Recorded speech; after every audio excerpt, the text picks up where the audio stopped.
This is Audible. This is Temptation, written by T.K. Lee, narrated by Michelle Sparks and Rupert Channing. Chapter 1. Lachlan. "This is utter crap, and you know it," I seethed, jaw tight, fingers digging into my palms as I fought to keep my voice low. The last thing I needed was to draw any attention to myself, especially after the night I just had. Thankfully, my agent was prepared, as always, with a change of clothes, ball cap, and sunglasses. To everyone else sitting in the diner on the outskirts of Atlanta, a little after 7 in the morning on a Saturday, I was simply another hungover schmuck who'd hit it too hard last night. Nothing could have been further from the truth. "You haven't exactly left me with much choice here, Lachlan. You're lucky I was able to persuade them to hold off on filing charges for the time being." Brett leaned closer, his dark suit still crisp and clean, despite having spent the past 12 hours running damage control on my behalf. "You punched 3 cops, one of whom you pinned to the ground and proceeded to go to town on his face, breaking his nose and jaw, landed him in the hospital. You should be kissing my feet and thanking me for making the deal I did. It's a short deal." I grabbed the steaming mug in front of me and took a sip of coffee to help calm me down, to no avail. Nothing had been able to since I'd gotten that blasted phone call informing me my sister had been found unresponsive. The past 24 hours had been a constant battle of wondering how I could have missed the signs, then arguing with the police that she never would have taken her life. For all I knew, she was happy. It didn't make sense, especially considering what she'd shared with me during one of our last conversations. That in and of itself made this a difficult pill to swallow.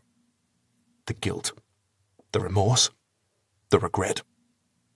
Was I to blame? Should I have handled her questions differently?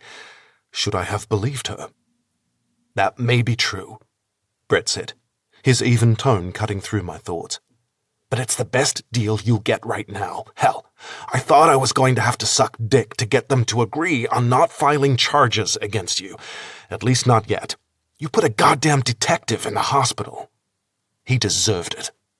I glowered at him, giving Brett a knowing look.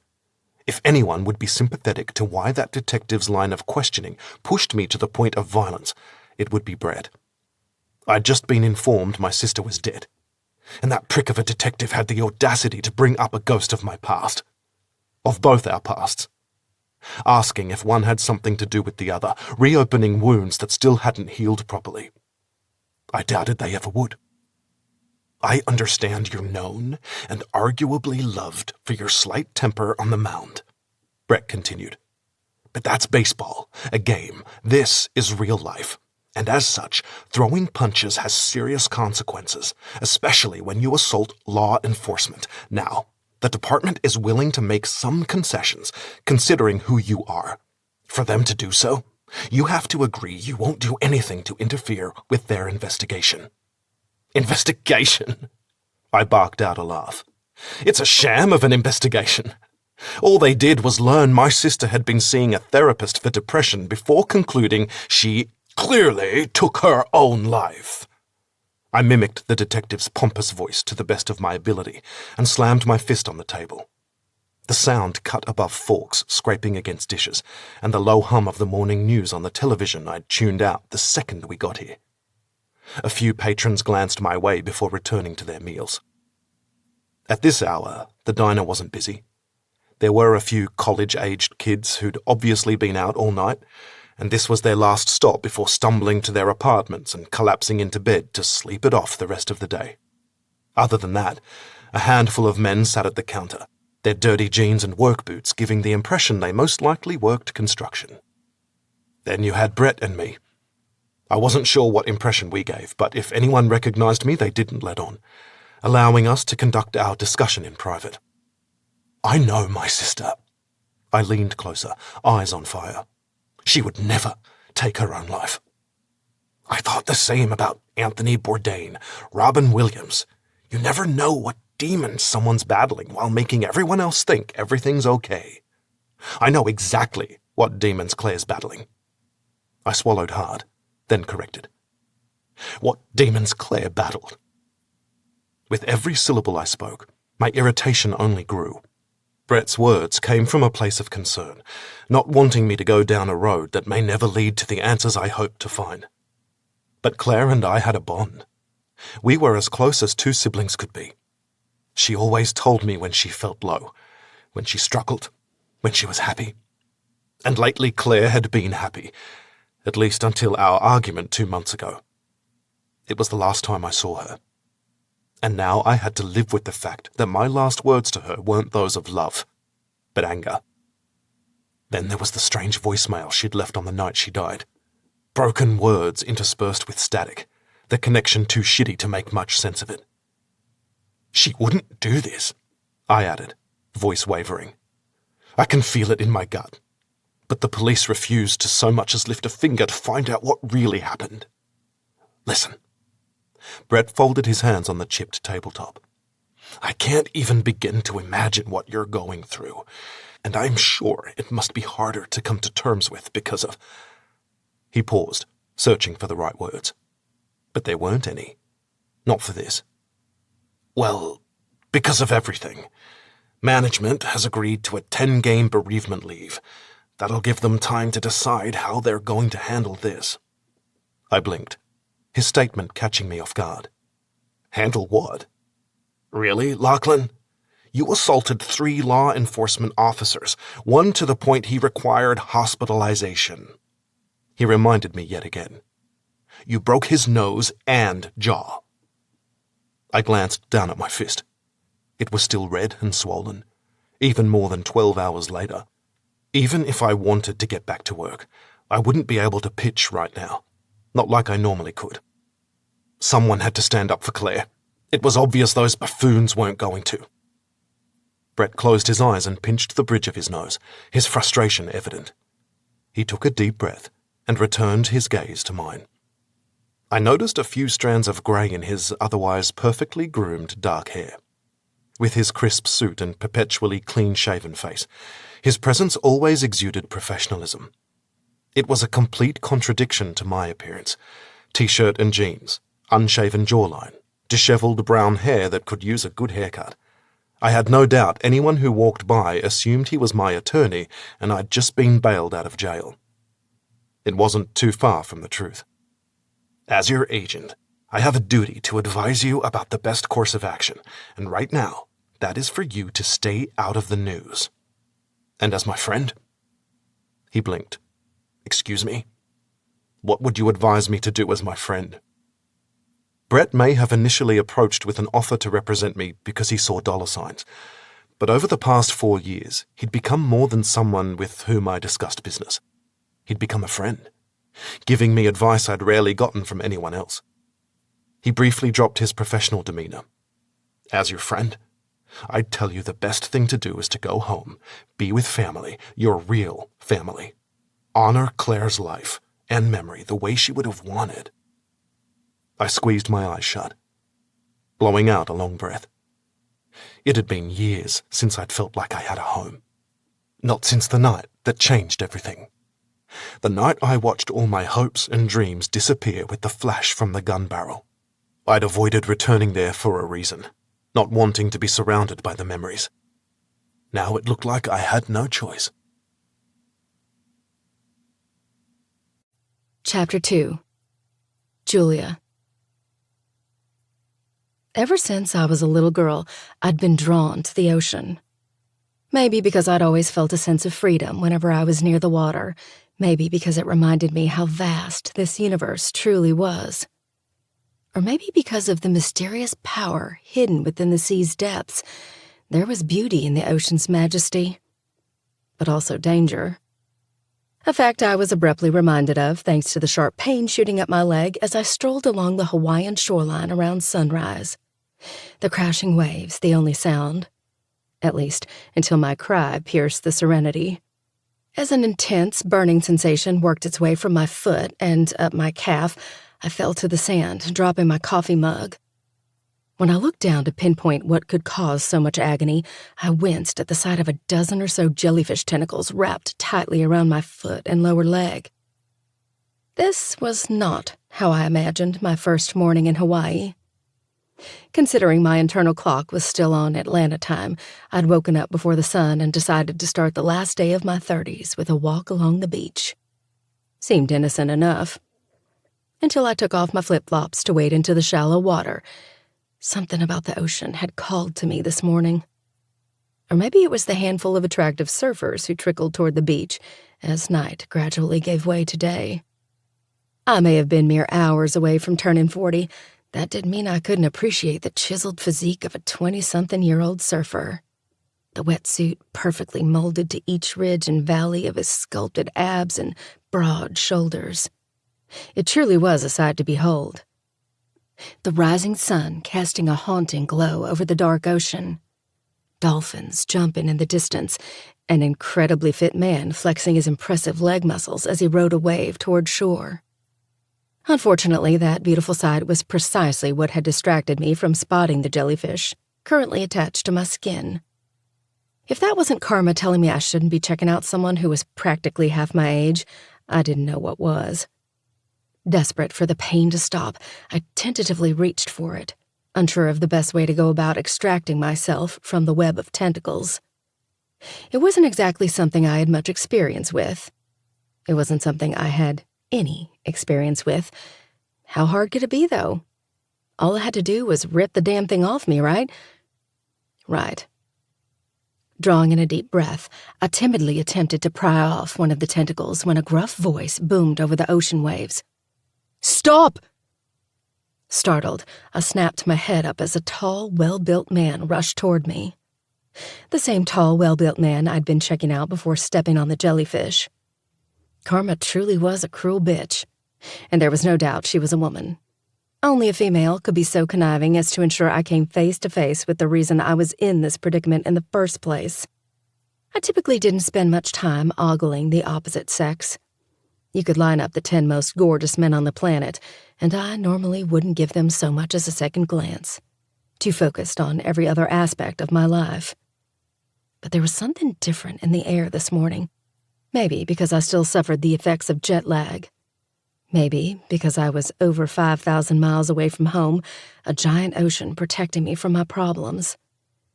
Maybe because I was on the cusp of turning 40. The reason was irrelevant. All that was relevant was the fact I had over a dozen jellyfish tentacles wrapped around my leg, causing indescribable pain. I needed them off me, and quickly. I got stung, I insisted, jaw clenched. I'm not keeping this thing on my leg. I reached for the jellyfish once more, ignoring any trepidation over the mere idea of touching the slimy thing. It was creepy looking. Just a giant blob with tentacles, but anything was better than enduring the burning that grew more excruciating with every second. "If you do that, it'll sting your hands too," he barked in an Australian accent. "Jellyfish don't have a brain or eyes, so they sting anything they encounter." He knelt in front of me and splashed ocean water over my leg. To my surprise, most of the tentacles fell away. "Stubborn bastard," he muttered in a rugged, deep baritone that was a little rough around the edges. While his intense gaze remained focused on my leg, I took the opportunity to study his features. Square chin that sculptors would love to chisel into stone, proud nose, full lips, what appeared to be a week's worth of growth along his jawline. Clear blue eyes, so haunting they sent a shiver through me, which only increased when he unzipped his wetsuit to his waist, treating me to a physique that should be criminal. Broad shoulders, sculpted chest, defined abs, and that delicious little V disappearing into the bottom of his wetsuit. This man was a walking Adonis, but he didn't seem to realize it. Or perhaps he didn't care. Using the sleeve of his suit, he managed to peel the remaining tentacles from my leg before nudging the jellyfish back into the water. "Do you have any tweezers or a razor on you?" he asked evenly.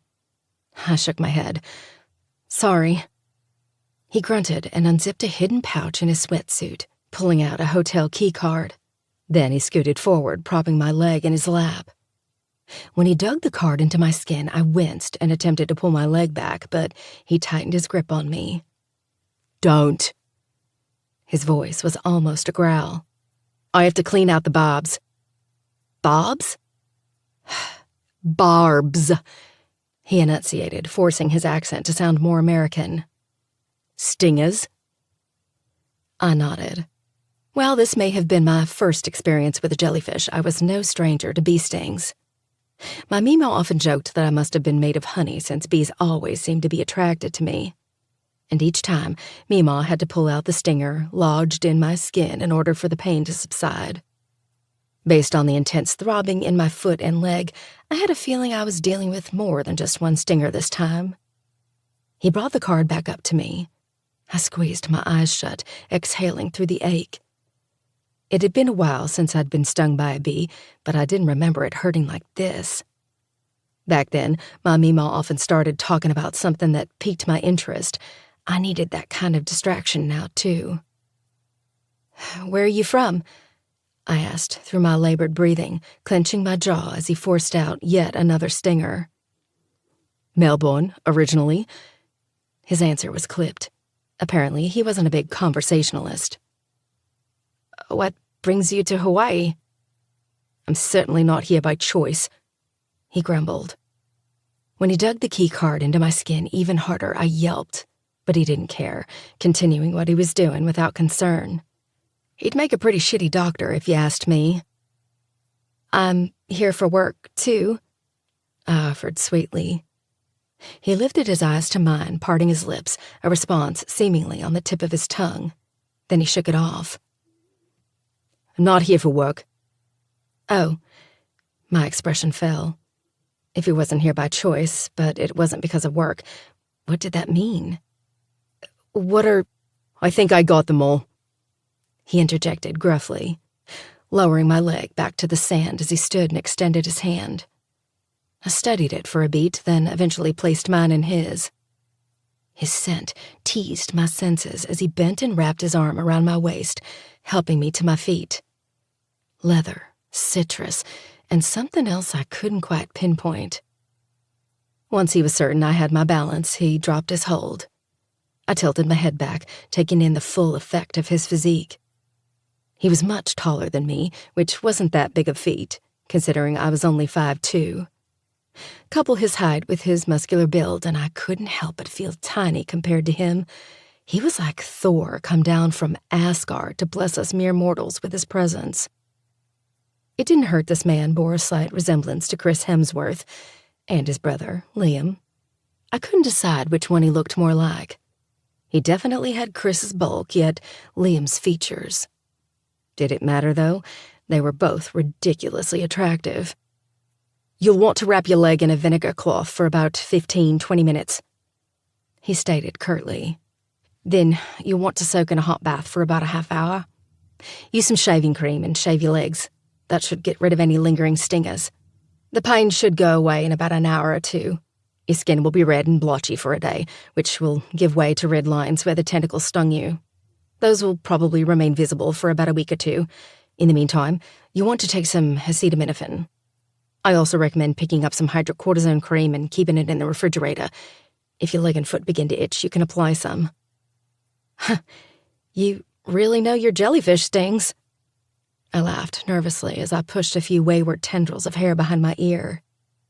The auburn shade I'd colored it still occasionally caught me by surprise, a stark contrast to the blonde I was most of my life. But I was determined to leave the woman I once was behind. "I'd ask if you were a doctor, but you look too young for that." Maybe I was fishing for information, since he didn't look like he could have been more than 25 or 26. At the very least, I hoped to engage him in some sort of conversation. "I've just spent a lot of time in the water." He nodded toward the surfboard lying on the white sand. "I bet you've got some doozies in Australia, huh?" I rambled, shifting from foot to foot, wincing when I put too much pressure on my sting. Granted, I haven't spent a lot of time there, but I've heard horror stories about spiders and snakes. He shrugged. "It's not so bad." I nodded, silence descending between us. God, this was awkward. I normally had no problem getting people to engage with me. I was most decidedly a people person. I was raised in the South, owned a successful bakery that I grew from a home-based operation to a popular boutique chain, to now being one of the most popular bakery brands in the nation. My ability to talk to and connect with people was what helped me grow my business to what it was today. Yet I couldn't seem to engage with this man. He was mysterious, intriguing, troubled. And perhaps I saw parts of myself in him. Parts I masked with a friendly smile and upbeat persona so nobody saw the real me. He cleared his throat and gestured to my leg. "Will you be okay to walk?" I put a little more pressure on it. It ached, but it was nothing compared to mere moments ago. "I'll be fine." "Good. Take it slow, and stay out of the shallows before daylight. Jellyfish tend to inhabit the waters this time of year." "Thanks for the tip." I forced out a smile that seemed overly sweet and friendly. "And for your help." He barely acknowledged my gratitude as he turned away and grabbed his board, leaving me with this strange, unsettling feeling in my stomach. Chapter 3. Lachlan. The brilliant sun reflected on the ocean waves about 100 yards from my current perch, which happened to be a bench at the rear of the beachfront property I'd called home during my high school years. It wasn't as massive as some of the other houses along the shore. When my father died and my mother decided to return home, she wanted to live on the beach. After I permanently relocated to the mainland, Claire still following herself, we still held on to this place, if for no other reason than the memories contained within the four walls of the charming two-bedroom house. But now that I was back for the first time in 5 years, those memories were suffocating, the guilt over what happened to Claire tormenting me. "So it's true then." At the sound of the familiar voice, I tore my attention to the right as a man with an intimidating physique approached from the beach. His black hair was slicked back, sunglasses covering what I knew to be dark eyes, tribal tattoos on his naturally tanned skin peeking out from under the sleeves of his polo shirt. Couple that with the neatly pressed khaki pants, detective shield around his neck, and gun holstered to his belt, it was evident he was about to head to the precinct. "Yes, Nico, it's true." I stood, pulling him in for a quick hug, our foreheads touching briefly. "Paul Healy has returned!" He bellowed as he patted my back with his free hand, the other one holding a tray containing 2 coffees. "Paul Healy has returned," I repeated, using the nickname he'd called me for as long as I could remember, the Hawaiian term for baseball. Even though I was born in Australia, my mum was born and raised right here on Oahu. Despite moving away from the island after she fell in love with my father, an Australian, she made it a point to bring us here every year during summer and winter breaks from school, which was when I discovered baseball. Once we permanently moved here when I was 13, it was all baseball all the time. Now here I was, fulfilling my childhood dream of being a professional player. "How did you find out?" I asked. He shrugged and removed one of the cups from the tray, handing it to me. "It's a small island." I brought the cups to my lips, savouring that first sip of authentic Kona coffee from the restaurant his family owned just up the beach. "Word travels fast. You know how it is." "That I do." We may have been just a quick drive from Honolulu and the crazy city nightlife, but away from the tourist area, life was different, slower, easier. Still, I had no doubt my return to the old neighbourhood would be front-page news in the local newsletter, if anyone ever cared enough to put one together. But no one did. People here may have been nosy, but they also tended to mind their own business. To an outsider, the dichotomy was probably peculiar. That was just the way of life here. We watched out for each other, yet also gave each other space. Plus, Mrs. Young called the station earlier this morning, said she saw some hot rod pull into the driveway, was worried some drug dealers had broken in and were having an orgy. I arched my brows. "Really?" He held up a hand. "Honest to God, bruh, she actually said that. You haven't lived until you try to keep a straight face listening to an 80-year-old woman voice her concerns that an orgy may be taking place in her neighborhood." I barked out a laugh. The sad thing was I could picture Mrs. Young being genuinely concerned about drug dealers having orgies overrunning her neighborhood. I was surprised she didn't come over and knock on the door herself, shotgun in hand. She was well known for sitting in her recliner, TV tuned to true crime documentaries, cigarette hanging out of her mouth, shotgun lying across her lap. The fact she wasn't quite 5 feet tall and probably only weighed 100 pounds soaking wet made the image even more amusing. "Glad it was you and not me." He nodded, pausing before he spoke again. "How are you?" Judging by his tone of voice, I sensed he wasn't simply asking to find out how I was on a superficial level. His question went deeper. It always did. I shrugged. "How do you think?" He blew out a breath, lowering himself onto the bench, shifting his attention to the crashing waves. I joined him, my gaze focused forward as well. "Is it true you punched a detective?" He rested his forearms on his knees, then glanced at me. "I never know what to believe when it comes to celebrity gossip." "Maybe." He chuckled slightly. "That means yes." "He deserved it," I answered evenly. "Why? And I'm not asking as a cop," he quickly clarified, "but as a friend." He placed a hand on my shoulder. "As Ohana." I briefly squeezed my eyes shut. We may not have been related by blood, but Nico was Ohana, was family. Our mothers had been friends since they were in diapers, their fathers partners in the police department. That in and of itself created an impenetrable bond between our two families, one that still continued, which was why I always referred to him and his siblings as my cousins. In reality, he was more like a wise older brother, always the voice of reason in my chaotic life. "He brought up what happened to Claire the night, Piper." I trailed off, not needing to finish my sentence. After all, he was there all those years ago, helping me put the pieces together, albeit in a limited capacity since he hadn't made detective yet. That didn't matter.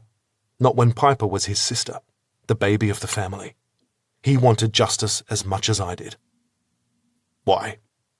Because she died 5 years to the day of that night. He figured she killed herself. They all did.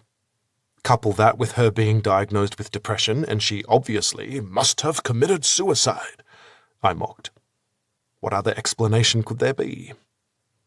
The more I spoke, the more frustrated I became.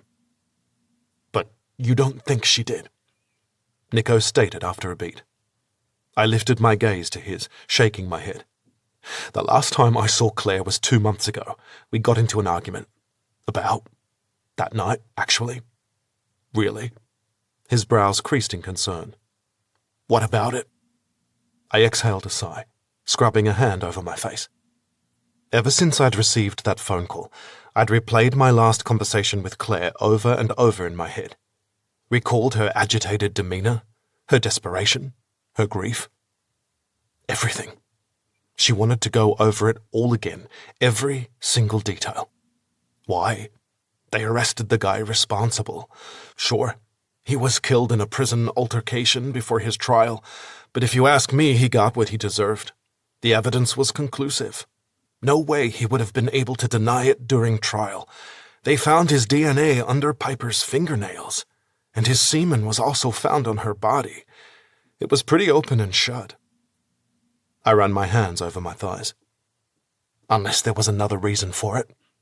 That was what Claire was trying to tell me, what our argument was about. She was pretty adamant Caleb was telling the truth when he insisted he'd been sleeping with Piper behind my back. Do you have any idea how many times I've heard the same from men accused of rape? Men whose semen was also found.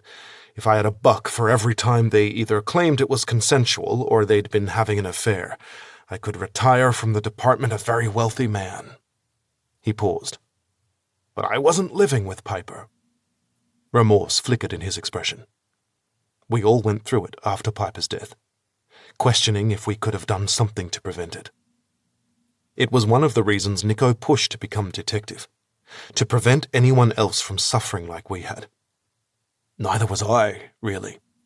From February through October, I spent most of my time on the mainland. I tried to get back as often as I could. Flew her out when it fit her schedule, but our seasons overlapped. She seemed to have a surfing competition every weekend during the summer. I shrugged, sighing. I suppose anything's possible. I don't know, bro. Nico shook his head. The lead detectives did their due diligence on that investigation. It was like one of their own was killed that night. We tried to corroborate Caleb's statement, but no one could. Your neighbors did see his truck in the vicinity of your house around the time it happened.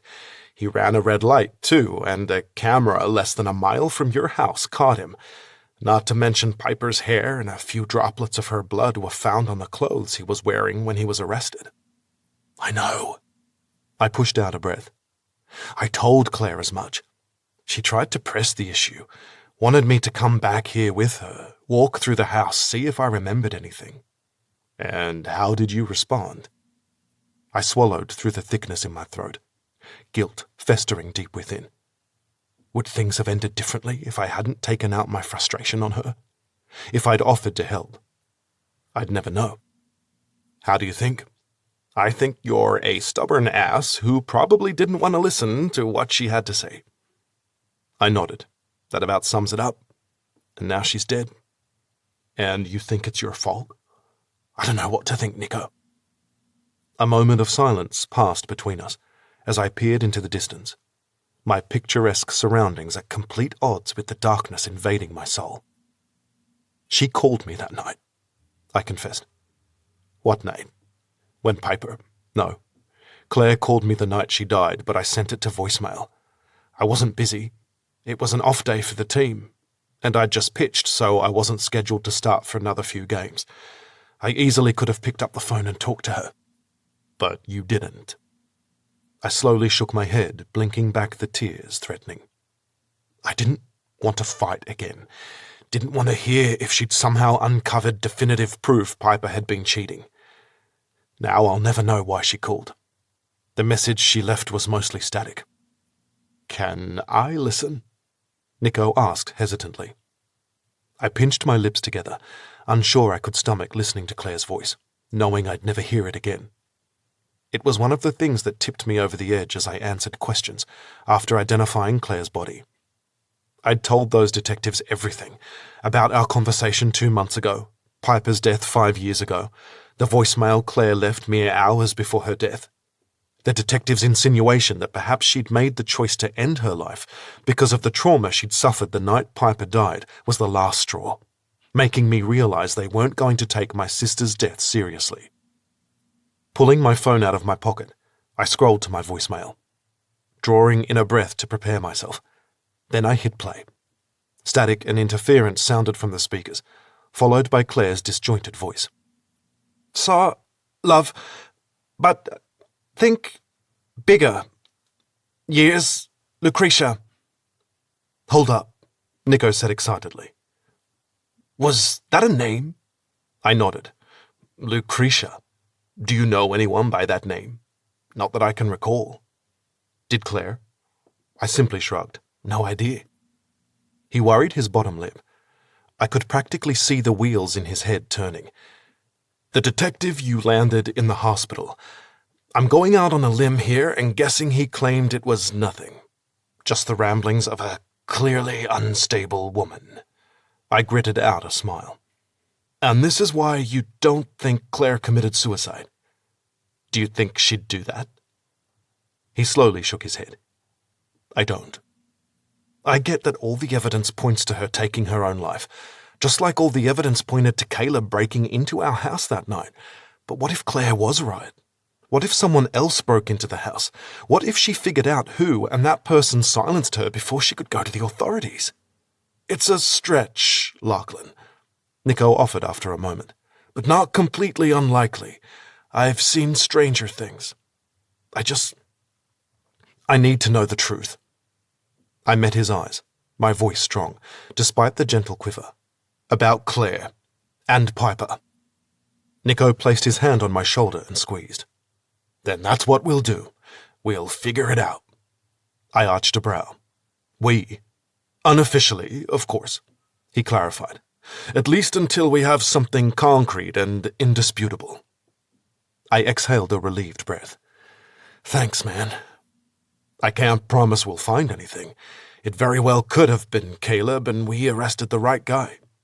He paused, narrowing his gaze on mine. And it's possible Claire did kill herself. If we want any answers, we need to go back to the start, to that night.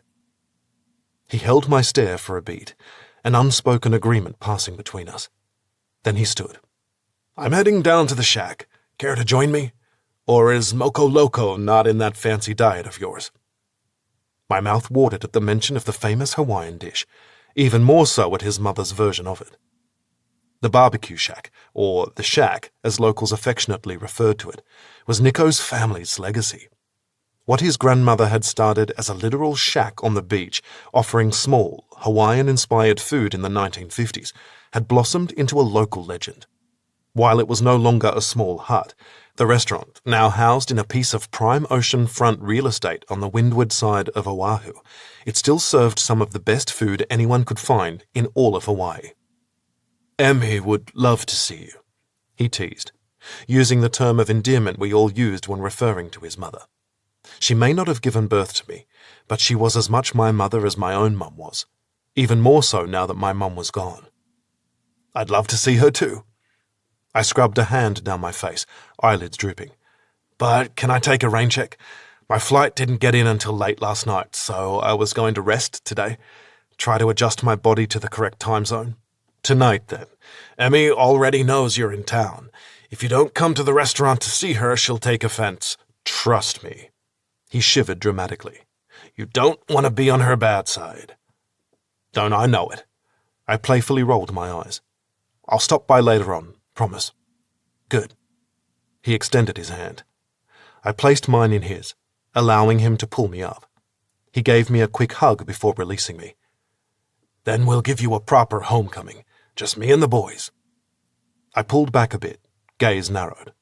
What exactly will that entail? A devilish smile tugged on his lips. Nothing but the best for Pohili. Chapter 4. Julia. Julia? Are you listening? The sound of Naomi's voice cut through my daydream as I stared across the lanai toward the sparkling ocean in the distance. The sun shone brightly in the sky, its rays warming my cheeks. Now that it was a more reasonable hour, the shoreline teemed with beachgoers, surfers, paddleboarders, and even a few kayakers enjoying the gorgeous weather. Regardless, I couldn't stop thinking about Surfer Boy Chris, as I'd named the blue-eyed surfer who came to my rescue during my deadly jellyfish attack. At least, that was how I preferred to think of it. Sorry. I forced out a smile at my friend and director of operations. Raising my coffee mug to my lips, I took a sip of the delicious Kona coffee. What were you saying? I asked if this schedule works for you? Schedule? Here. She pushed her tablet across the patio table, allowing me to see everything she'd just gone over, but I was too lost in my thoughts to pay attention to. My eyes skimmed over what appeared to be a rather packed itinerary. Cooking segment on a local morning show, various interviews with a handful of social media influencers, photo shoots, commercial shoots, even a few book signings. I pretended to be excited about all the public appearances scheduled over the course of the following week. It was something I'd always dreamed of, a fact I'd had to repeatedly remind myself of more and more recently. When I first launched the social media account for my home-based baked goods business, I was thrilled to receive an order that same day. Back then, I would have done anything to achieve the success I'd found. But now that my bakery was a nationally recognized chain, and my role as the executive chef and president had become more or less that of a figurehead, I wondered if all the years of hard work and sacrifice were worth it. My days went from being covered in flour as I spent hours in the kitchen testing recipe after recipe, to now being nothing more than a spokesperson for the company I built from the ground up. For some people, they'd welcome the opportunity to do something easy, at least compared to the toll hours in a hot kitchen could take. But I missed those days, missed the excitement, missed the passion. Would I ever experience that again? I don't see anything about taking time to go to the bakery, I mentioned. Naomi furrowed her brow, swiping the tablet from me and scrutinizing it. Then she smiled. Here it is. Opening day. You'll be cutting the ribbon with the mayor. Opening day? I'm not scheduled to go to the bakery bearing the brand I developed from scratch until it opens? She returned her eyes to the tablet, brows scrunched in concentration. I can try to move some things around, although your agenda is quite tight. But you do have an influencer interview on the North Shore on Thursday. We could probably swing by afterward for about 20 minutes. 20 minutes. I laughed, frustration tightening my throat. There was once a time I'd spend hours in a bakery preparing for a grand opening. A smile tugged on my lips at the memory of singing to Imogene as she slept in her portable crib while I painted the walls, of watching her eyes light up in excitement when I gave her the first taste of my latest sweet concoction, of praying my gamble would pay off. I know, Naomi replied fondly, clicking off the screen of the tablet. She reached across the table and squeezed my hand. I was there. And she was. Naomi was my very first employee, a transplant from New York to Charleston, where I lived before moving to Atlanta, when I couldn't stomach being surrounded by the memories in that town any longer. I never dreamed my home-based business would take off to the point I'd have to hire someone to help with the packaging, shipping, and deliveries, but it did. Naomi was exactly the person I needed to do all the mundane tasks that went with running a business so I could do what I did best. Bake delicious sweets. Over a decade later, she was still the person I trusted most to oversee the day-to-day operations. Do you ever miss it? I asked wistfully. Miss what? I shrugged, waving a hand around. How simple things were when this all began. She straightened her spine, squaring her shoulders. Even in this tropical paradise, she was the picture of a corporate businesswoman. Dark hair slicked back into a ponytail, makeup impeccably applied. Jeans she'd paired with a gray blazer despite the summer temperatures. On the other hand, my hair was arranged in a messy bun, my body clad in a pair of running shorts and t-shirt that said, I can go from Southern Belle to ghetto thug faster than you can say bless your heart. I may have had a slight obsession with t-shirts with ridiculous sayings on them. At times, yes. But then I remember how hard you worked to get here. It wasn't easy. And you've overcome more than your fair share of obstacles, both professionally and personally. She gave me a knowing look. There was a time I thought my business would go under due to everything going on in my personal life. But it didn't. Naomi made sure of it. She was as much a part of the mad batter as I was. You truly are the picture of an American success story. You should be happy with all you've achieved. She paused, tilting her head. Aren't you? I didn't know how to put this without sounding ungrateful. I was elated to have my dreams realized, but that was the thing about dreams. In concept, they were great. But the reality didn't always live up to the expectation. I was beginning to think that was the case here. Of course I'm happy, I assured her. But I just feel like something's missing. She pushed back from the table and stood, shoving her tablet into her computer bag. I can tell you exactly what that is. A man. She playfully waggled her brows. Oh, not you too. I rolled my eyes as I raised myself to my feet. I swear, that's all I've heard from my brother lately, how I should put myself back out there. And he's right. It's not that simple. Not with, I get it, Jules. I may not be able to fully understand or appreciate your reasons, but I get it. At the very least, you should try to leave yourself open to the possibility of meeting someone new. Someone who makes all the shit you went through inconsequential. She smirked. Perhaps you'll meet him tonight. Tonight? I don't recall seeing anything on the itinerary for it's the last night of your 30s. Let's give them a proper send-off with the 3 Ds. 3 Ds? Dinner, drinks, and dancing. Phew! I dramatically wiped my brow as I followed her into the house, her heels clicking on the bamboo wood flooring. For a second, I thought one of those D's included, "Believe me, Jules, I would love for you to get some dick, and if the opportunity presents itself, I beg you to go for it. But for now, let's just plan on having a fun night out while we're here. May as well take advantage of the beautiful scenery. Wouldn't you agree? If I say no, does that mean I don't have to go tonight?" I looked at her hopefully. Not a chance in hell. She stuck a finger in my face. "Don't make me put it on your official agenda. I will if I have to." As much as I would love to spend a quiet night at the gorgeous beach house that was my home for the next week, perhaps sip a glass of wine on the lanai, I knew Naomi wouldn't let it go. Hell, she'd forcibly remove me from the house if it came to it. That was the type of amazing friend she'd become over the years. "Fine. We'll go out and bid farewell to my 30s. Although I'm not sure this island has enough alcohol to erase them from my memory." It's a good thing I'm always up for a challenge then, isn't it? Chapter 5. Julia. You do understand I'd sound horrendous speaking French with my southern accent, right? I squinted at the napkin on the table.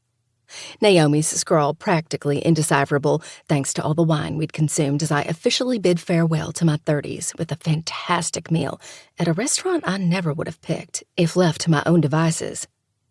It was one of Naomi's many talents. She was like my own personal Anthony Bourdain, God rest his amazing, tortured soul. As my director of operations, she traveled extensively, checking on the various locations of the bakery as well as scouting potential new markets. As such, she was a seasoned pro at finding the best places to eat. While she may have been mediocre in the kitchen, she was a lover of food through and through. Everywhere we went, she knew how to find those incredible hidden gems. And tonight was no exception. There was no white-gloved waitstaff, no pretentious wine list, no pristine tablecloths, just good food served in a casual atmosphere. Naomi always claimed the best thing to do was find where the locals ate, not where the hotel recommended you eat as a tourist. When we walked into this modest building with a mid-century feel, I felt like I stepped back in time to the heyday of Hawaiian surf culture. If I didn't know better, I almost expected Duke Kahanamoku to walk in at any second. Wood beams ran along the ceiling, the dark tone a perfect contrast to the otherwise stark white walls. Booths lined the perimeter, the backs high to give diners a sense of privacy.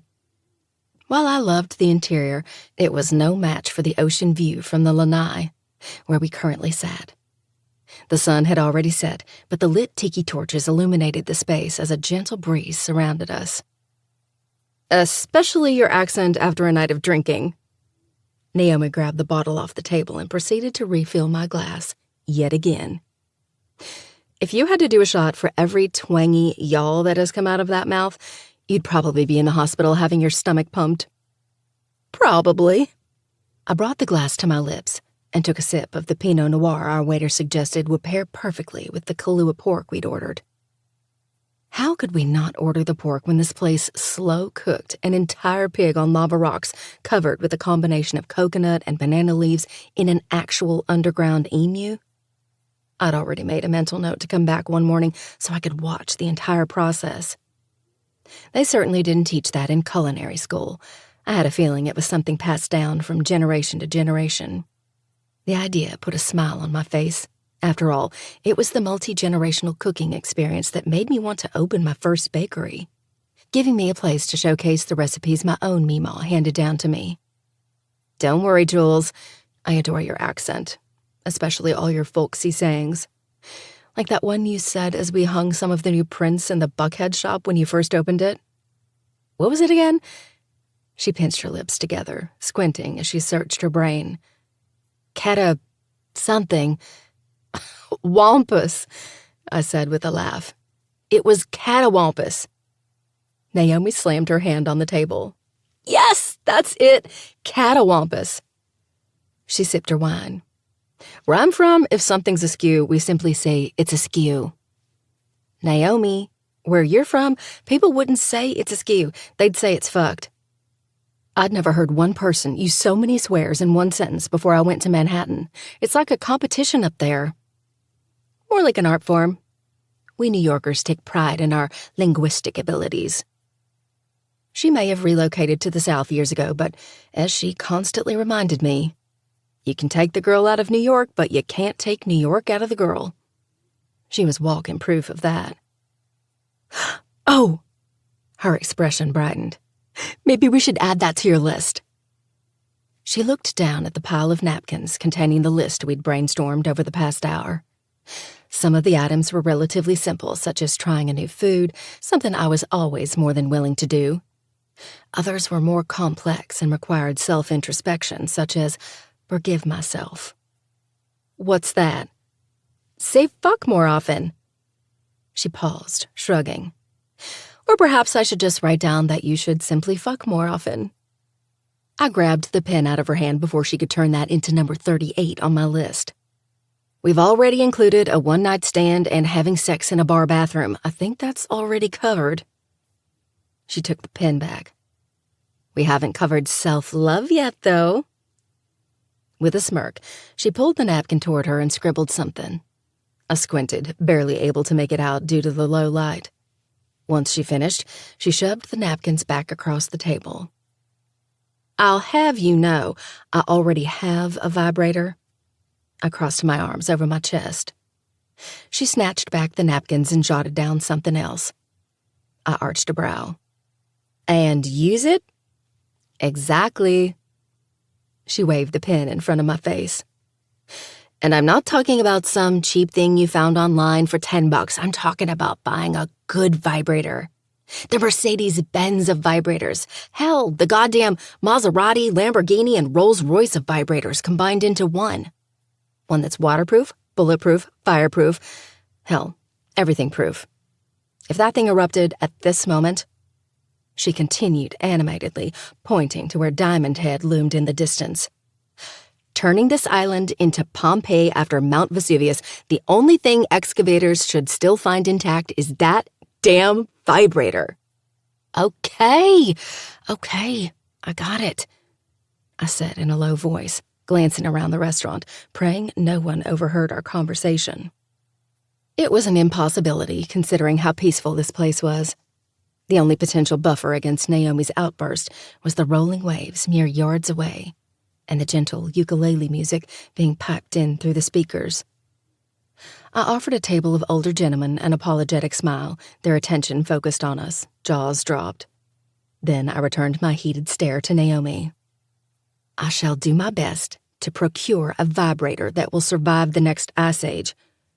I gritted through a tight-lipped smile, hoping that would satisfy her enough to not press the subject and make an even bigger spectacle. But that was Naomi. She didn't care what people thought about her, didn't care if she drew attention to herself, unlike me. On the eve of my 40th birthday, you'd have thought I'd no longer care what people thought of me. Bad habits were hard to break, though. I spent most of my adolescent years striving for my adoptive parents' approval. Approval my adoptive mother, Lydia, was completely incapable of giving. Still, that need for approval never truly disappeared. It always lingered in the background, dictating some of my decisions. Hell, dictating most of my decisions. Good. Seemingly content, she took a sip of wine before stealing back the stack of napkins. And that leads us to item number 39. Her lips curved into a sly smile. I knew I wouldn't like what she planned to write. Over the past few years, as our friendship grew and blossomed to the point where she became more like a sister than an employee, I'd learned nothing good ever followed that particular smile. Once she finished writing, I looked at the napkin. Take back my sexual freedom? When's the last time you had sex? She asked, without a single concern for the group of older gentlemen sitting mere feet away. As expected, they popped their heads up, quite interested in my response. Why does that matter? I wasn't in the habit of talking about my sex life with anyone, let alone in a restaurant surrounded by complete strangers. Then again, I'd have had to be having sex to have a sex life. At this point, I could have been considered a born-again virgin. Hell, I wasn't even sure I still knew how to do it right. Because you shouldn't keep depriving yourself of the gift of an orgasm that isn't hand or battery powered. she responded. You're a beautiful woman who is at the peak of her sexuality right now. Use that. Have some crazy hot sex. Let go of all this guilt and just be free to do whatever you want, including whomever you want. I narrowed my gaze. You know why it's not that simple. So you've said for years now, she responded dismissively, not giving my concern a moment's thought. I get you've been through a lot these past few years, as has Imogene, and like the amazing mom you've always been, you've done everything in your power to ensure the past wouldn't affect her, and you succeeded, Jules. She reached across the table, clutching my hand in hers. Imogene has grown into this amazing, caring, empathetic young woman any mother would be proud to call her own. I'm definitely proud to call myself her auntie, but she is growing up, becoming more and more independent with every passing day. Do not know it. I pulled my hand from her grasp and sipped on my wine.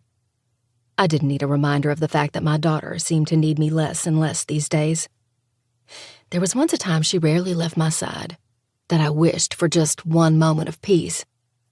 But now that she was in her teens, I'd give anything to go back to the days when I was her world. Now, her friends were her world. She still loved me, and I was comforted by the strong bond we had, especially when Imogene told me stories of her friends' rough relationships with their own moms. It wasn't the same, though. She no longer needed me like she used to. You can't keep using Imogene as an excuse. You're allowed to put yourself first. I'm a mom. There's no such thing as putting myself first, not when another person depends on me. Imogene would want you to put yourself first. She just wants you to be happy, wants you to experience the same happiness you've made sure she's enjoyed all her life, wants you to finally stop living in the past. I'm not living in the past, I argued, my voice lacking the conviction I wished it had. You're still allowing your past to dictate your decisions in the present. The longer you remain in the past, the less of a future you'll have to enjoy. I'm not asking you to pretend the past never happened. It did. But instead of living in fear of it repeating itself, like you have been, you need to celebrate it. I barked at a laugh. You think I should celebrate, Nick? No, she drew out, not insisting I use one of her many colorful nicknames for my ex, which indicated she was serious about this. I think you should celebrate that, despite it all, you've moved on. That your experience has given you the strength, courage, and wisdom you have today. Celebrate that. Don't let the negatives haunt you for the rest of your life. She gave me a reassuring smile. And you can start by making me a promise. What's that? That while you're in Hawaii, you'll put yourself first. I rolled my eyes, about to argue I was here for work when she continued. That's what this list is about. She waved the napkins in front of me. It is? I asked skeptically. Of course. The purpose isn't for you to simply have a one-night stand or buy a vibrator. The purpose is for you to stop trying to live up to everyone's expectations. To make a decision because it's something you want to do, and to hell with what everyone might think or say. Maybe you'll only cross a few things off this list. Maybe you'll love the rush and excitement so much that you'll go on to accomplish everything. It doesn't matter, as long as you see this list for what it is. A framework for learning to put yourself first. She leaned back in her chair, finishing off the last of her glass of wine. I don't even know how to put myself first. The words escaped my mouth before I could stop them. Then maybe this will help you learn. If that means stepping out of your comfort zone and walking up to that ridiculously hot guy sitting at the bar who's been looking our way for the last hour, so be it. I glanced toward the open-air bar on the opposite side of the lanai, expecting some random guy who'd overheard our conversation about sex and vibrators to be staring back at me. Instead, all the air left my lungs when my gaze locked on two hypnotic, piercing blue eyes. The same hypnotic, piercing blue eyes I hadn't been able to erase from my mind since I watched the gorgeous surfer walk away this morning. Now, He was here, in the same restaurant.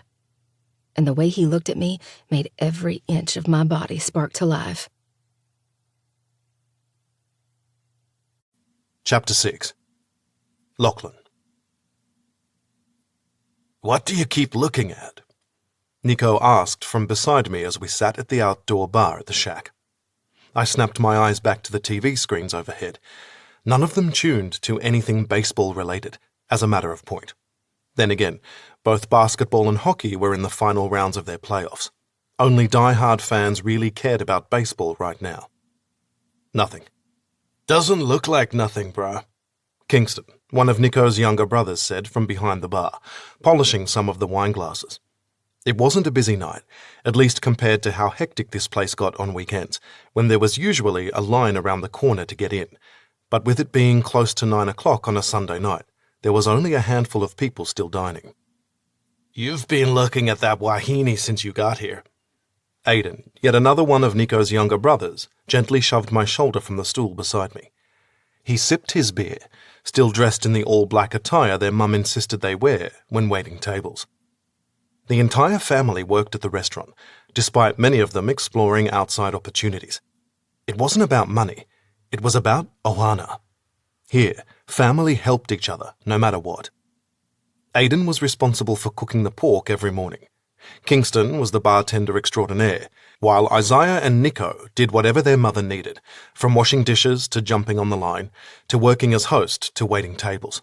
Their youngest sister, Tristan, worked beside her mother in the kitchen, learning all the recipes that had made this place a staple among locals for decades. Which was why I was stunned when I walked in and saw the same woman who I helped with a jellyfish sting this morning, having dinner with another woman I didn't recognize. We normally didn't get many tourists this far away from Waikiki, at least not once the sun went down. Then again, I did run into her on the beach less than a mile up the shore this morning. I'd assumed she drove out this way from one of the larger resorts in search of a quieter, less populated piece of shoreline. But maybe she was actually staying at a rental around here instead of near Honolulu. Why did my pulse kick up over the prospect? Why did I care? It didn't matter. At least that was what I'd tried to convince myself, even though I hadn't been able to stop staring at her since I got here. I'd fought to ignore the pull, but for some reason my eyes kept finding their way back to her. "Who is she?" Nico asked. I shrugged dismissively, bringing my beer to my lips. "No one." "Then you wouldn't care that she just looked over this way, would you?" Isaiah asked sarcastically. Every muscle in my body instantly tightened, warmth flooding my veins. Why? What was it about this woman in particular that was different? I didn't even know her name. Had a million things on my mind, yet in the quiet moments of my day, I found myself thinking about her. Her smile, her soft skin, her nervous laughter as she attempted to make conversation with me, an effort I rebuked to the point of probably coming off like a prick. "Ah, so she is someone," Isaiah teased, obviously noticing my reaction. "She probably just recognizes me as all," I responded flippantly, keeping my gaze trained forward. But damn, it was a test in my resolve to not glance at her. "Really?" Kingston shot back. "So if I bring her over here and offer to take a photo of you two for her to post on social media so she can brag that she just met the Lachlan Hale, she'll know exactly who I'm talking about. Are you suggesting she wouldn't be interested in baseball simply because she's female?" I smirked. "A little sexist if you ask me. What do you think Emmy would have to say about that? Should I go ask her?" I started to get up, pausing when Kingston's dark eyes bulged at the notion of his mother learning he'd made any statement that could be considered sexist. She'd raised all her sons to treat women with the utmost respect. Even as adults, she'd always be their mother, and would always put the fear of God into them if they acted in a way she didn't approve of. That didn't go away with age, not in a family as tight-knit as the Kakoas. "I'm not suggesting that at all," Kingston insisted, placing his hand on my shoulder and pushing me back onto the stool. "But she doesn't have that starry-eyed look we normally see in your fans," Nico observed, always the detective. "What do you mean?" I shifted toward him. if for no other reason than to steal a better glance at the woman out of the corner of my eye, and of course Nico noticed precisely what I was doing, a sly smile tugging on his lips. "There are no giggles or nervous excitement as she whispers to her friend," he responded. "She's calm. I could be wrong, but I don't think she knows who you are." He leaned toward me. "And I think that's why you don't want to tell us how you know her." "I honestly don't know her," I insisted. "I couldn't even tell you her name." It wasn't a total lie. I didn't know her name. I may know how her cheeks flushed when she was nervous, or the way her eyes sparkled underneath the rising sun, the emerald hue more remarkable than the lush greenery covering the island.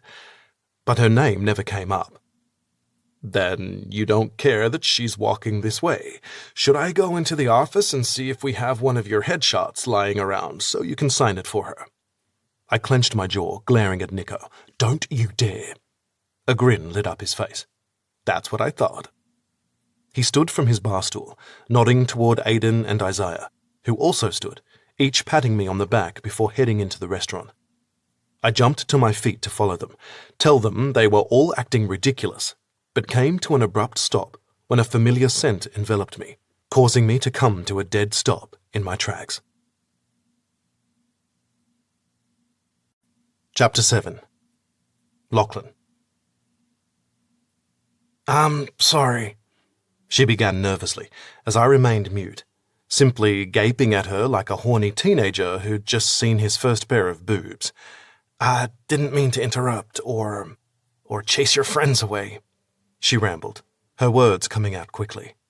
"I saw you sitting here and thought it was a bit of a coincidence to run into you again, especially on an island this size." "It's smaller than it seems," I stated when she finally took a breath. She snapped her mouth shut, my response surprising her. Not the substance of it, but the fact I'd actually spoken. She probably expected me to only respond with grunts and nods, as I did this morning, apart from telling her how to take care of her sting.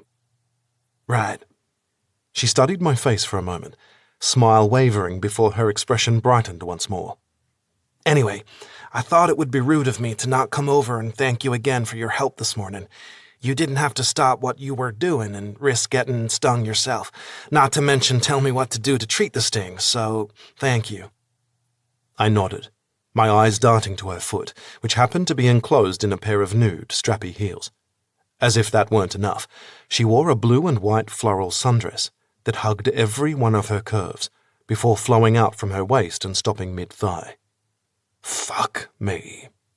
She was gorgeous. Hell, even this morning, her body clad in an oversized sweatshirt and gym shorts, there was something about her button nose, full, pouty lips, and soft auburn waves with blonde highlights that drew me to her, making it hard to concentrate as I treated her sting. But right now, wearing a dress that pushed up her cleavage and clung to those curves I'd fantasized about an unhealthy number of times today, I could barely hang on to my composure. Lust coursed through me as I returned my eyes to her mouth, watching as it moved. But I didn't hear a single word she said, too mesmerized by that cherry-red hue, wondering what it would feel like to have those lips against mine, or on other parts of my body. When they stopped moving, I blinked out of my thoughts, realizing she must have said something that required a response. What that was, I had no idea, but what was I going to say? "Sorry, but I spent the past few minutes staring at your lips and wondering how they would look wrapped around my cock. At least I wasn't gawking at your amazing rack, imagining burying my face in it, so could you repeat what you just said?" I may not have known anything about her, but I doubted that would go over very well. "Sorry." I rubbed a hand over my face. "I kind of zoned out. I guess jet lag is catching up to me." "Same here. My friend wants to dance the night away like we used to in our 20s, but I'm not sure I could stay up past 10 o'clock, even if my foot weren't still a little swollen." "How does it feel?" I gestured toward it, able to make out the lines where the tentacles had been wrapped around her leg and foot, the red pronounced against her fair skin. "Good. Well, not good. I don't foresee myself lacing up my tennis shoes and running a marathon in the next few days, or really ever, come to think of it. but it definitely feels a lot better than it did this morning, thanks to you. Can I take a look? Oh, She chewed on her lower lip, looking from me to her friend, uncertainty swirling in her eyes. I could have backed down, told her it looked like it was healing fine, but the thought of feeling her skin under my hands had me standing my ground, my gaze silently pleading with her. Thank you. She smiled a saccharine smile that dripped with southern charm. I placed my hand against her elbow, leading her toward one of the bar stools and helping her onto it. The second my skin brushed hers, a warmth fluttered low in my belly, tugging at something I didn't know still existed. Hell, after losing Piper, I didn't think my body would ever spark to life from the feel of another woman's flesh against mine. Once she was situated, she glanced back at her table, giving the brunette there a small smile before returning her attention to me. Sitting on the stool beside her, I arched a single brow, making sure she didn't mind if I touched her. The seconds that passed before she nodded nearly killed me with anticipation. I reached for her calf, carefully placing it into my lap. I tried to focus on her pink, blotchy skin, make sure no lingering stingers remained. With every second I sat there, her leg in my lap, eyes focused on me as her chest heaved with increasingly labored breaths. The last thing I cared about was her damn jellyfish sting. My thoughts had veered into dangerous territory. Much more perverse territory. Mainly how her heels would feel digging into my back. How are you feeling? I asked, trying to push down my depraved thoughts. Great, she replied in a breathy voice, licking her lips.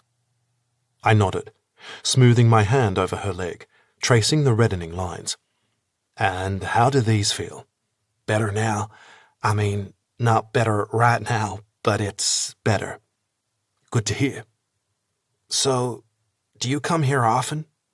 She asked after a few silent moments as I examined her leg, partly to make sure it was healing correctly and hadn't gotten infected, partly because I couldn't stop touching her, even though all rationale told me that was precisely what I should do.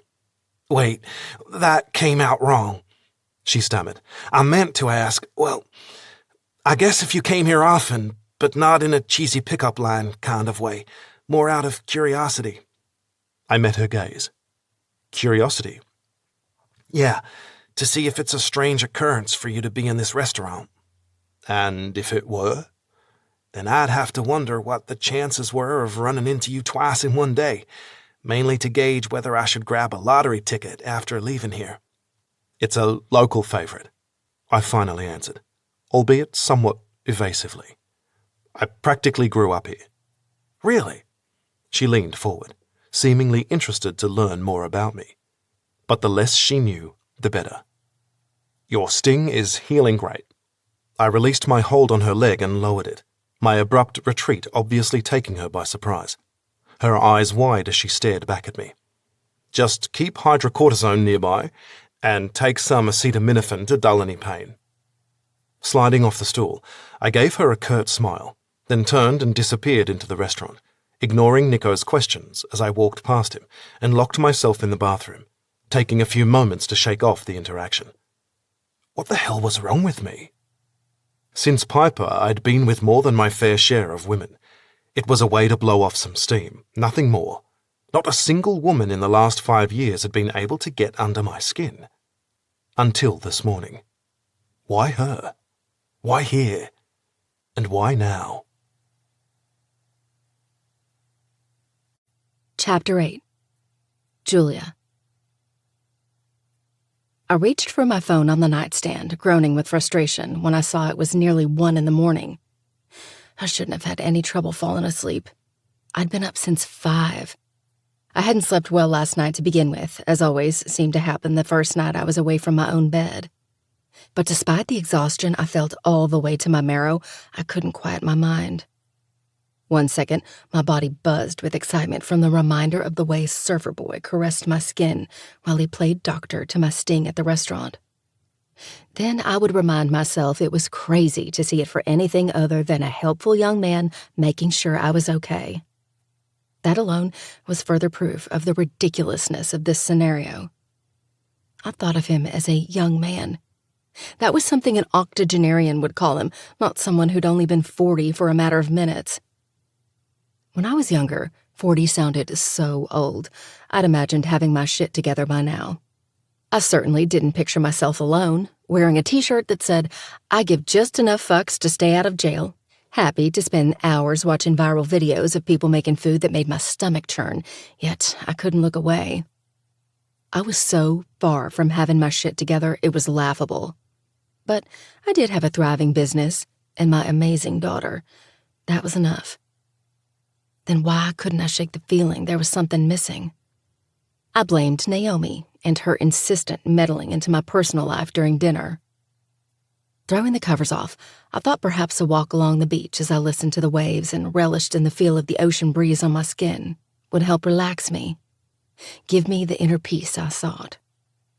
After pulling on a pair of denim shorts and resecuring my hair into a messy bun, I was sure made me look more like a homeless transient than a chic young hipster. I headed out of the bedroom, down the stairs, and into the kitchen. As I passed the island, my gaze landed on the pile of napkins containing my 40 fabulous and free list we'd concocted tonight. Unsure what possessed me to do so, I shoved them into the back pocket of my shorts as I made my way toward the back door and stepped into my flip-flops, mindful of the sting that was now nothing more than a dull, bearable ache. Then I left the beach house. The air was lush with the scent of flowers, sea breeze, and something else that was quintessentially Hawaii.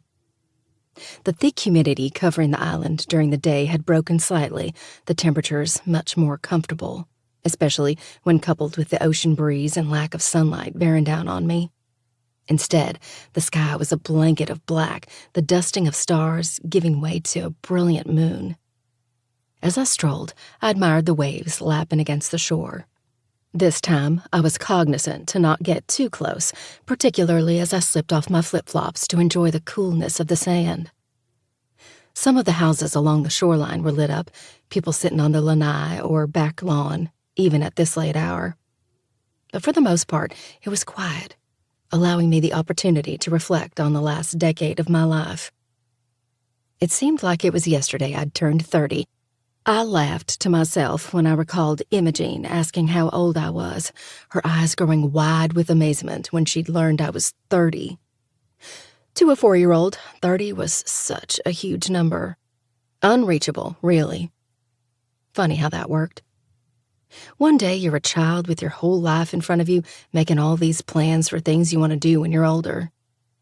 Now that I was older, I couldn't help but feel like I'd veered so far off the course I'd originally charted for myself. Granted, early on in life, I'd accepted the fact that a unicorn trainer wasn't an actual career path. Still, it felt like I'd taken a wrong turn at some point.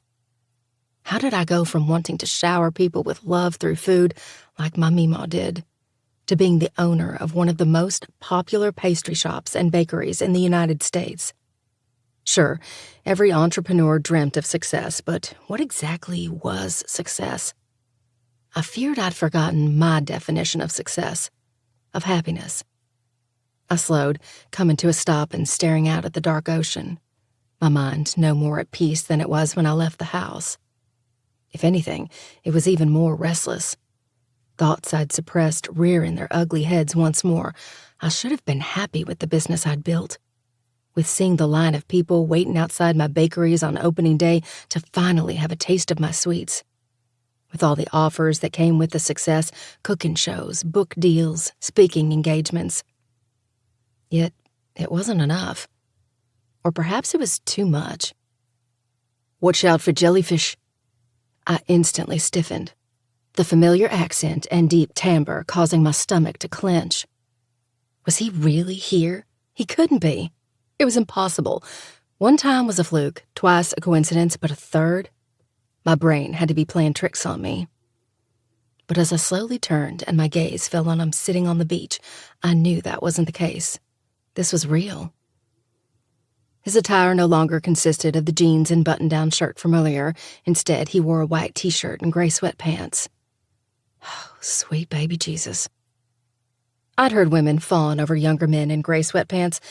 Naomi told me there were entire social media accounts with huge followings that only posted attractive men dressed as such. Now I knew why. This man blew all those other photos out of the water. Or maybe it was because he was so close, his familiar scent drifting my way, an aphrodisiac for my soul. You, I finally stammered. Me? He swiped a bottle from where he sat on the sand and took a sip. Then he held it out to me. I wasn't sure how to act, which version of him I was talking to. Was it the man whose eyes flamed as his hands examined my leg at the restaurant, or was it the indifferent, brooding surfer who barely uttered a single word to me this morning? There was only one thing I knew with any level of certainty when it came to him. He was damn near impossible to read, to interpret, to analyze. After everything I'd been through, I needed to be able to analyze, needed to remain 2 steps ahead, needed the upper hand. Thanks for the offer, but I should probably get back. You probably should. On a deep exhale, he lowered his head. Something akin to disappointment crossed his normally unreadable expression. I'm not the best company right now anyway. I hesitated, the compassionate part of me wanting to sit with him, make sure he was okay. It was more than apparent he'd been drinking, and pretty heavily, judging from his slurred words. But that part of me was at war with the part that didn't trust anyone, even myself. So I offered him a nervous smile and turned back the way I'd come. I only made it a few steps before his voice consumed me once more. My sister's dead. I paused in my tracks, the anguish exuding from those 3 words hitting me harder than I thought possible. I didn't know him or his sister, yet it was hopeless to not feel for him in this moment of vulnerability, especially after how hard and impenetrable he'd seemed during our previous encounters. Turning, I met his blue eyes once more. But this time, there was something different. Like he'd chipped away at the harsh exterior he wore and allowed me a brief glimpse of who he was. I'm sorry. I'm not telling you so you'll feel sorry for me, he interjected gruffly. More so you'll understand why I was, as my cousins put it earlier, a fucking arsehole. Or arsehole, he corrected, over-enunciating to make it sound more American.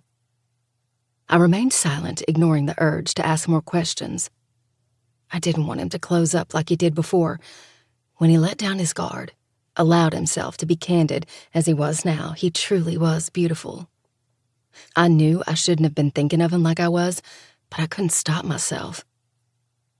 Do you want to know the fucked up part? The part I can't seem to wrap my head around? The power in his voice hit me deep in my bones, turning my insides into a tangled mess of uncertainty and nerves. What's that? I took a hesitant step toward him.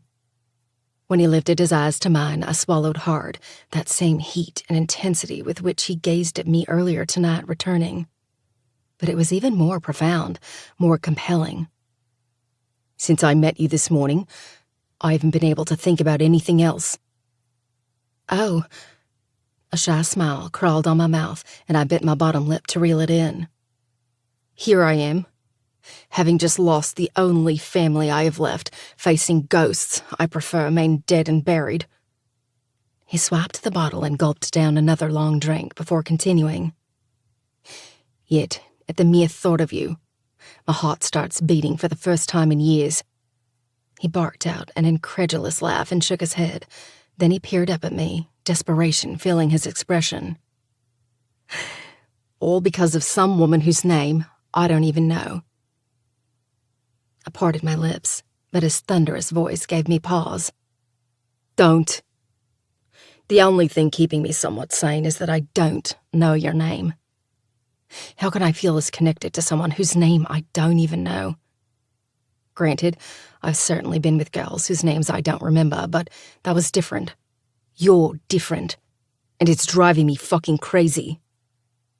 He dug his long fingers through his hair, tugging at it with such ferocity I was convinced he'd rip every single strand out of his scalp. Then he shot to his feet, yanking the bottle from the sand and spinning from me with an uneasy sway. You should definitely go home. Stay as far away from me as possible." His final words came out as a combination of a threat and a plea. I stood mute as he ambled up the beach, bottle in hand. I knew I should do as he asked, begged, and walk in the opposite direction, never to see him again. Several years ago, that was precisely what I'd have done. Hell, several hours ago, that was what I'd have done. But something flipped inside of me tonight. Maybe every woman was born with a switch that wasn't powered until she turned 40. More likely, it was Naomi's encouragement in the form of a 40 fabulous and free list that was currently shoved into my back pocket. Her voice rang in my head, urging me to finally choose myself. "Wait!" I called out. He stilled, wavering on his feet as he slowly turned toward me, gaze focused on mine. Rocking back and forth on my heels, I fidgeted with the hem of my shirt, biting my lower lip. I nodded toward the bottle. "Is it too late to take you up on your offer?" Chapter 9. Julia. He stared at me for several moments, swaying, blinking, contemplating. You'd think he'd just been dealt a Sophie's choice. Damned if he did, damned if he didn't. Finally, he drew in a deep breath and gave me a barely imperceptible nod as he drifted toward me. Plopping down in the same spot, he patted the sand beside him. I took that as an invitation and walked toward him, slowly lowering myself. Without a single word, he extended the bottle toward me. Midnight blue eyes watching my every move as I took it and brought it to my lips. As I sipped, I expected my taste buds to be assaulted with some shitty church wine, as my brother and I always called the mass-produced crap usually found on the bottom shelf of the grocery store. Or perhaps in the section labeled fine wine products, which was even worse than the bottom shelf. Instead, I was met with an explosion of robust flavors, full-bodied, complex. Lowering the bottle and looking at the label, I practically choked on the wine. "Not to your liking?" he remarked. I coughed a few more times as I shook my head. "That's not it," I finally managed to say before clearing my throat. "I just didn't expect to be drinking an Opus 1 Cab Sav out of the bottle." I passed it back to him. "Pretty sure there's a law against that somewhere, maybe etched on stone and handed down from Mondavi and de Rothschild from their Napa castle in the sky." He swept his analytical gaze over me, unraveling me with that same intensity he seemed to do everything. Then the most miraculous thing happened. He laughed. And not merely a simple, polite laugh. It was this amazing, endearing, full-bodied laugh. The sound raspy, gravelly, and so damn sexy. I couldn't help but join in. Nervously at first, fully expecting Mr. Tall, Dark, and Brooding to make a reappearance. When that didn't happen, my laughter turned less nervous, more relieved. Then into my more natural laugh. "And what does it say?" he asked between chuckles. "Thou shalt not drink amazing wine straight from the bottle? You are supposed to let it aerate." "Allow me." A hand around the neck of the bottle, he swooshed it in a circular motion, then he gave it back to me. "Now it's aerated." Laughter rolled through me once more, a light fluttering in my chest. This man was certainly not what I'd originally expected. I didn't know many people in their 20s who drank wine, let alone appreciated an amazing varietal like this. He was so nonchalant, acting as if it were merely something he picked up every day. Most men I knew would make a big ordeal of it, telling me in precise detail of the technique Mondavi and de Rothschild developed in making this wine, as if I hadn't gone to culinary school in Napa Valley and briefly studied viticulture. Men my age loved mansplaining. Not this guy, though. He didn't regale me with facts about the wine.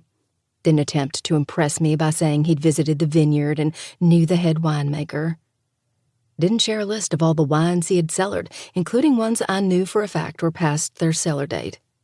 He was refreshingly blasé, for lack of a better word. I took another sip from the bottle, savoring the wine now that I was prepared for it. It truly was incredible. Rugged, bold, complicated. a little like I surmised he was.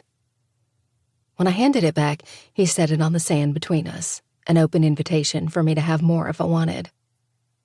Several moments passed as we simply sat together, listening to the ocean waves mere yards away, watching as the water came in, then was swept back out to sea. During our previous encounters, I couldn't ignore the nervous tug to fill any silence with word vomit, as Imogene often called my anxious chatter. But right now, with the welcome break in tension, I didn't feel the need to pollute the air with words. Neither did he. We just sat and drank and thought. "It's my 40th birthday," I declared after a while. He turned his gaze to mine, studying, scrutinizing, analyzing. Then he handed me the bottle. "Happy birthday." "Thanks." My lack of enthusiasm over the prospect of having completed another trip around the sun was obvious in the melancholy tone of my voice. Why did 40 sound so much older than 39? Maybe because your 30s were a decade typically marked with several big accomplishments.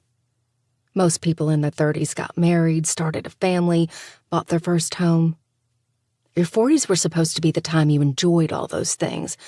I felt like I was starting over again. A daunting notion this late in the game. "I'm guessing it's a tough birthday?" I thought a moment. More introspective than anything. You'll know what I'm talking about in, 15 years or so? It makes you think. Makes you look back on your life and question everything. To be honest, I thought I'd have my shit together by this point. But you don't? I took another long sip of wine, wiping my mouth. I don't. Most days, I feel like I'm paddling upstream without an oar, as my Mima always said. I licked my lips, the alcohol emboldening me to delve into a deeper conversation than I'd expected to have tonight, particularly with him. I think I've been suffering from a lifetime of "someday I will" syndrome. He furrowed his brow. "Someday I will" syndrome? Yeah. You're young, so you probably haven't suffered its effects yet. It's when you keep saying, "Someday I'll do this, someday I'll do that." But then you blink and you're 40, wondering where the last 20 years of your life went. I exhaled a breath, then quickly shook my head. Don't listen to me. I'm just rambling and feeling relaxed from all the wine I've had tonight. I'm not usually much of a drinker. Sorry that you have to deal with the ramifications. I like listening to you, watching your mouth move. He crooned, voice low and almost sultry. And it's 13. On a hard swallow, I slowly faced him, my pulse kicking up again. Pardon? I stammered, still focused on him saying he liked watching my mouth. There were so many different directions I could take with that, and I doubted any of them were above reproach. He leaned toward me, eyes alight with amusement. The age difference? You're only 13 years older than me. Oh. I stared ahead, unsure if I should have been relieved that I'd been off by 2 years or horrified that I'd been off by only 2 years. 13 years was still a big age gap, especially when that gap included all of his 30s. The time most people outgrew the carefree attitude of their 20s and learned what becoming a responsible adult entailed. But why did it matter? We were merely two strangers who kept crossing paths. Why did I keep focusing on the age difference as if we were on the precipice of becoming something more? Maybe because I liked the way he looked at me, liked the way he made my skin warm, my heart beat, my stomach flutter, liked the way he made me feel alive for the first time in ages. I've been calling you Surfer Boy in my head, I blurted out in the silence, refocusing my gaze on him. Surfer Boy Chris. Chris? You look like a cross between Chris and Liam Hemsworth. Doesn't hurt you have that same sexy accent. He chuckled as he reached for the wine. Glad you find my accent sexy? Pretty sure anyone with a pair of ovaries would. Thanks for your vote of confidence. He faux saluted me, then faced forward. You can keep calling me Chris if you'd like. Keep the fantasy alive. So, you want to play that game then? What game is that? Not tell the other our real names? Could be fun, don't you think? You don't know who I am. I don't know who you are. It's like a clean slate. I interrupted. His lips curved into a lazy smile, a pair of dimples popping. Of course he had dimples. The man was God's gift to women. I thought the cherry on top of an already amazing package was the accent, but no. The man had dimples. And they were fucking perfect. Exactly. A clean slate. Where we can pretend everything in our lives doesn't exist. A break from reality. I studied him for a beat. He seemed too young to sound so jaded. Sure, he'd shared that his sister had just died, but this went deeper. I felt his need to escape in my bones, because I'd been desperate to escape who I was for years, probably since the day I was born. A clean slate, then. Though, if we're to sit here and share this incredible bottle of wine, I feel like you need something to call me. Instead of Jellyfish Girl, which I can only assume is what you've called me today. Yeah, nah. Yeah, nah? Bit of a contradiction, don't you think? Nah. Yeah. I snorted. Now you're just confusing me. His smile brightened. He barely resembled the brooding, unreadable man he was mere minutes ago. Like a weight had lifted the second I agreed to his suggestion that we keep our true identities a secret. For me, it was like receiving a gift on a silver platter. Didn't have to worry about him digging into a past from which I was still desperately trying to free myself. But why was he so insistent on keeping his identity a secret? What skeletons lurked in his closet? It's an Aussie thing. Yeah, nah means no, and nah, yeah generally means yes, but it truly depends on the context. So, since you said yeah, nah, that means you didn't think of me as Jellyfish Girl today, correct? Correct. Then, what did you think of me? In your head, what did you call me? A salacious grin flirted on his mouth. Mrs. Robinson?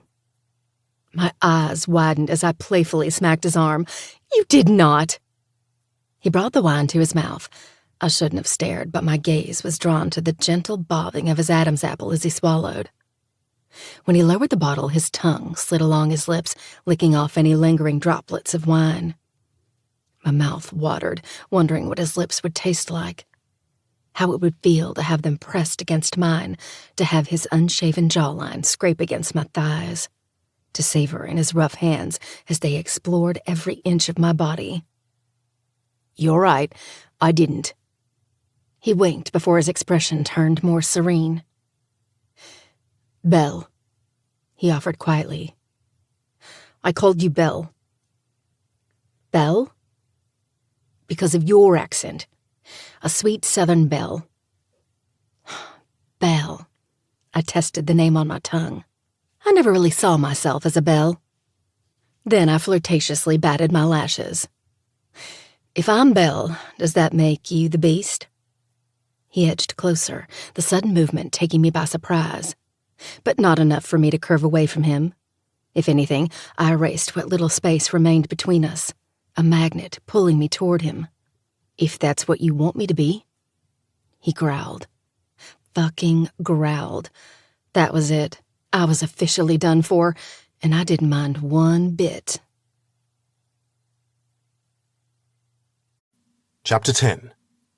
Lachlan. Buy a vibrator. I read off the next napkin in the pile she showed me, after I asked what they'd been writing during dinner, revealing the fact I'd been watching her for quite a while before she approached. She leaned back on her elbows, the ocean breeze blowing a few tendrils of hair in front of her face. God, I wanted to reach out and push them behind her ear, but she appeared so carefree, relaxed. I didn't want to spoil that. More so, I felt so carefree and relaxed. I wasn't obsessing over the past, replaying every word, thought, action.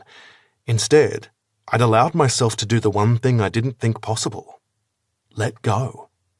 It may not have been a permanent feeling of ease, but I was determined to enjoy it for the time being. I'll have you know I already own a vibrator, Belle stated very matter-of-factly. Then why is this on here? Because my darling friend doesn't think my current vibrator is doing the trick. How would she know?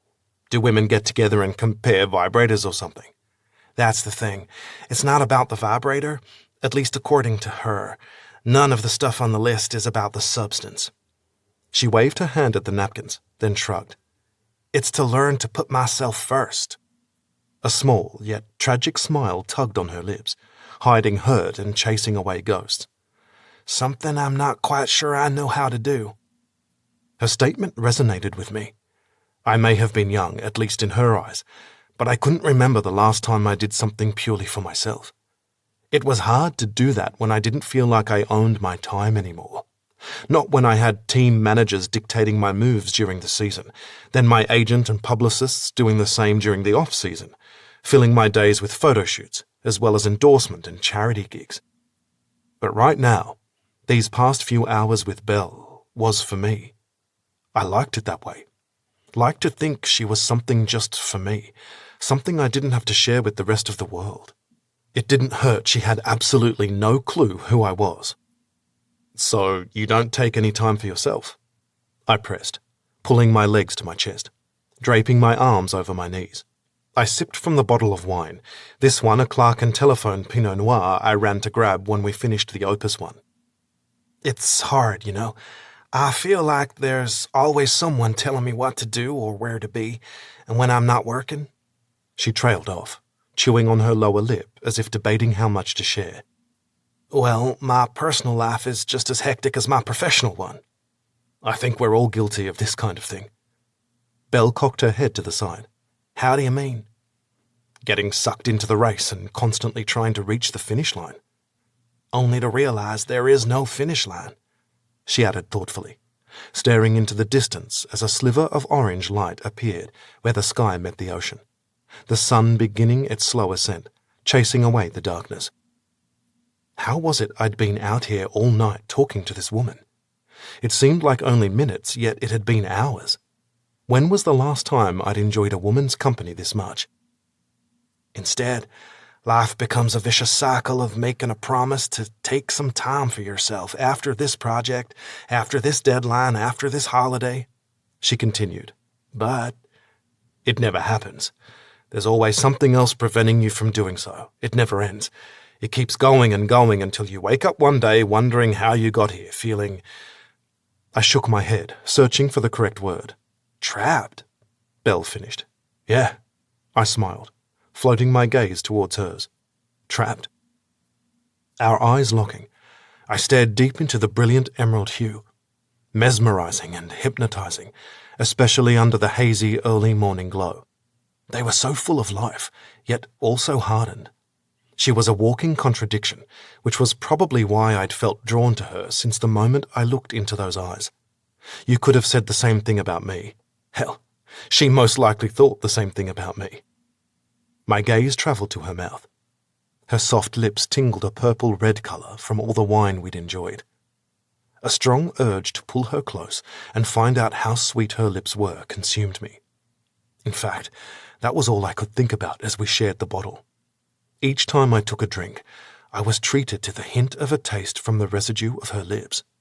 It made me want more, made me fantasize about how sweet her kiss would be. The mere thought of it drove me wild, taunting me, teasing me, tempting me. Just as I began to lean into her, she pulled back, jumping to her feet. I should go. She glanced toward the shoreline. Sun's about to rise.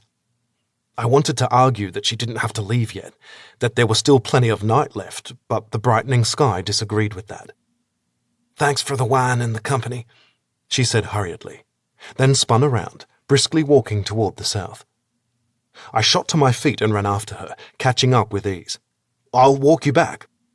She glanced my way before turning her eyes forward once more, maintaining her quick pace. You really don't have to. I can manage. I don't doubt that. Just humour me. Visitors to this island tend to lower their guard and think nothing bad can happen. Believe me, tragedy can still strike, even in paradise.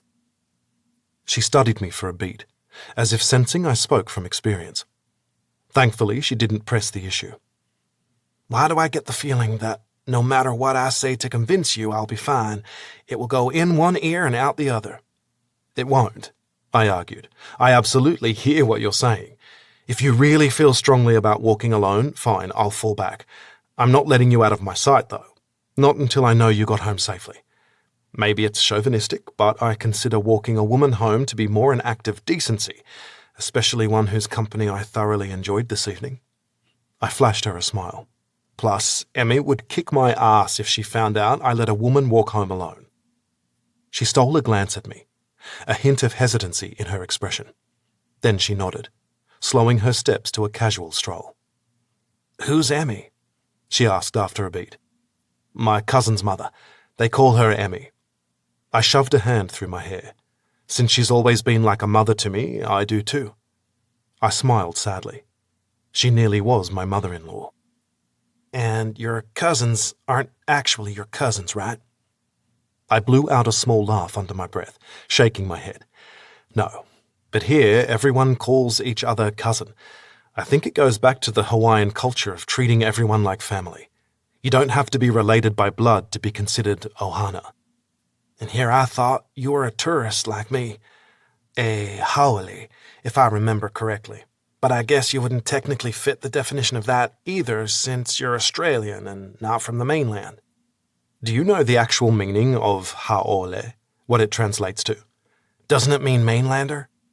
"That's a fairly basic definition. Over the years, I suppose it's been widely accepted that a lot of haoles are mainlanders, but not all mainlanders are haoles, at least not in my circle." She stopped walking, facing me, confusion on her face. "I don't follow. I thought—" "These days, it's used to refer to anyone not from the islands, especially those who don't show respect for the Hawaiian traditions and culture. But originally, the term had a different meaning." "What's that?" She leaned toward me. It was a barely perceptible movement, but I noticed it. Felt that electric current spark once more. I peered into her eyes, doing my best to maintain my composure when I wanted nothing more than to press my mouth against hers, lose myself in her in the hopes of forgetting everything, even if for only a moment. The technical translation of haole is without breath. It refers to those non-Hawaiians unfamiliar with the honi. Honi? With a slow nod, I stepped toward her, my body only a breath away from hers. Her lips parted, chest rising and falling in a faster rhythm as her eyes remained locked with mine. I didn't have to ask whether she also felt this insane connection, like a live wire waiting to be tripped, setting both of us ablaze in the blink of an eye. She did. I saw it in the way her gaze drilled into mine, questioning and wanting. "The hone is a Hawaiian greeting," I continued, my voice low and deep.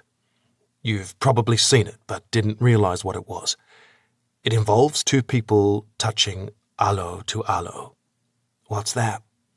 "It means bone to bone. Hawaiians believe our ancestral DNA is contained in our bones, so when we touch our foreheads together, we're connecting on a deeper level. That's when you release a ha, a divine breath we believe is held within each of us. Then you breathe in the other person's breath to finish the greeting. So the term haole literally translates to without breath. It implies that someone not only has no spirit, but is also ignorant of the Hawaiian culture we respect and honor every day of our lives." "I like the idea of that. Haoni."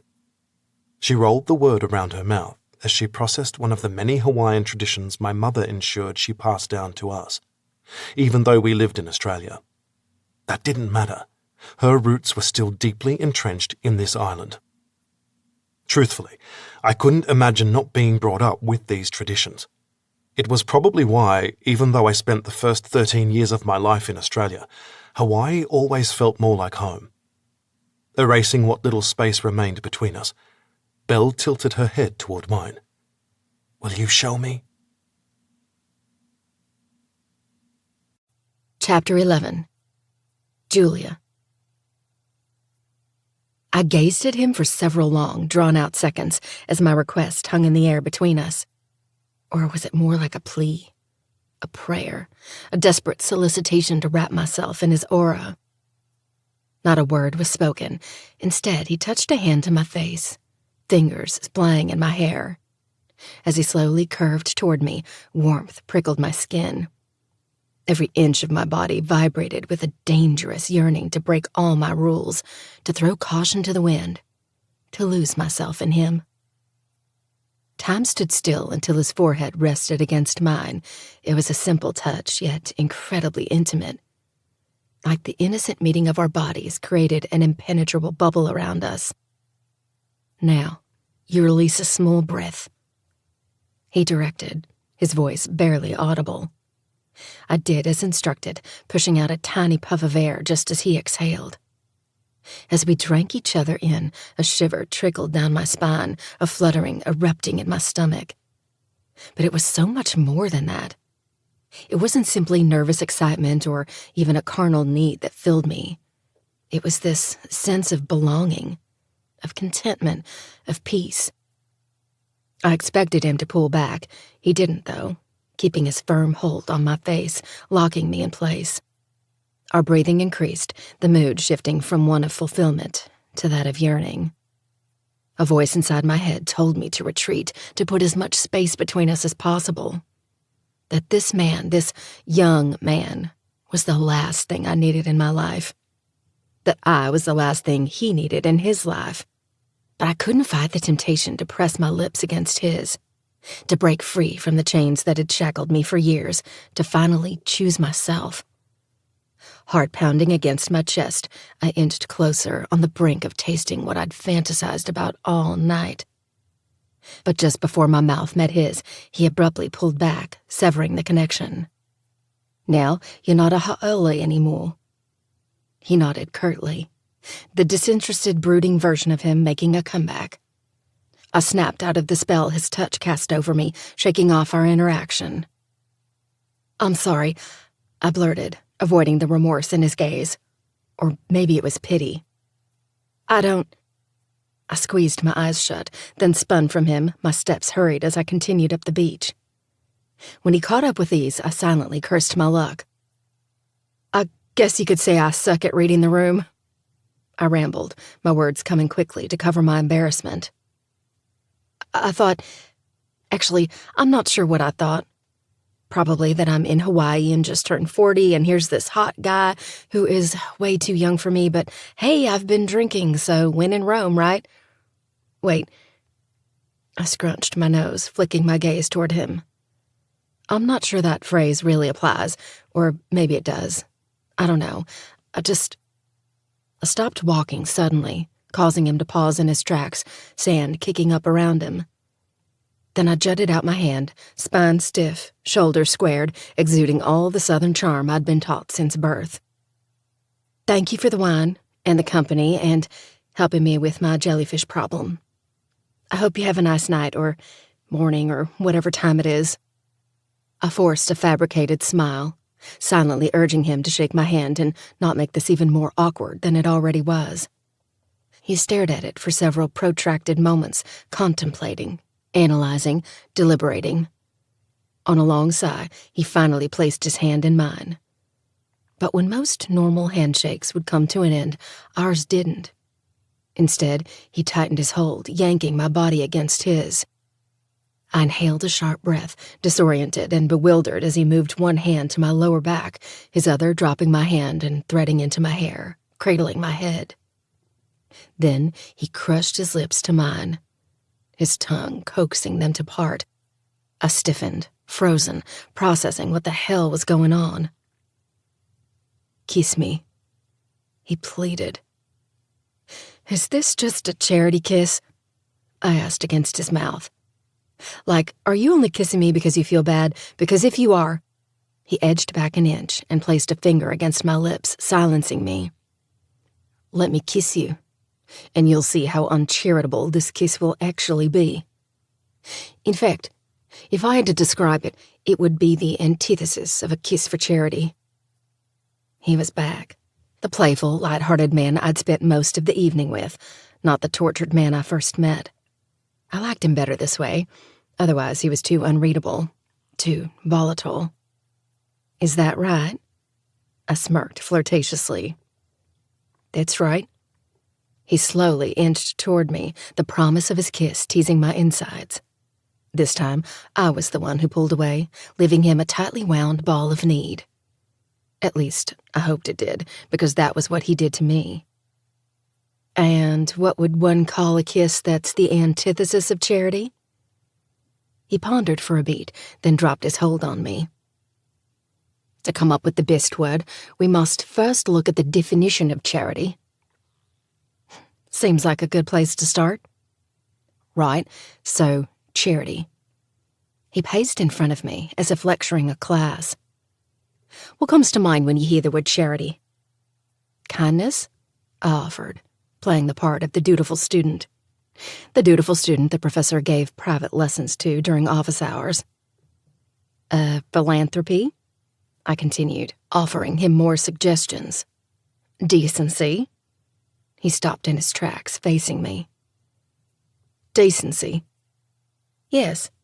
In my opinion, being charitable is a decent and honorable way to live. Before I could utter another syllable, he stalked toward me and looped an arm around my waist, my body careening with his once more. He dug his free hand into my hair as his lips hovered a breath from mine. Then, you should know this kiss will be so indecent, so immoral, so improper, you might consider it offensive. He declared in a husky voice that made my insides coil and tighten. Is that right? I breathed. He nodded slowly. Absolutely, Bill. Well then, I draped an arm over his shoulder, fingers curling into his hair as I hoisted myself onto my toes. Offend me, beast. A noise resembling a needy growl escaped his throat as he pressed his mouth firmly against mine. This time, when he moved his lips, I parted for him, our tongues meeting. This first kiss after so long, unexpected and scary. Yet, I got the feeling Chris could sense my trepidation. His gentle motions encouraging me as his tongue swiped against mine. When he groaned, something sparked inside of me. Something that had been dead for a long time. Too long. At the heady sound, I tightened my hold on him, nails digging into his scalp as I returned his kiss with more intensity, more enthusiasm, more everything. He pulled me harder against him, his hips swaying. The feel of his need for me lit me on fire, my nerve endings tingling with a lust more potent than the strongest liquor. When I released a tiny moan, he kissed me harder, more forceful, more biting, to the point I had to break away to catch my breath. We stood there, panting, staring at each other, both of us wearing identical expressions. At least, I assumed his expression mirrored my own since he wore a "what was that" look, but in a good way. Which was precisely what I was thinking. What was that? It wasn't just a kiss. It was an explosion of pent-up need, a symphony of desire, a communion of lust. Okay, I exhaled once I managed to get my breathing under control. I stand corrected. That was most definitely not a charity kiss. I told you it wouldn't be. In case you haven't noticed, I've been staring at your lips all night, wondering how they'd taste. I pinched them together, playfully batting my lashes. And how do they taste? He brought a thumb up to them and leaned toward me. Like beauty. He kissed one corner of my mouth, eliciting a tiny whimper from me as my insides turned to mush. In greed, he kissed the other corner. In sin, he stole another kiss, full yet brief. You most definitely taste, as I imagined that infamous apple in the Garden of Eden did. So decadent and satisfying, you'd gladly sin over and over just to experience that first bite again. He nibbled on my bottom lip, tugging it. Holy shit, I exhaled, the words leaving my mouth of their own volition. You'd make an amazing phone sex operator. Wait, I pulled back, narrowing my gaze. In a hushed whisper, I asked, "Do you know what that is? Or are you too young? Not that you're too young to know about sex." There was more of my word vomit. But were sex lines still a thing when you were jerking off to centerfolds? Wait, my eyes widened. Were centerfolds even a thing for you? Or did you start jerking off to Pornhub? Or maybe just find someone to talk dirty to on one of those dating apps? He threw his head back and barked out a laugh, the sound cutting through the still, early morning serenity. I didn't get my start jerking off to Pornhub. I had quite the collection of sticky magazines stuffed underneath my mattress. Phew! I swiped at my forehead in mock relief. I'm happy to know some rites of passage haven't changed, even with technology. Every young lad needs a physical spank bank. It feels strange to agree, but I suppose you're right. I smiled up at him, then exhaled a long sigh, stepping out of his embrace. On that note, I'll say goodbye. I nodded at the house behind me. This is me. Oh. His expression fell slightly as he increased the space between us. Right then, I repeated. I always hated awkward goodbyes, and this one certainly took the cake. I wasn't quite sure what the protocol was for saying goodbye to someone whose name I didn't know and I'd never see again after we'd just made out. Thanks again for the help and the wine, I laughed to myself. And the kiss. Well, thanks. With a nod of finality, I spun from him, heading toward the stone pathway leading to a large grassy area off the lanai, privacy hedges secluding it from the houses on either side. Just as I was about to reach the back door, his voice sounded over the waves. "Bill!"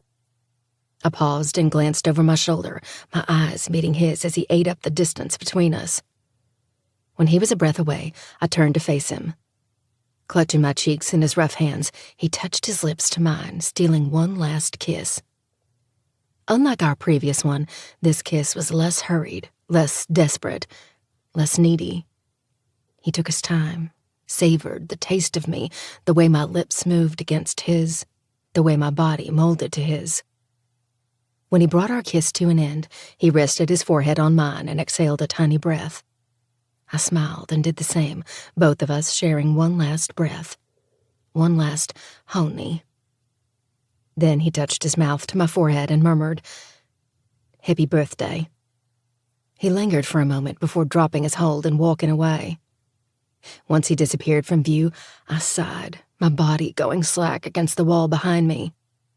One thing was certain, if tonight was any indication of how my 40s would be, it was sure to be one hell of a decade.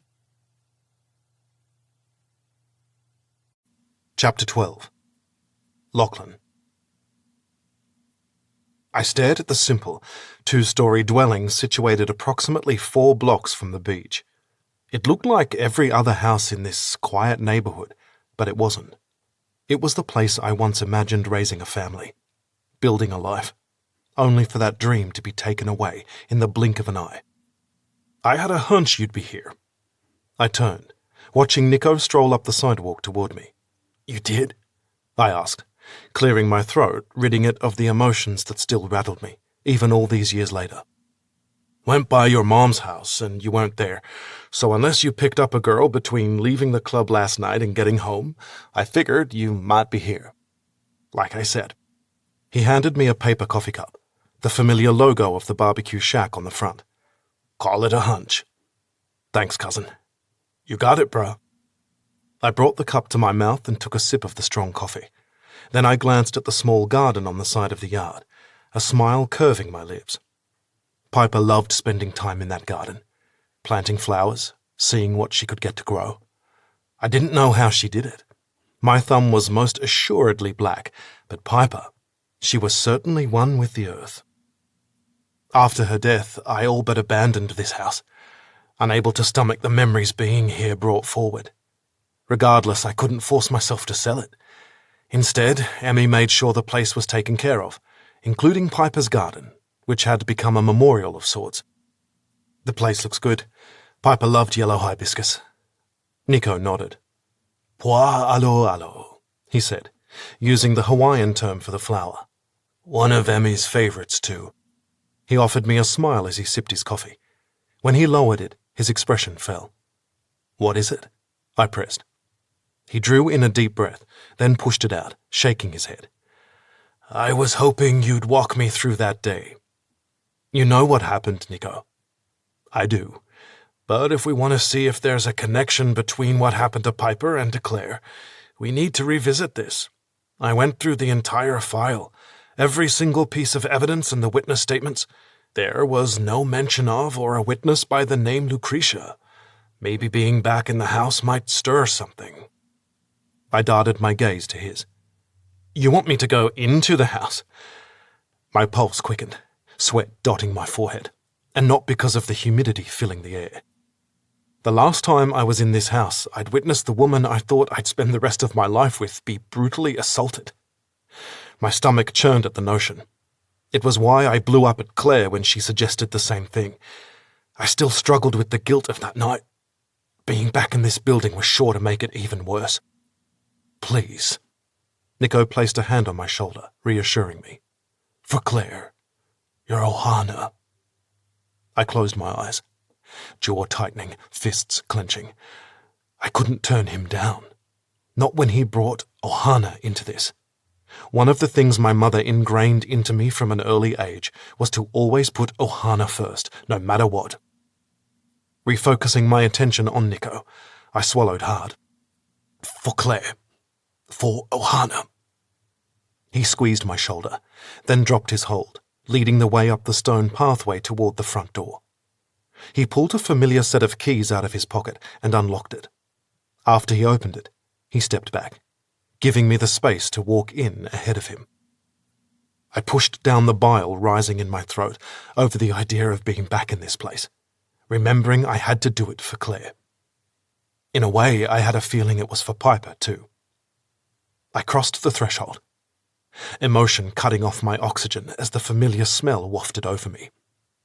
It was amazing how something as simple as the lingering scent of plumerias could bring back memories.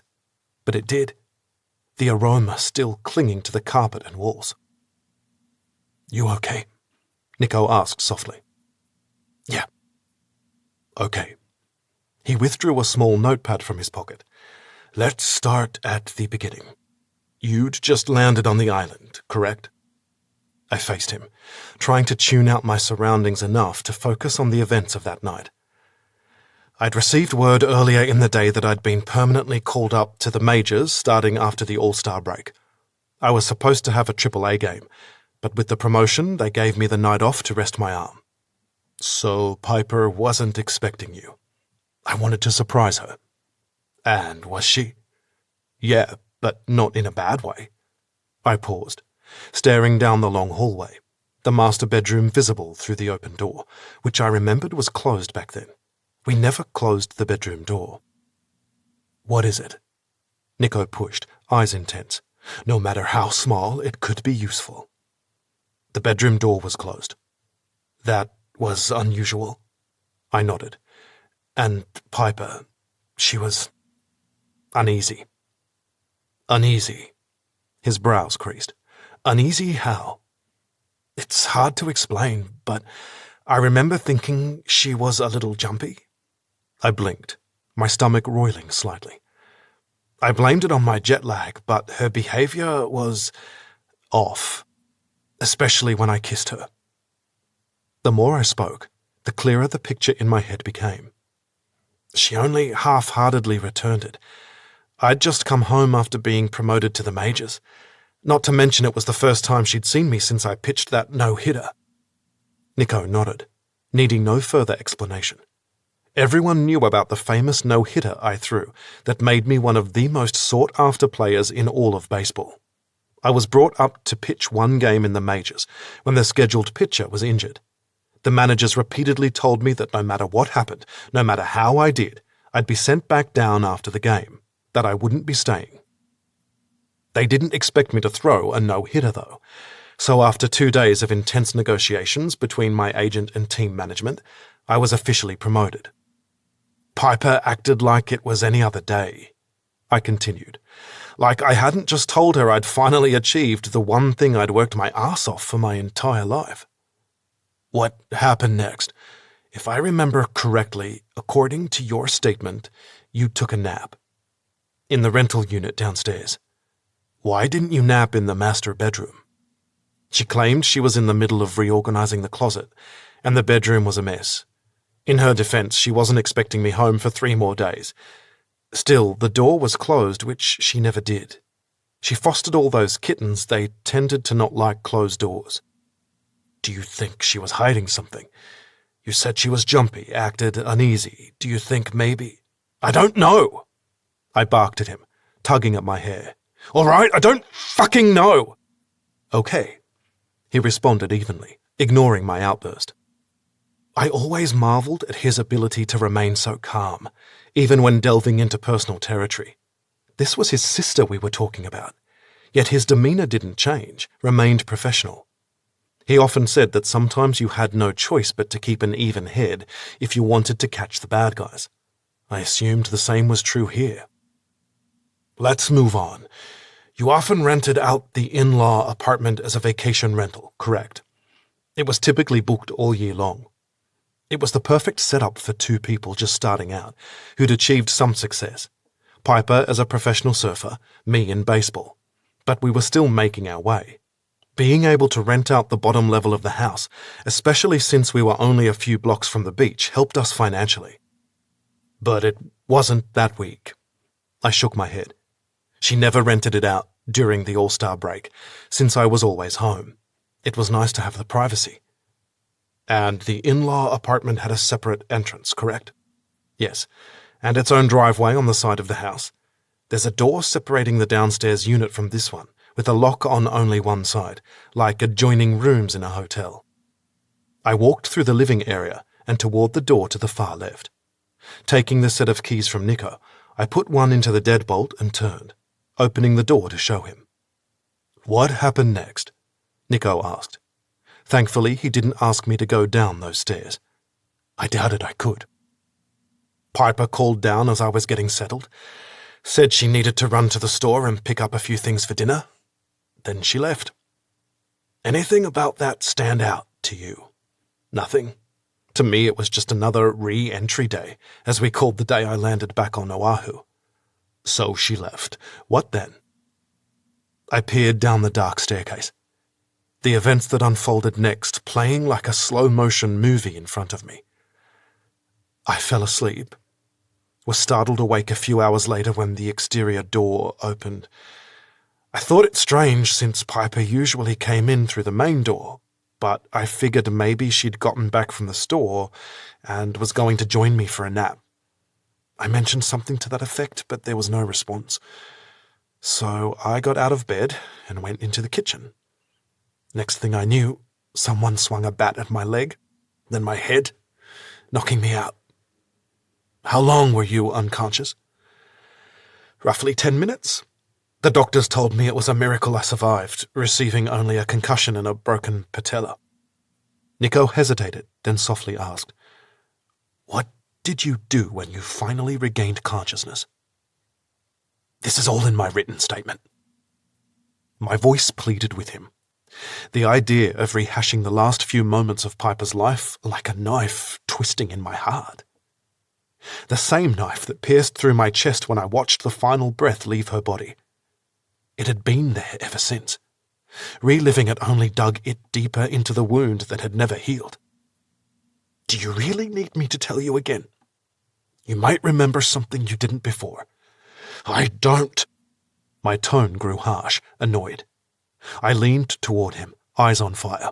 I woke up and saw my sister lying a few feet away, a large gash in her stomach, a knife wound. When did Claire arrive? Obviously when I was unconscious. Earlier in the day, I'd texted to let her know I was home.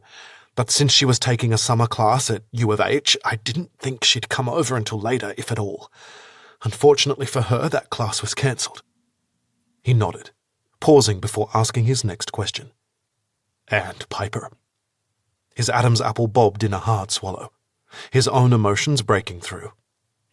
Where was she? I squeezed my eyes shut, trying to erase the image from my memory. But even dousing my eyes with bleach couldn't remove it. In the bedroom, when I first woke up, I'd hoped she hadn't yet returned from the store, that whoever assaulted me and Claire left, but then I heard noises coming from the bedroom of the rental unit. What did you do next? My knee was fucked, but I managed to drag myself across the room toward Claire, checked her pulse and breathing. When I found a pulse, I dug through her purse for her phone. That's when I noticed the small pistol she often carried. And that's when you called 911, correct? Yes. I desperately wanted to get to the bedroom, but I knew Claire wouldn't survive much longer, so I dialed 911 and dropped the phone, praying it was enough for the operator to send help. So after calling 911 and grabbing Claire's pistol, what did you do? I dragged myself into the bedroom. What did you see when you got there? A strange man was on top of Piper on the bed. His jaw tightened, posture becoming tense. How would you describe the man in terms of height and build? A few inches shorter than me, medium build, which was consistent with Caleb's height and build. Correct. When you saw him on top of Piper, what did you do? You know what I did, okay? I hissed through clenched teeth. What does any of this have to do with my sister? Why do we have to rehash that day? Everything I just told you is in my official statement. The same goes for what happened next. It's all the same. Nothing's changed. Claire was rushed to the hospital clinging to life, and Piper was wheeled out of here in a goddamn body bag. Except you noticed she was uneasy and jumpy when you got home. That wasn't in your statement. Because it's irrelevant. I threw my hands up. It could have been because of a big competition she had coming up. He studied me for a beat, then sighed. I know you don't want to believe that perhaps Caleb could be innocent and the real perpetrator is still out there. Trust me, I don't either. The only thing that's given me peace is knowing the bastard who hurt my baby sister paid for what he did. His stare penetrated into me for several long moments before his expression relaxed. But as a cop, I have to look at things objectively. So, for argument's sake, let's assume we got the wrong guy, that it wasn't Caleb, that he was telling the truth when he insisted his DNA was found on Piper because they'd been sleeping together. I pinched the bridge of my nose, a vice clamping around my heart. It was difficult enough to come to grips with the fact that Piper had died tragically. It was something else entirely to believe she'd been cheating, that they'd arrested the wrong guy, that he'd also paid with his life. Was there anyone else who would want to harm Piper? Nico pressed. Everyone loved her, you know that. Her surfing career was starting to take off. She volunteered at the animal shelter, constantly took in kittens that were practically on death's door, woke up every 2 hours to bottle feed them. Hell, when she had a really difficult foster, she stayed up with them, snuggled them against her body, not wanting to sleep for fear they'd pass away when she wasn't looking. Someone like that, with a heart as pure as that, doesn't cheat, I insisted, unsure if it were for Nico's sake or my own. The rental unit, he interjected, changing the subject. Piper typically managed it, greeting guests, making sure they had everything they needed. I nodded. Did she ever voice any concerns about a particular guest? Anyone who might have made her feel uneasy? Maybe one whose name was Lucretia? You think it might have been a guest? That wasn't even brought up during the initial investigation. Nico shrugged. Probably because the lead detective saw the overwhelming amount of DNA evidence and eyewitness testimony linking Caleb to the crime, and figured there was no need to search for a needle in a haystack in what appeared to be an open and shut case. Maybe we got it wrong. It does occasionally happen, so do you remember anyone by the name of Lucretia? Anyone who was a bit odd or unusual? Could explain how they were able to get into the unit? I couldn't be sure about the name, but I'm certain we never had any troublesome guests. Hell, we never even had to remind people to take off their shoes when entering. Everyone was respectful and well-behaved. I laughed under my breath. She considered most of them Ohana, sent Christmas cards, stayed in touch to check in on them. I swallowed past the lump building in my throat. You know how she was. All it took was a minute in her presence to be drawn to her. She was very enigmatic, Nico agreed, eyes flickering with nostalgia. Then his expression hardened once more, turning from Piper's older brother into the hard-working detective he was. Can you get me a copy of your guest list? Do you have something like that? I exhaled a long breath, pinching the bridge of my nose. I hated the idea we might uncover things about Piper I didn't want to know. But I hated the idea of not knowing what really happened to my sister more. Of course, I finally said. Anything to help get answers. Chapter 13. Julia. "Happy birthday!" Imogene exclaimed once I answered her FaceTime call, her cheerful, innocent face popping up on the screen. After my late night, or early morning, depending on how you looked at it, I thought I'd have had no trouble falling asleep. But every time I closed my eyes, I saw Chris's blue gaze staring back at me. Felt the warmth of his lips moving against mine, melted into his electrifying embrace as he held me in a way I doubted I'd ever been held before. Eager, greedy, consuming. With a few mind-blowing kisses, he'd left me a tightly wound bundle of nerves. I doubted even the Mount Olympus of vibrators that Naomi insisted I procure would help disperse all the pent-up energy coursing through me. So, hearing from my daughter was a much-needed distraction. Plus, it meant a lot to me that she thought enough to call on my birthday, even though she was surrounded by her friends. That was just the type of compassionate, giving daughter I was blessed with. "Thanks, sweetie." I beamed at her, my heart full at the mere sight of my mini-me. "How's camp going?" "Great." She smiled brightly. It was a smile that would soon attract the attention of teenage boys. Hell, it probably already had. After all, Imogene was 14. Not the innocent child I still wished she were. She was a smart kid with a good head on her shoulders and an amazing heart inside her. I still struggled with letting her out into the world to discover how dark and twisted it could be. I wanted to keep her locked up where no one would ever hurt her. This was the part of being a mother no one warned you about. How you spent years raising them, molding them into this incredible human. But eventually, you had to let them live. Had to let them be free to make their own decisions, their own mistakes. The idea of any harm coming to my beautiful girl made my heart squeeze. I doubted that would ever stop. Even when she was an adult with children of her own, if that was the path she wanted to take. "What have you been doing?" I pressed. "Yesterday was the first day, so it was just a bunch of getting to know your cabin mates and group kind of things. I'm helping with arts and crafts for the little tykes in the morning, then with archery and soccer in the afternoon." My heart swelled with pride. Every parent was proud of their child's accomplishments, but Imogene had been through so much in her life. Born with a heart defect that required surgery when she was mere months old, the first year of her life was an endless stream of doctor appointments, late-night trips to the ER when her temperature rose just a bit, and nerve-wracking surgeries. Through it all, she proved to be a fighter. Now she was as healthy as every other teenager. While she did have to take it easy compared to other kids, she didn't let anything prevent her from following her dreams. If she was passionate about something, she'd find a way. She was the most determined little girl I'd ever met. "That's wonderful, sweetie.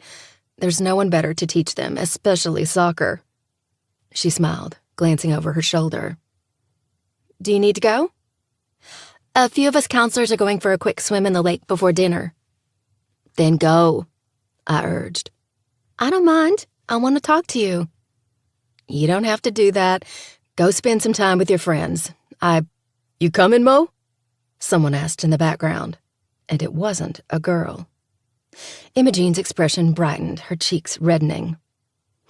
"I'll be right there, Roman." She kept her gaze turned toward the source for a protracted beat before looking back to the phone, her eyes averted. "And who's Roman?" I pressed, half teasing, half serious. She shrugged, pinching her lips together to fight her growing smile. "I go to school with him. He's a junior. Plays on the varsity soccer team, too, a midfielder. I nodded, pretending to know what that was. If it weren't for Wes, my brother, sitting next to me at Imogene's games, explaining what was going on, I'd have been completely lost. The only position I could pick out on the field was the goalie. We're running the soccer clinic together. And do you like him? Mom! Her eyes bulged to the point I was convinced they were about to pop out of their sockets, her fair skin turning an even brighter shade of red than it was mere seconds ago. She narrowed her gaze on me, jaw tight, lowering her voice. He might hear you. That was all the confirmation I needed to know my baby girl had a crush. It probably wasn't her first, but it was the first one I witnessed myself. I didn't count her teenage infatuation with whatever boy band was all the rage these days. That was simply a phase all adolescent girls seem to go through, much like I did with my love for Donnie Wahlberg when New Kids on the Block was the hottest band around. But this was a real crush. I wasn't ready. Was any mother of a teenage girl ever ready for something like this, though? Just be careful, Imogene. It's not serious, she replied flippantly, smoothing a few strands of her blonde curls behind her ear. I arched a brow. But it is something. We're just hanging out, having some fun, that's all. I had to resist the urge to tell her she was too young to hang out or have fun with any boy, especially one who was a grade ahead of her. But I knew from experience forbidding any type of behavior would only encourage her to do it. I couldn't stop her from dating the rest of her life, although the idea sounded appealing, especially considering they were at camp together. The only thing keeping me from hopping on the next flight home was the fact that Imogene had been going to this camp for the past 6 years, and I was confident in the head counselor's ability to keep teenage hormones in check. Just be smart, and remind Roman that if he so much as puts a hand on you that you don't consent to, your uncle is a short drive away and has absolutely no problem teaching him a lesson. Mom, she groaned, trying to sound annoyed. But she knew it came from a place of love. You don't have to worry about him. He's from a good family. His daddy's a preacher. I simply smiled.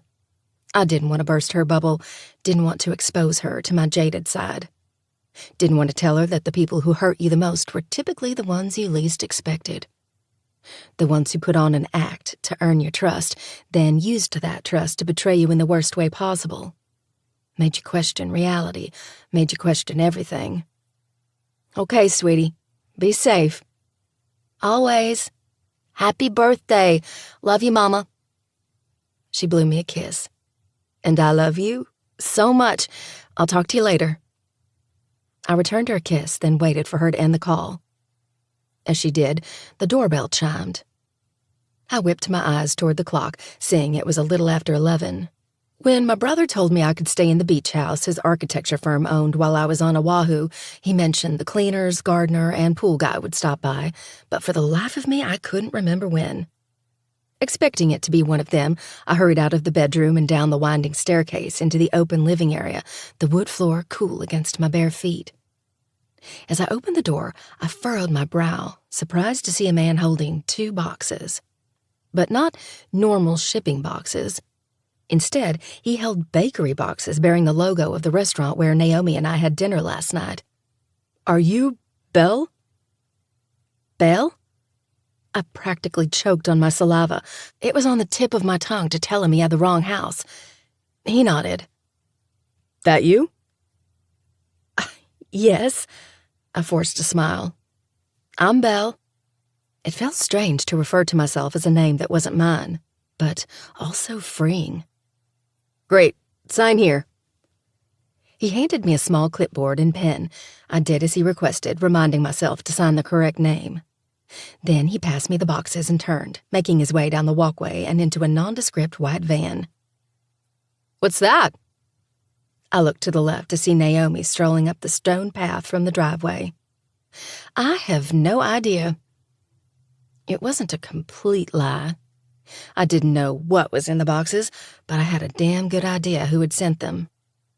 Approaching, she noticed a card taped to the top box and snatched it, tearing open the envelope before I could stop her. As she read it, her lips curved into a smirk. Then she held it out for me to read. I could be wrong, but I think someone wants you to call them.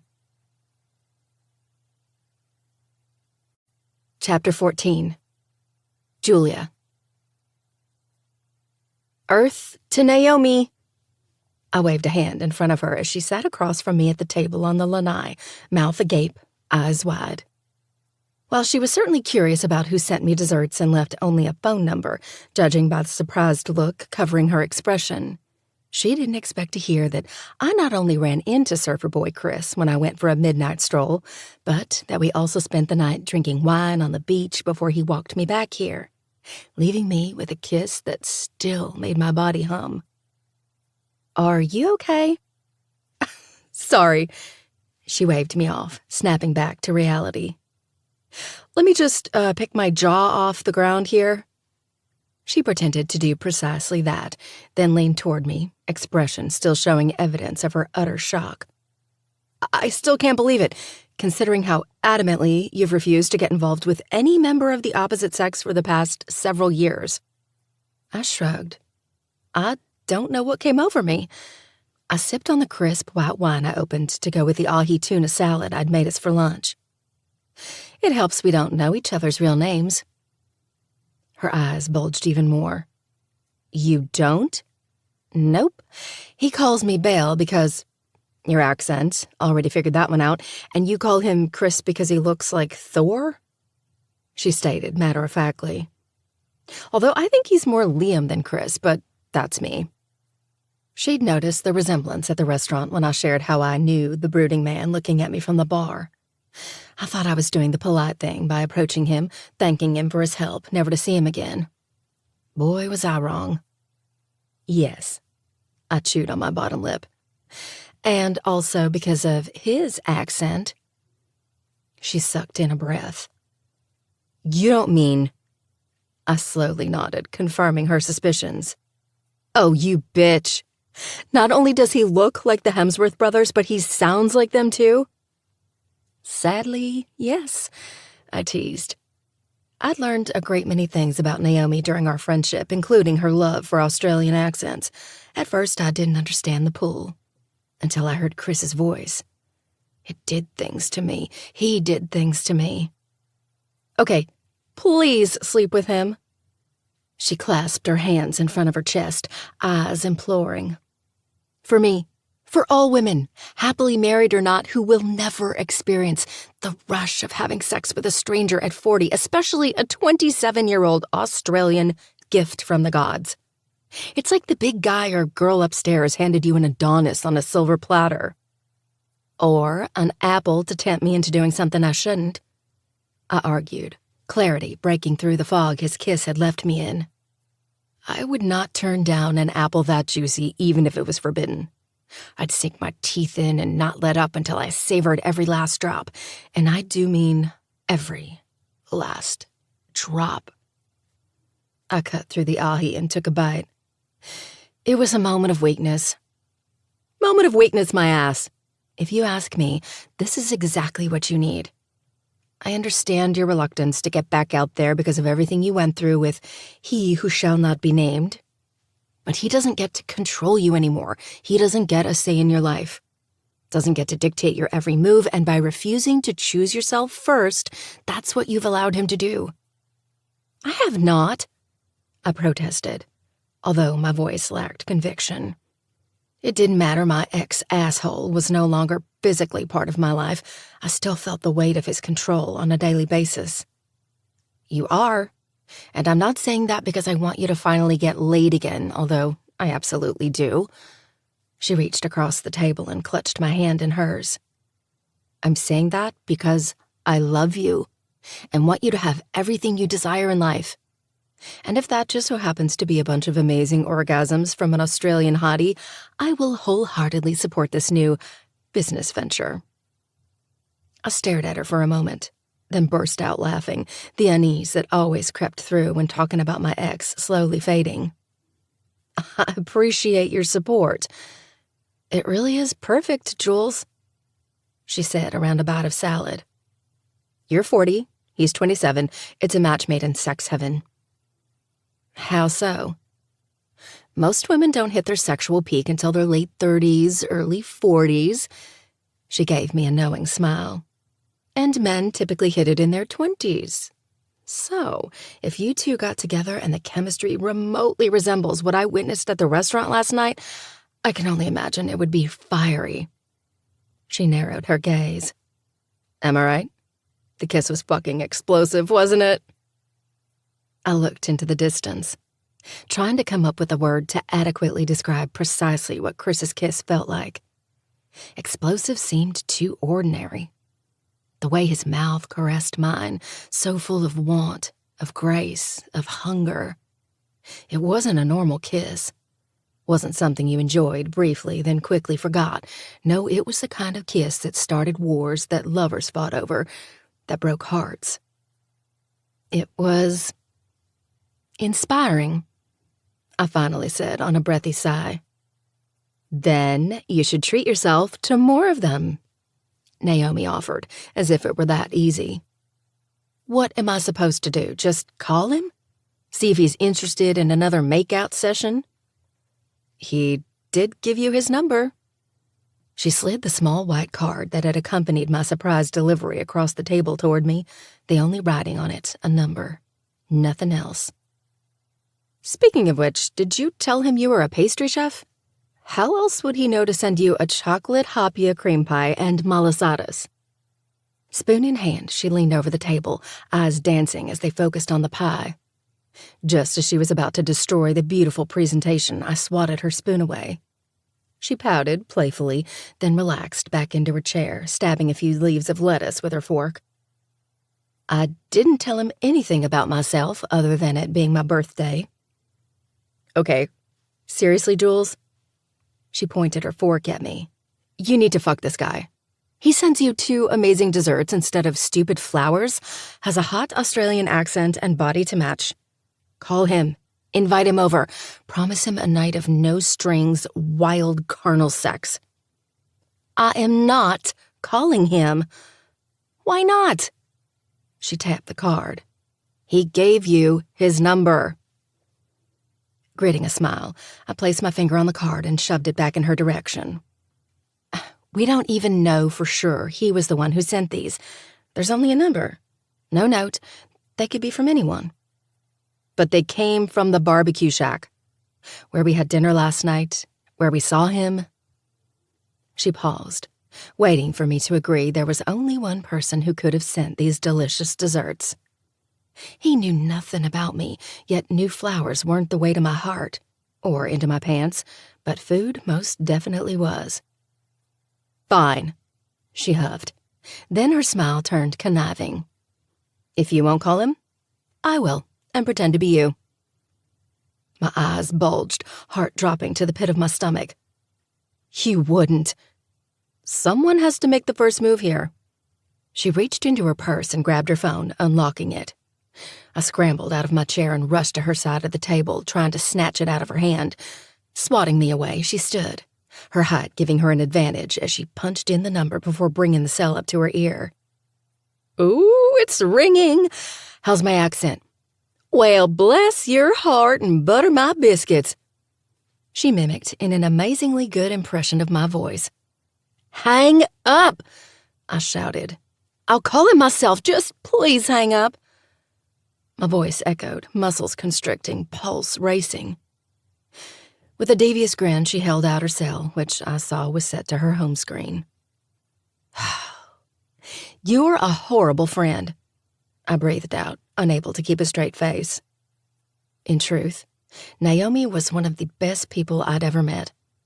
Through everything I'd endured with Nick, my ex, she had my back, giving me a shoulder to cry on one moment, then making a punching bag with Nick's face on it the next. She placed her hands on my biceps, eyes awash with sincerity. I just want you to be happy. And I'm not encouraging you to do this because I think you need a man in order to achieve that happiness. Just like the list we made was all about you finally putting yourself first. So is this. That's where you'll find your happiness, Jules, by satisfying your needs. You're a smart, confident, gorgeous woman. She dropped her hold on me, crossing her arms in front of her chest, giving me a smug grin. Be his Mrs. Robinson. Chapter 15. Julia. I wouldn't even know what to say. I couldn't believe we were having this conversation. Then again, it felt good. It had been far too long. Maybe Naomi had a point. Maybe this was the perfect situation for me. I haven't dated since my 20s, I reminded her as I returned to the table and sat. And even then, I was the one being asked out, not the other way around. You're not asking him out, she argued, retaking her chair. This isn't a going steady situation, Anne Margaret.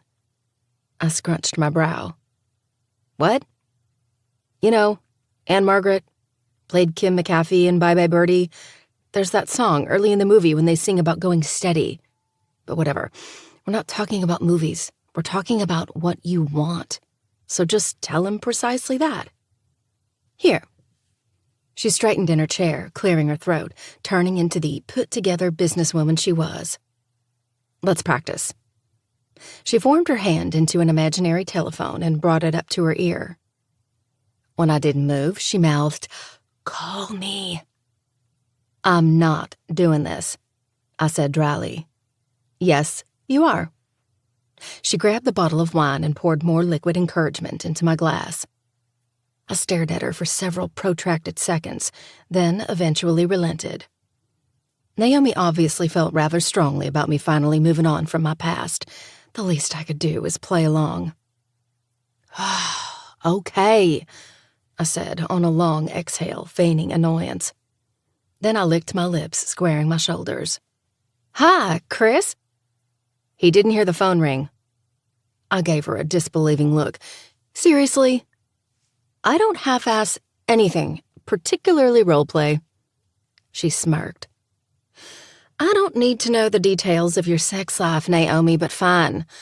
Ring, ring. You really shouldn't call someone on speaker, especially if you're going to ask them to bang you. I'm not entirely certain of the rules, but I'm pretty sure that's a no-no. Exasperated, I glared at her. How am I on speaker? This isn't even real. She gestured at me. I don't see you holding a phone up to your ear. I'm using my imaginary earbuds. I gritted a smile. Ring, ring, I said again, watching Naomi. But she didn't move. It's ringing, I sang. In my mind, Chris isn't the type of guy who just waits around for a phone call. It'll take him a few rings before he answers. She smiled sweetly before fixing her expression and clearing her throat, pretending to get into her role. G'day, mate. Want to throw another shrimp on the barbie? She answered in a horrendous Australian accent. He does not sound like that. Just speak normally, please. You're no fun, but fine. She paused for a beat, then deepened her voice. Hello? I briefly squeezed my eyes shut, feeling like an idiot. But if there was anyone who wouldn't judge, it was Naomi. Hi, is this... I trailed off, ripping my gaze back to Naomi. Wait, I don't actually know his real name. What if he thinks it's a wrong number? He won't. Just tell him it's his Southern Belle. I'm not his, nor will I ever be. Trust me, men love that shit. He'll dig it. Go on. I pushed out a deep breath, then returned to this ludicrous fake phone call. Hi, Chris, I said in a chipper voice. It's Belle. Naomi held up a hand. I'm going to stop you right there. You sound like you're reading off a script or doing a cheer. What do you expect? This isn't real. Pretend it is. I need less infomercial, more Mrs. Robinson. Oh, this is ridiculous, I muttered, then stood, thinking it would be easier if I didn't look at Naomi. Chris, it's Belle, I said evenly, purposefully trying to sound less like a news anchor. Belle. Naomi replied in a flirtatious tone. "I wondered if you would call." "Well, it would have been rude of me to not thank you for the delicious treats you sent." "I'm glad you like them." I stared ahead, not knowing what to say next. After several moments of silence, Naomi cleared her throat, drawing my attention back to her. "Take what you want," she mouthed. I nodded, looking past her once more and focusing on the floral beds lining the stone pathway leading up to the house. "Actually, there's another reason I called." "Oh, and what's that?" I drew in a breath. This wasn't real, but the thought of saying it still rattled me with nerves. Could I do this if he were on the other end of the phone? There was once a time I had no problem approaching guys at a bar and convincing them to buy me a drink. That was all this was, too. I just needed to channel the old Julia. The Julia I was before Nick molded me into the person he wanted me to be. A proposition of sorts. "You have my attention? What kind of proposition did you have in mind?" I paced, as if this were a real conversation. "I'm in Hawaii for the next week." "Okay," she drew out, encouraging me to continue. "Right, so I think we should spend the next week." I trailed off, struggling to find the correct words. Naomi gave me a reassuring look, reminding me to just lay it all out there. "I think we should spend the next week as lovers." She snorted. "Lovers, Jules? Really? That's really how you want to proposition your Australian Adonis to spend the next week with you, by asking him to be your lover?" I held my head high as I returned to my chair, grabbing my glass and taking a sip of wine. I thought it sounded mature, and it was the least crass term I could come up with. Screw that. Just speak your mind. Tell him exactly what you want. Leave no question as to your intentions. "Okay." I forced a sardonic smile. "How's this? Chris, my Australian Adonis and incredible kisser, would you spend the next week pounding your cock into my pussy in every sexual position known to man? Making me come so hard I forget my name? Fucking me so raw I'll barely be able to walk for a week afterward, because that's what I'm looking for. No real names, no boring sob stories, no expectations other than a week of sinful, lust-filled, depraved sex." Naomi opened her mouth, but I held up my hand, preventing her from interrupting, knowing all too well what correction she'd make. "That's right, not sex. Fucking. Sinful, lust-filled, depraved fucking." I looked at Naomi, expecting her to jump up and cheer. There was no way she could argue I didn't put it all out there with that. Instead, she simply gaped at me. Well, more like past me. Awareness prickled my skin, a warmth settling low in my stomach as the hair on my nape stood on end. There was only one person who had that effect on me. I swallowed hard. "He's here, isn't he?" Naomi pulled her lips between her teeth, fighting back a grin, and nodded. Closing my eyes, I sucked in a deep breath before looking back at her. "Since you're the amazing friend you are, I need you to do me a favor."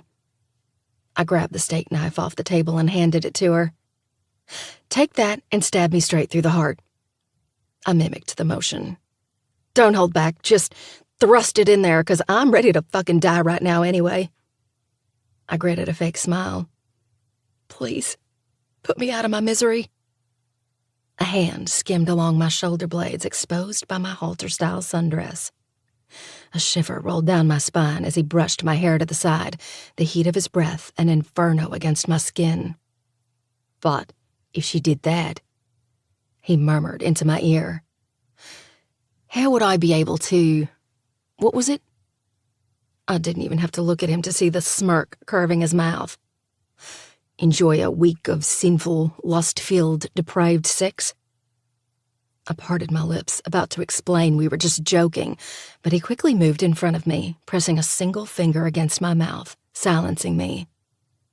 I sucked in a sharp breath when I was treated to his gaze in the light of day. His eyes were dark with desire, intense and powerful, unraveling me piece by piece. "Wait," he said coyly. "Not sex." He leaned toward me, his lips a whisper from mine. I whimpered at the proximity. Fucking.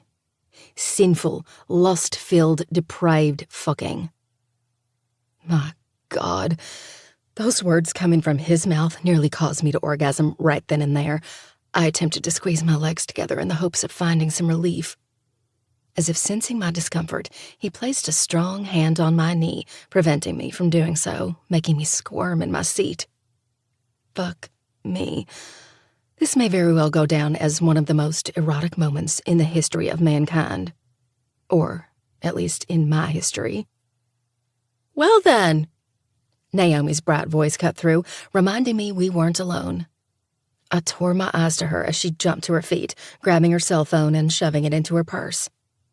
"I'll take that as my cue to leave. I have work to do anyway. You two have fun. A lot of fun." "Naomi, wait!" I pleaded. Now that Chris had overheard my proposition, my insides knotted at the prospect of being alone with him. "Nice to meet you, Chris," she said with a smile, ignoring me. "You too, Naomi," he answered smoothly, as if it were normal for him to walk in on some 40-year-old woman talking about wanting to use him for a week of sex. Wait, not sex. Fucking. "And don't let her say no to your thunder from down under," she called out before disappearing into the house.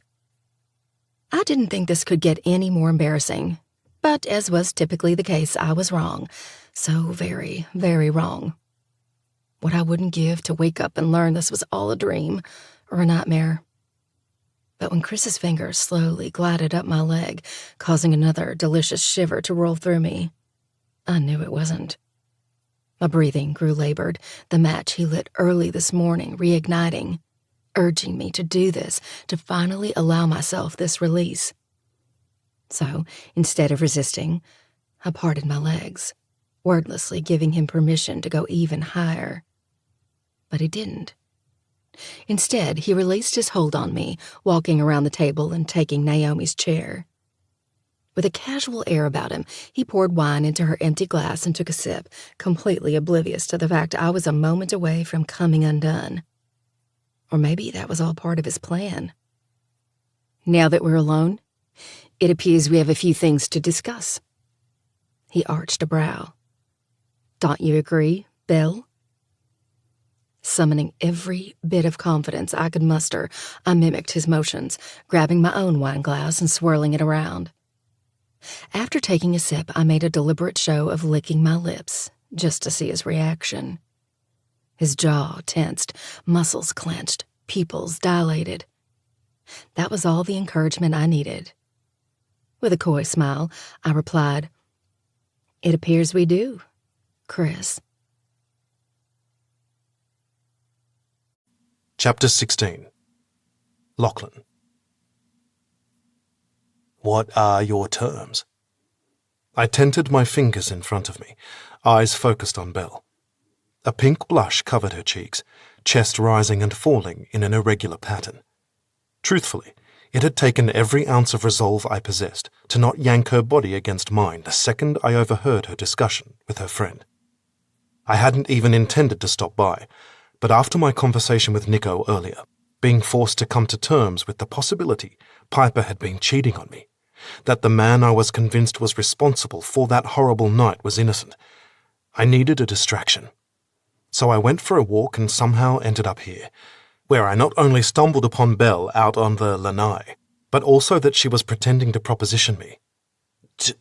Terms, she repeated. Yes, terms for a week of sinful, lust-filled, depraved fucking. She winced. "Can you please stop saying that?" "Why? What's so wrong with it?" It sounds so vulgar." "I disagree. And not because of the content of the statement, although I don't find the idea of fucking to be vulgar at all. The fact you had no problem saying what you want is incredibly attractive." Her full lips curved up in the corners, a smirk momentarily chasing away her nerves. "Is that right?" "Absolutely, Belle." I leaned across the small table, linking my fingers with hers. I brushed her knuckles with my thumb. Her skin was so soft, so smooth, a complete juxtaposition to the roughness of mine. "There's one thing you should know about me," I told her. "I don't play games. If I say something, I mean it. And your confidence is one of the sexiest things I've seen in quite a while. It makes an already incredible package even more alluring." I raised her hand up to my mouth and feathered a light kiss along it. That was all it took for her cheeks to redden even more. Her body incredibly responsive to me. If this was how she reacted to a gentle touch, I could only imagine how it would be when I did all the things I'd imagined doing since I first laid eyes on her. So, I released my hold, relaxing back into the chair. "Terms. What are your non-negotiable conditions to this sort of arrangement?" She gulped down a healthy dose of her wine and straightened her spine. "No real names." "Agreed. Next." She parted her lips, then quickly shut them, blowing out a breath. "To be honest, I haven't exactly thought this out. What you overheard was just my friend and me messing around." I cocked a brow. "But you are interested, aren't you?" "Well, yes, but—" "Then tell me what it'll take to make you comfortable with this arrangement." "A blindfold for you," she muttered. "For me?" "Either that or you agree to let me leave my clothes on." "Why don't you want me to see you naked?" "Look at you. Your old sculpted abs and chiseled muscle. Hell, I'm pretty sure your ass is so hard they could cut diamonds off it. That your six-pack has a six-pack." She shook her head, chewing on her lower lip. "I don't look like that, not even close." "And it's a good thing, because I find you incredibly attractive."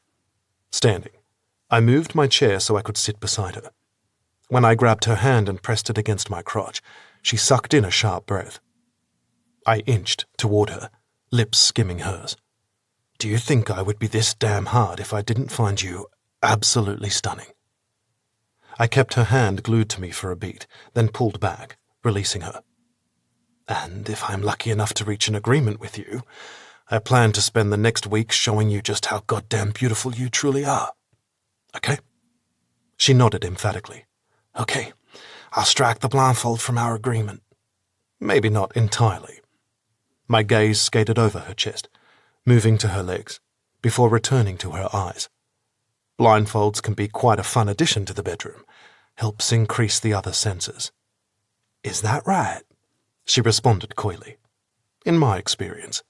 "Okay, blindfolds can be an option, not a condition." "Agreed. Now, what else do you need?" "No pushing for information," she said without missing a beat. "What do you mean?" "I have no intention of sharing anything personal with you. We only have a week. I don't want to spend it trading sob stories about why we're so fucked up, or at least why I'm so fucked up. This week is only about the now. We leave the past at the door, and we don't think about the future, because with us—" She gestured between our two bodies. "There is no future. There can't be. I apologize if that comes off as rude or insensitive, but I don't want you to agree to this if you have expectations of something more. There won't be, no matter what. Even if we spend the week having amazing sex and decide we want more, we must promise each other we'll walk away, that we won't fall for each other." My curiosity instantly piqued. I was more than willing to agree, since I wasn't looking for anything more than a fling anyway. I had my reasons for avoiding relationships, even more so after learning Piper may not have been faithful. But what were Belle's? "No expectations." "I can do that." I agreed. "Good. Anything else?" She shrugged, shaking her head. "That's about it. 1 week, no names, no expectations. We don't share pieces of ourselves and walk away after the week, no matter what." I nodded. "No matter what?" Her gaze remained fixed on mine for several moments, unblinking, mouth slightly agape. Then she laughed nervously. "Did we really just make an agreement to be fuck buddies for the next week?" I chuckled as I stood, extending my hand toward her. She studied it for a moment, eventually placing hers in it, allowing me to help her up. No, we made an agreement for a week of sinful, lust-filled, depraved fucking. I curved toward her, lowering my lips to hers. Nothing more, nothing less. I can't believe I'm doing this, she said softly, more to herself than me. You can't back out now. We have an ironclad contract, I teased. Is that right? She pinched her lips together, batting her lashes. Absolutely. If you violate any of the terms or fail to perform your end of the bargain, namely the sinful, depraved fucking, I'll have to sue you for breach of contract. Hand clutching her hip, I carefully walked her backward along the lanai. I'm not certain, but I believe the penalties could be quite severe. I waggled my brows as her back hit the dark wood siding of the house. What kind of penalties are we talking about here? She lifted herself onto her toes and edged toward me, her breath warm on my neck. Or perhaps punishment might be more appropriate? With a growl, I pressed against her, trapping her in place. My nostrils flared, muscles tensed, body ached as I circled my hips. The tiniest moan fell from her throat. It was barely audible, yet the way my body responded, you'd think she were in the throes of passion, ready to fall apart. My fingers burrowed into her auburn curls, digging, clawing, kneading. This may just be the best contract I've ever agreed to. Without giving her a chance to respond, I crushed my mouth against hers, thrusting my tongue past them in a desperate search for what I'd been craving since I first overheard her talking to her friend. Hell, since I left her earlier today. All morning I couldn't get the feeling of her lips out of my head. So soft, so warm, so inviting. She kissed with passion, with hunger, but also with a hint of vulnerability. She wasn't kissing me to put on a show, as seemed to be the case with every other woman I'd been with lately. She wasn't trying to do everything in her power to turn me on. I was already on. I was more than on. Hell, all Belle had to do was look at me with those sultry, mysterious emerald eyes, and I was more than ready to sink deep inside her. Moving my hands to her hips, I tore my lips from hers, panting. Hold on tight. What? Why? She asked, yet did as I requested, tightening her hold around my neck. Because of this. I slid my hands from her hips and grabbed her ass. In one swift move, I hoisted her up, forcing her legs around my waist. With her body supported by the wall behind her and me in front of her, I kissed her again. Another searing kiss that made me want more, made me want to lose myself in her and never come up for air. When she moaned into my mouth, I had to stop myself from throwing her over my shoulder and hauling her to the bedroom. But she deserved better than a quick fuck in the middle of the day, at least for our first time.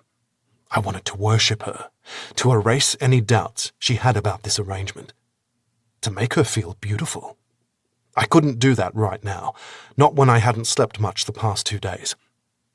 Reluctantly, I slowed my motions, our kiss turning from a desperate, wanton exchange to one of wonder and veneration. It was still filled with passion, still made me wild with need, but it was more tempered, more subdued, until I brought the kiss to an end and rested my forehead against hers. I closed my eyes and carefully helped her lower her feet to the ground. Once I was certain she had her footing, I released a tiny puff of air. She did the same, both of us breathing in one another for several long moments. Are you free tonight? Tonight? She blinked. I thought we'd get this over with now. Rip off the bandage, so to speak. She smiled anxiously, averting her gaze. Before I talk myself out of it. Trust me, beautiful. I tipped her chin back, forcing her eyes to mine. When I ran my thumb along her bottom lip, she shivered. A visceral reaction. I won't let you talk yourself out of this. After getting a taste of this amazing mouth, you can be damn sure I want more.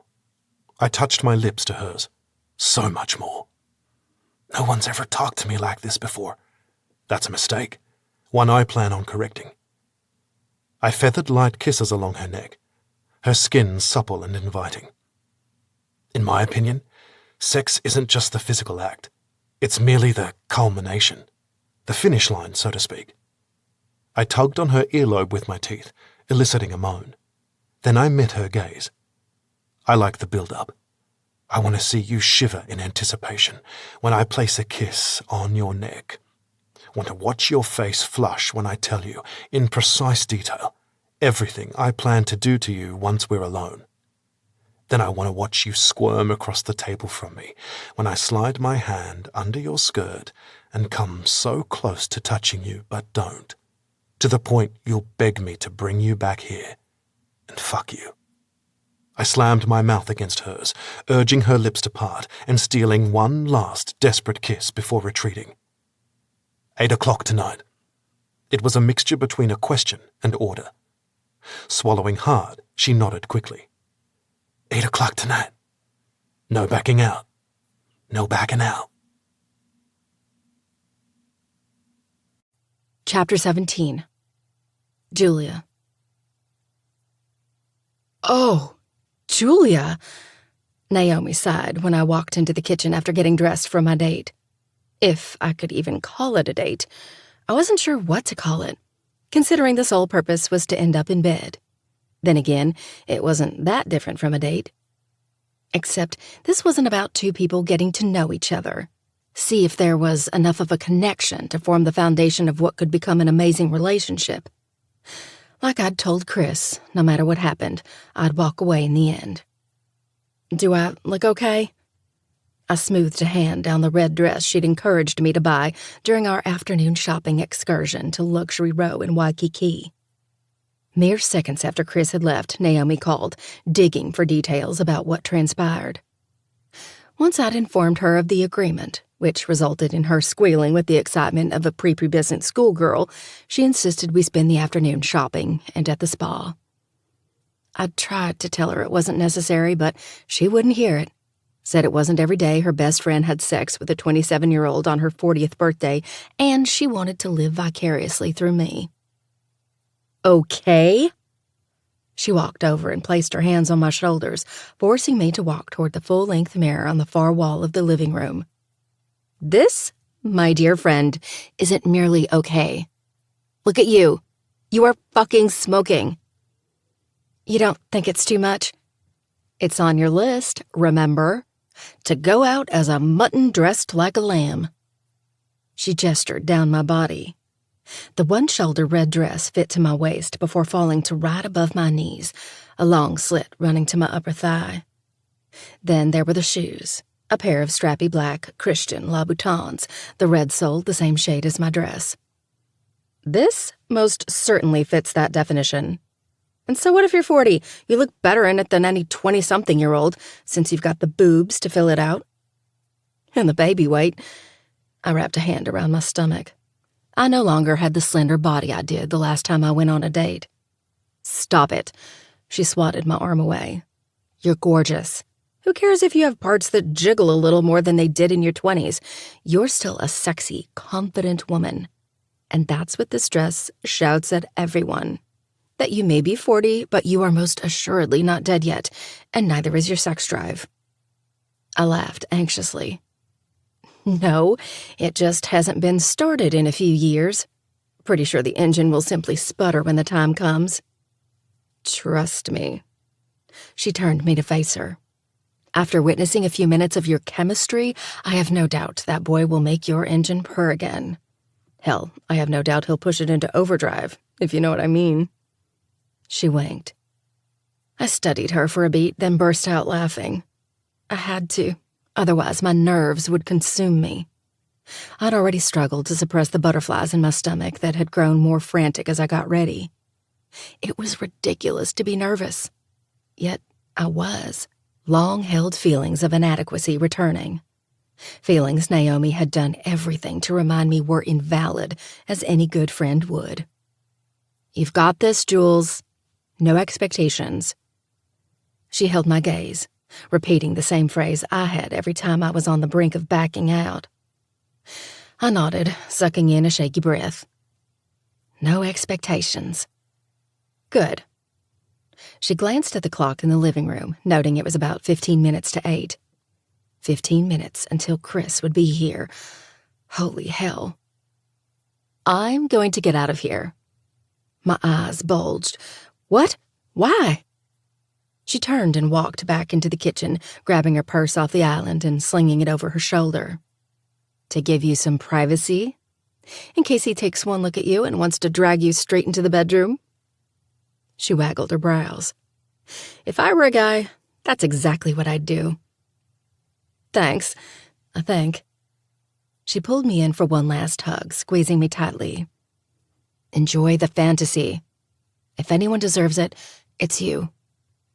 Her gaze locked with mine, allowing her words to sink in. Thank you, Naomi. You bet.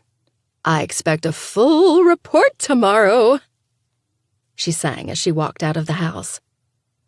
At the sound of the front door closing, a new wave of nerves overcame me. Spying the bottle of Chardonnay Naomi had opened, I poured a bit into a glass to take the edge off.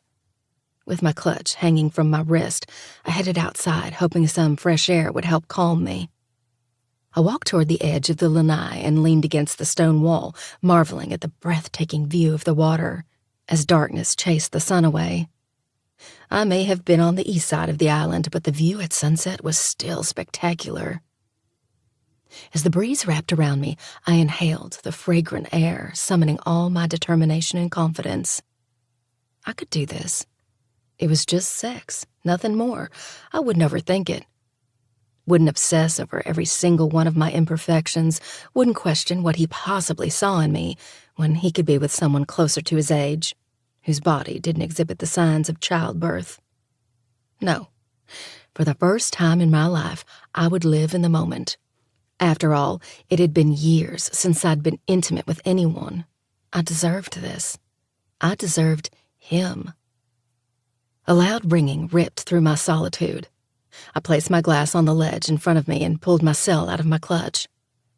Confusion wrinkled my brow when I saw my brother's name flash across the screen. I'd already spoken to him earlier when he called to wish me a happy birthday. While we were pretty close, it wasn't like him to call twice in one day. Not to mention, it was almost 8 o'clock in Hawaii.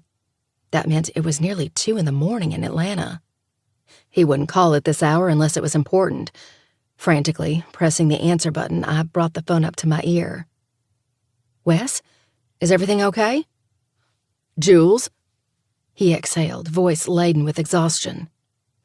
Sorry, I didn't mean to call so late. What's going on? Is Imogene okay? She's fine.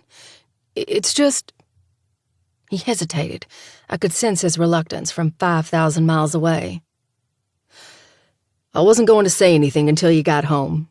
Didn't want you to worry, but I felt like you needed to know. I swallowed hard, an unsettled premonition forming in the pit of my stomach. Tell me what? He blew out a long breath. Another package was delivered to one of your bakeries. I pinched my lips together, fully aware it wasn't simply a run-of-the-mill delivery. It never was.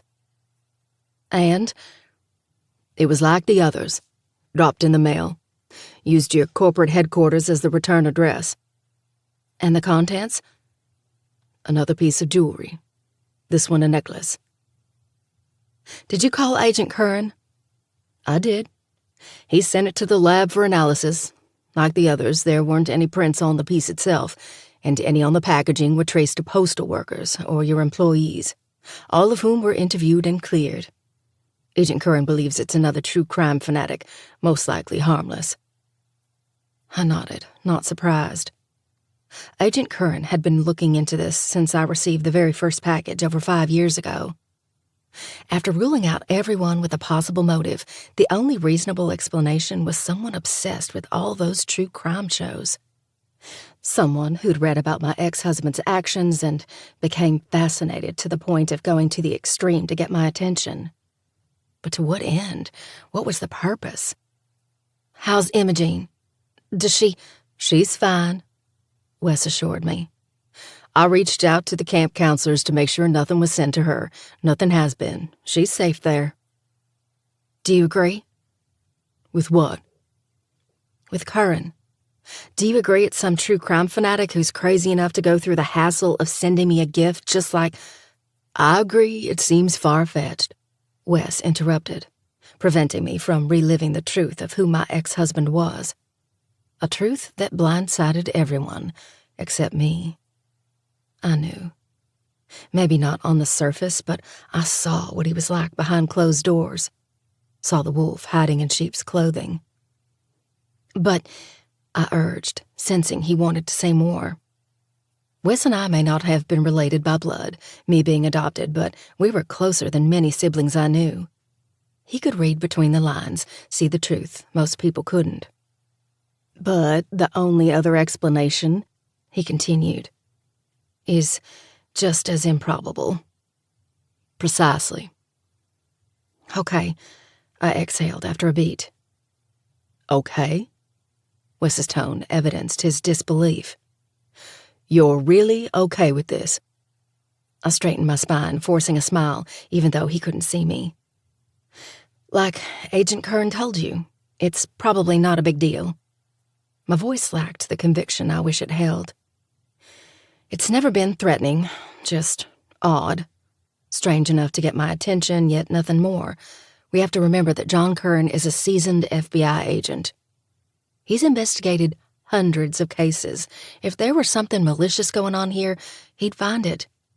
But he hasn't in all these years. It's inconvenient, that's all. Do you honestly believe that, Jules?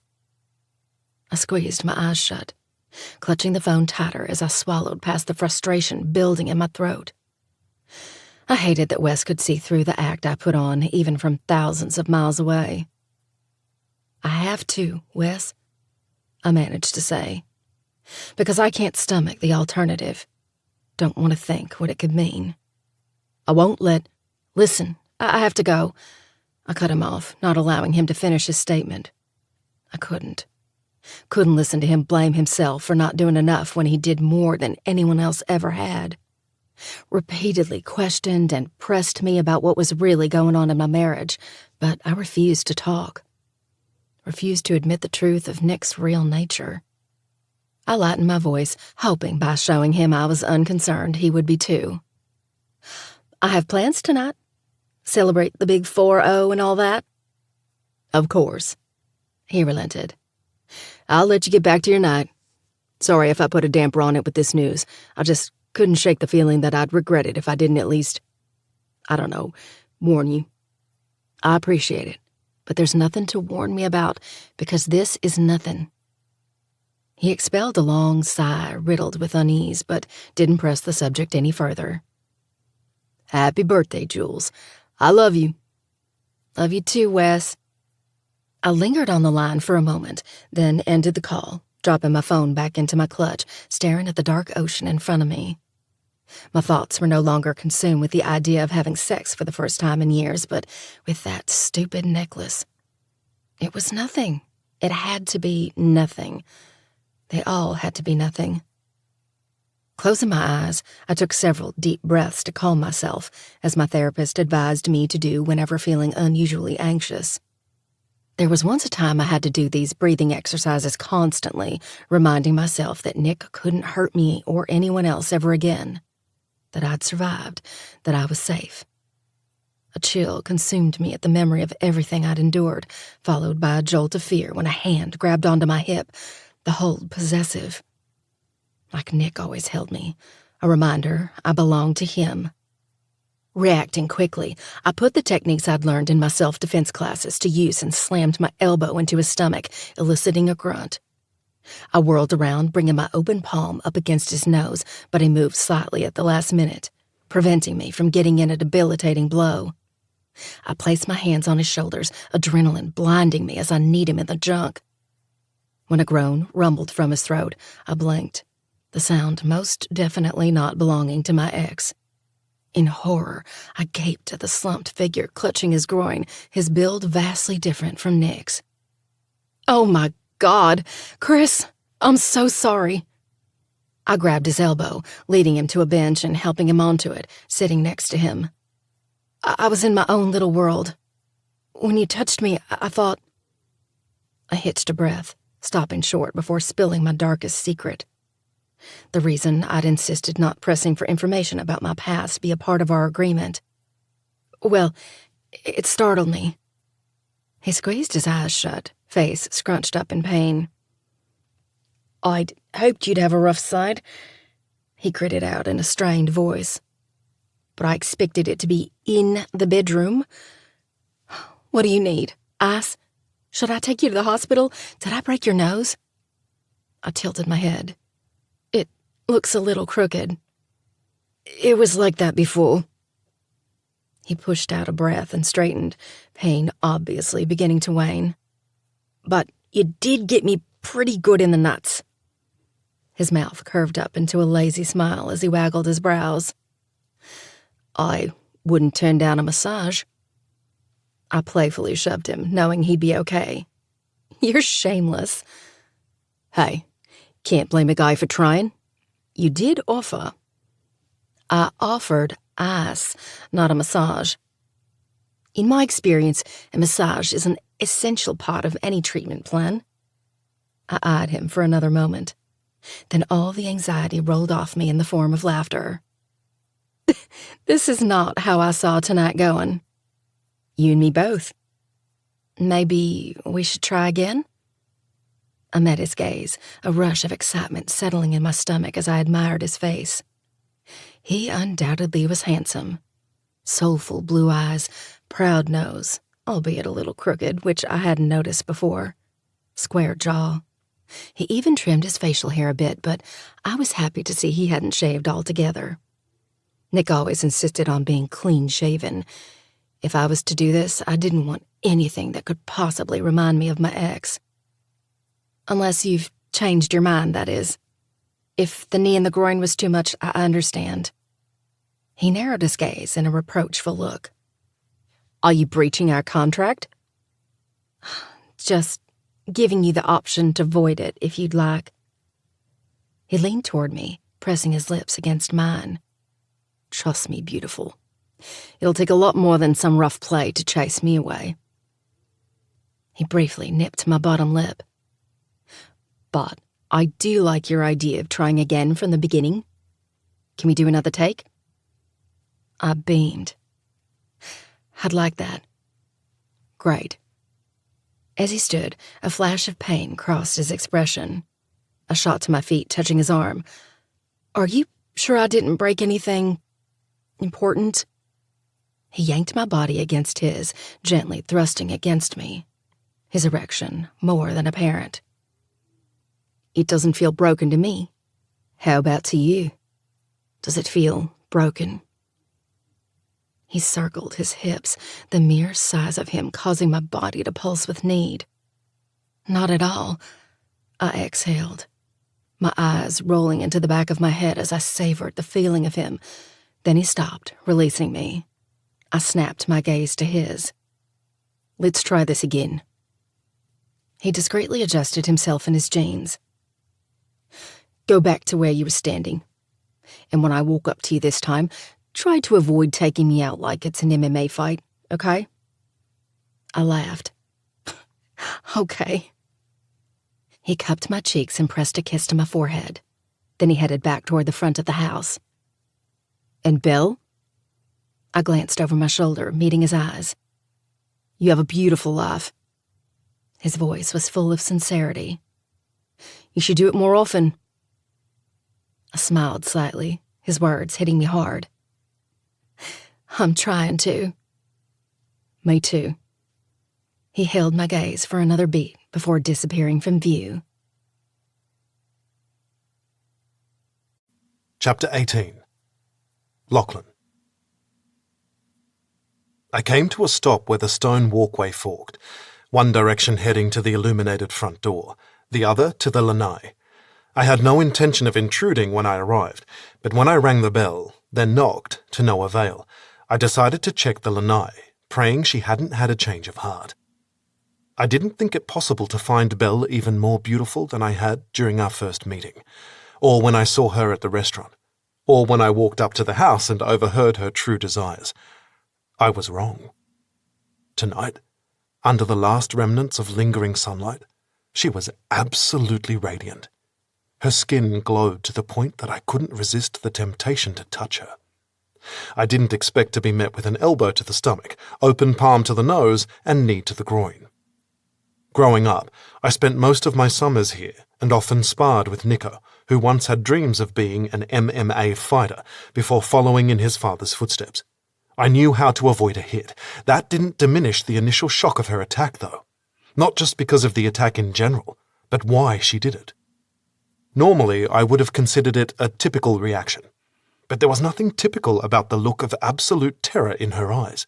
It made me wonder what happened in her past to warrant such a reaction. I wanted to ask her.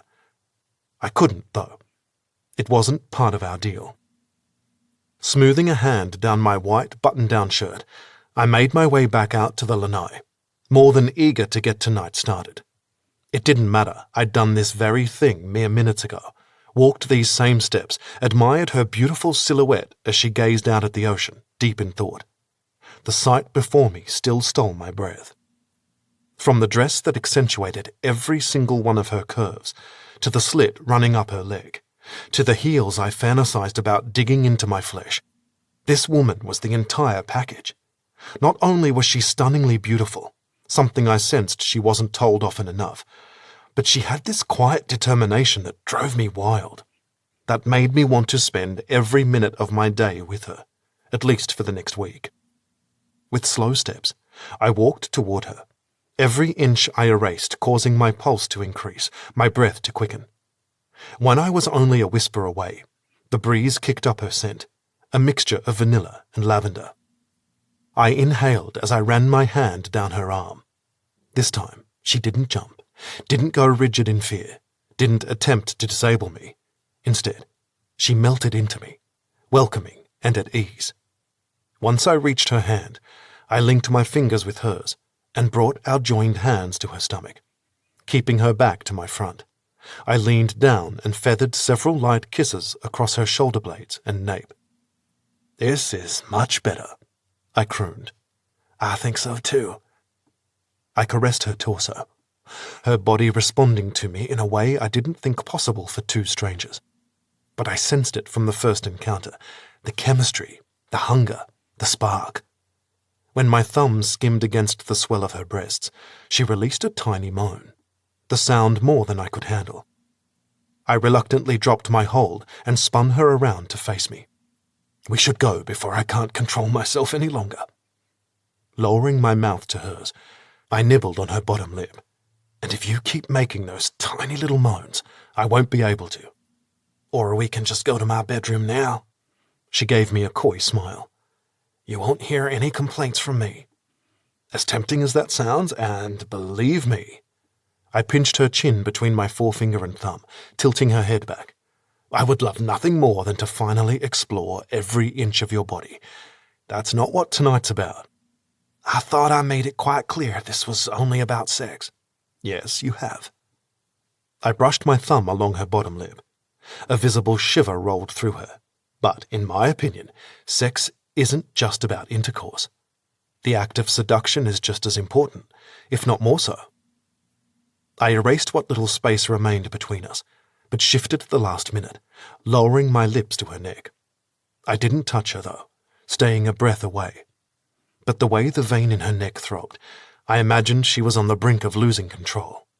Her chest heaved, bringing attention to her incredible cleavage, especially in this dress. What I wouldn't give to rip it off her. But there would be plenty of time for that later. I'd make sure of it. I skated my teeth against her skin, then repeated the motion with my tongue. "Without seducing you," I continued, "and I mean properly seducing both your body and mind, our time together won't be as amazing as it could be." I pulled back, cupping her cheeks. "If we only have 1 week together, I can't have that. I need to make sure every single second is incredible. Need to make sure I give you everything you deserve. So that's what tonight will be. One long act of seduction, until we're both on the verge of losing all control." I threaded my fingers into her hair, forcing her head back, the line of her neck elongated. "That's what I want to do with you.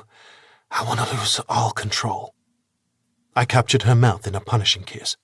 my tongue swiping against hers, taking everything she had to offer as I kept her body held tightly against mine, not allowing her any chance to escape. But the way she returned my kiss and dug her nails into my scalp made it evident she had no intention of escaping. When I tore away from her, she struggled to steady her breathing. I loved that I had the same effect on her as she had on me. Then she smiled shyly, smoothing her hands down my chest. Well then, she hoisted herself onto her toes. Her breath tickled my neck, causing the hairs on my nape to stand on end. Let the seduction begin. Oh, beautiful. It already has.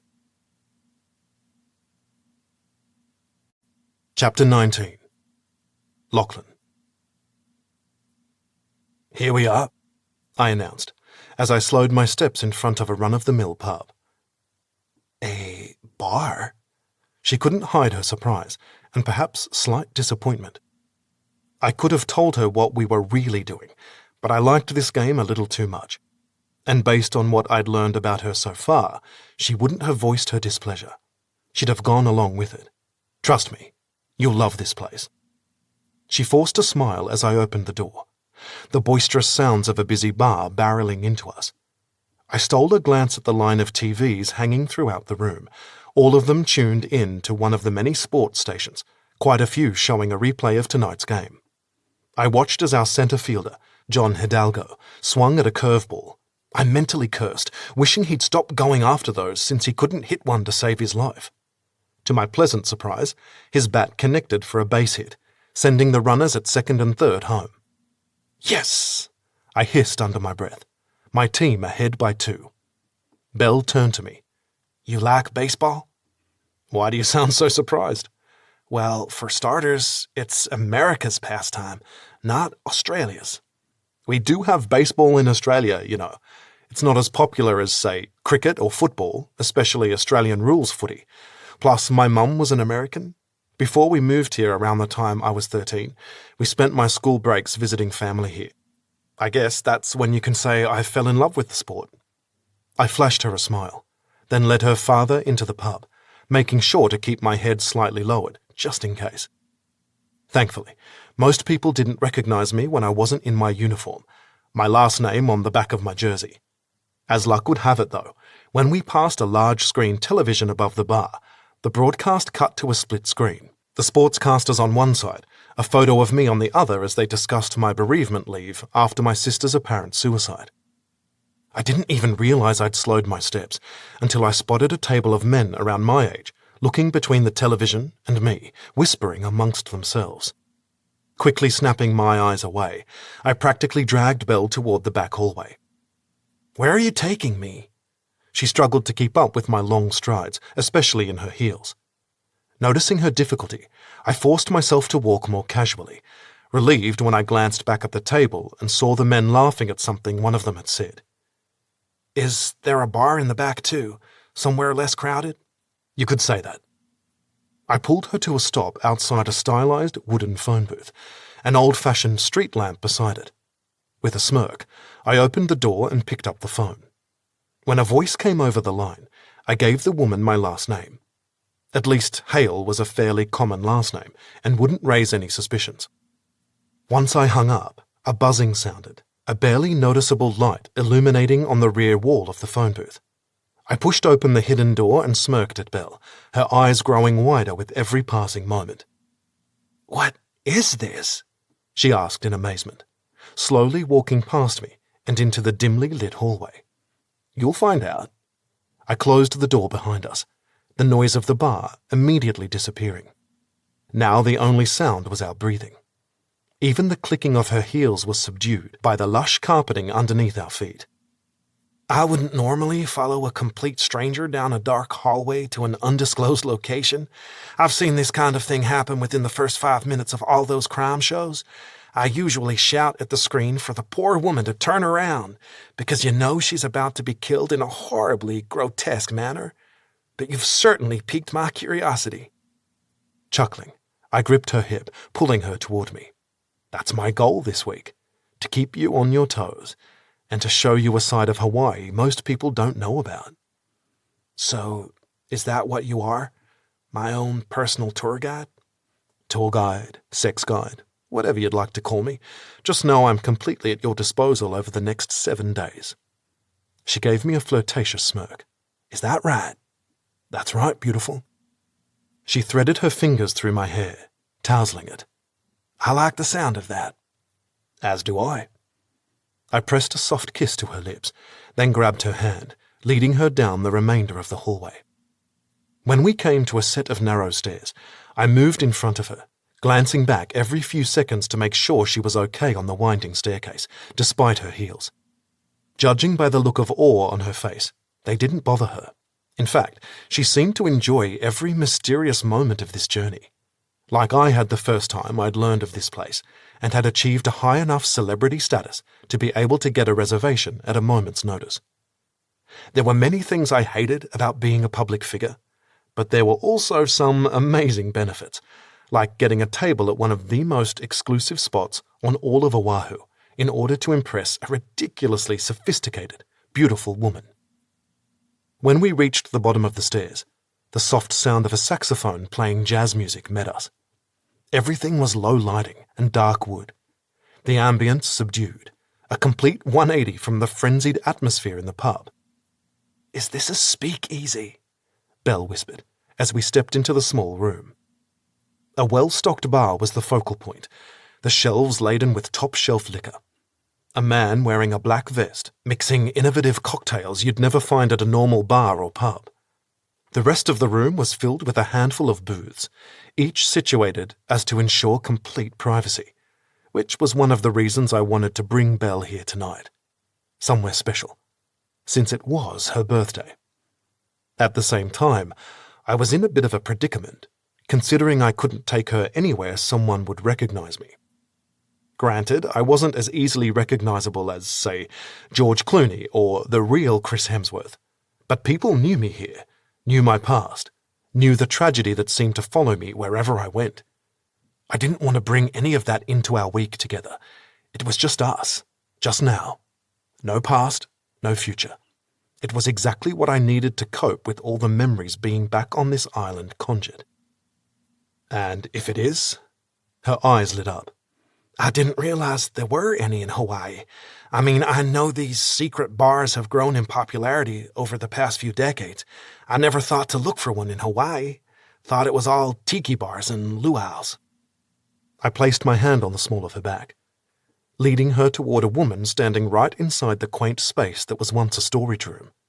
It's a good thing you met me. Why's that? Because I know this island's best-kept secrets. I'll spend the next week showing them to you. She lowered her voice to no louder than a whisper. And I thought we were supposed to spend the next week enjoying some sinful, lust-filled, depraved fucking. Hearing those words come out of her mouth drove me wild, an involuntary growl falling from my throat. I pulled her toward me. I had a feeling tonight would be an exercise in extreme patience, or perhaps extreme torture. Probably both. Oh, we absolutely will, beautiful, but I quite enjoy your company, even when you're fully clothed. Is that right? Of course. Gives me something to look forward to later on. With a wink, I dropped my hold and approached the petite brunette, waiting patiently. Mr. Hale, she confirmed. When I nodded, I saw a flicker of recognition flash in her eyes. As expected, she remained discreet and led us to a rounded booth in a secluded corner of the room. I helped Belle slide in on one side, then scooted in opposite her, moving to sit beside her. Once we were situated, the hostess placed our menus in front of us. Enjoy your evening. I hope this is okay, I offered once we were alone. I wasn't sure what you liked. I can assure you this is one of the best places around, a hidden gem. It smells and looks incredible. With wide, excited eyes, she surveyed her surroundings. Her expression akin to that scene in Willy Wonka when all the kids entered the room made up entirely of candy for the first time. I was too nervous to eat this afternoon. Nervous? Why? She pinned me with a knowing look.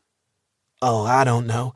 Maybe because I propositioned someone 13 years younger than me to have sex with me for the next week. I shrugged nonchalantly. It's only sex. Nothing to be nervous about.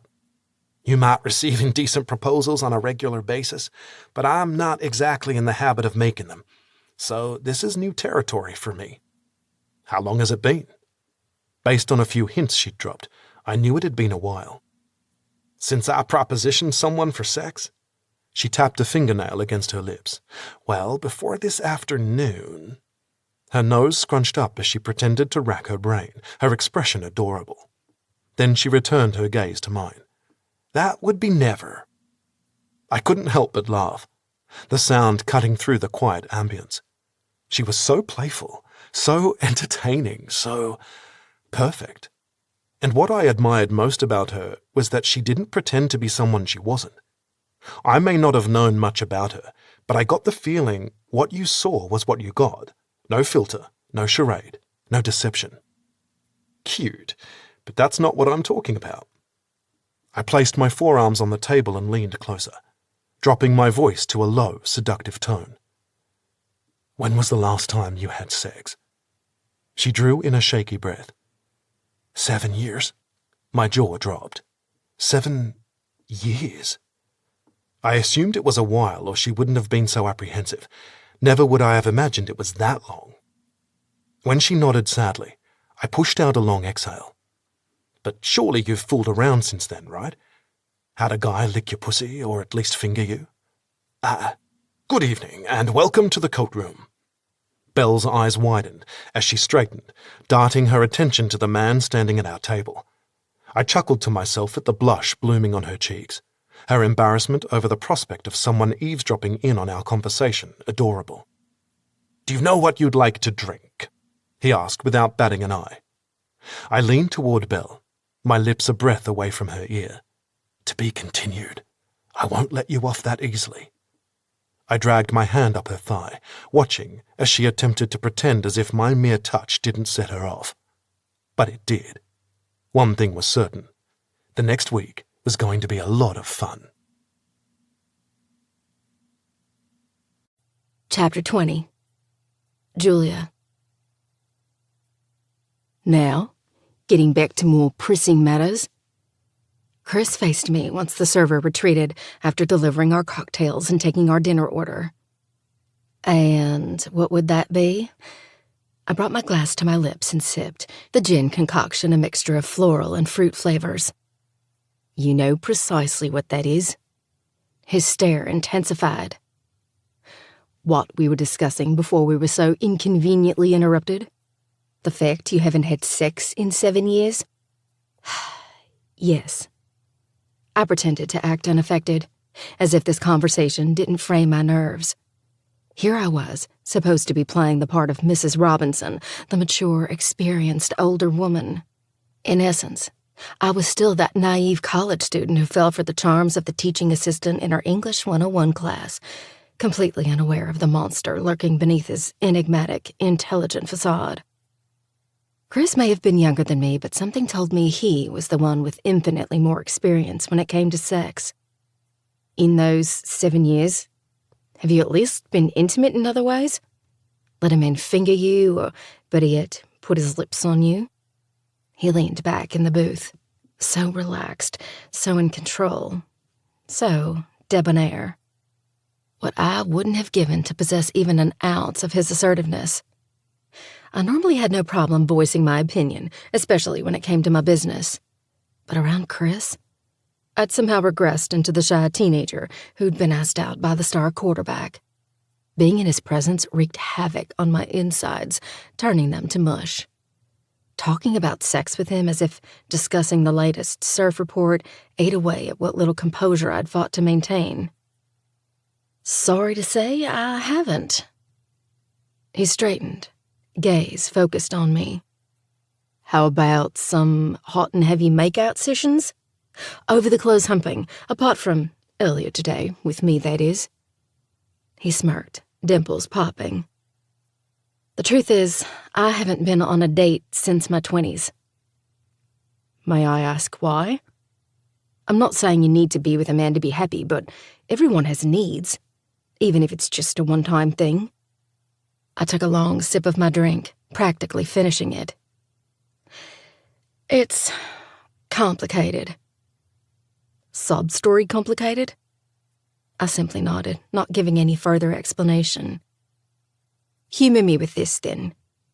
He curved toward me once more, his scent teasing me. It was more intoxicating than my drink, and there was certainly quite a bit of liquor in it. Why me? What can I say? I made a show of licking my lips, drawing on every ounce of sex appeal I possessed.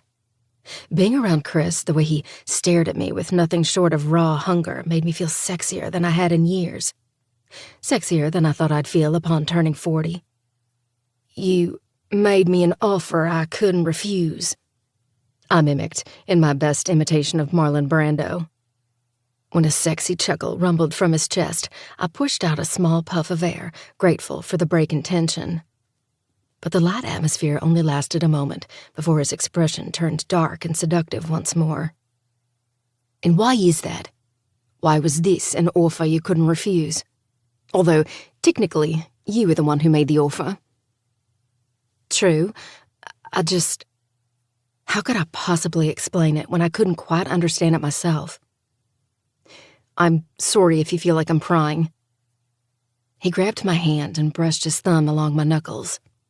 It was a simple gesture, but it still felt so intimate, like it was the beginning of his slow exploration of my body, one that would shatter me in all the ways I wanted, and all the ways I was petrified of. I suppose I am. He lifted his eyes back to mine. You haven't been intimate with anyone in over 7 years, and you suddenly decide to go for it with a total stranger? Seems like a pretty big leap, if you ask me. Don't get me wrong. He added quickly. I was thrilled when I overheard you talking about me. Even more so when you said exactly what you wanted me to do to you. I'm just trying to understand. It is a big leap. I haven't been with anyone in a long time for a good reason. I was cautious, not wanting to unintentionally reveal something I didn't want him to know. And God, I did not want this man to know a single thing about my past, about my marriage, about my real life. I feared if he knew, all I'd see was his sympathy, his remorse, his pity. That was the last thing I wanted. After I leave this place, I'll continue on the same path I was on before I met you. When his lips parted, I held up a hand to stop him from saying anything. Again, for good reason. Remember? You don't know who I am, I don't know who you are. For 1 week, we can pretend the past doesn't matter. I can't do that with someone back home. Not when my past has a permanent place in my present. And that trend will most likely continue far into the future. I tried to remain as vague as possible, but still give him the courtesy of some sort of valid response to what I could only imagine to be a confusing set of circumstances. A part of me wanted to tell him the truth. Why things had to be this way, why I had to walk away at the end. A tiny ball of remorse had already begun to form in the pit of my stomach over that inevitability, but I had no choice. I refused to bring anybody into a tragic situation, and that was precisely what my life was, worse than a Greek tragedy. But in this alternate universe we'd created for ourselves, that didn't matter. And for once in my life, I didn't want it to matter. Didn't want to live every day being weighed down by the biggest mistake of my life. For 1 week, I wanted to be free. Chris slowly brought my hand to his mouth, the gentleness with which he kissed my flesh achingly perfect. We're more alike than you think, he murmured against my skin. From where I'm sitting, we couldn't be any more different. He let go of my hand and took a sip of his drink. Let's just say I know where you're coming from. I highly doubt that. The words left me before I could stop them. Maybe not the details, but having a past you can't escape. A past you'd give anything to forget. Yet everywhere you turn, it follows you, reminding you of your biggest mistake. He swallowed hard, his Adam's apple pronounced as it bobbed up and down. Your biggest regret? He added on a subtle tremble.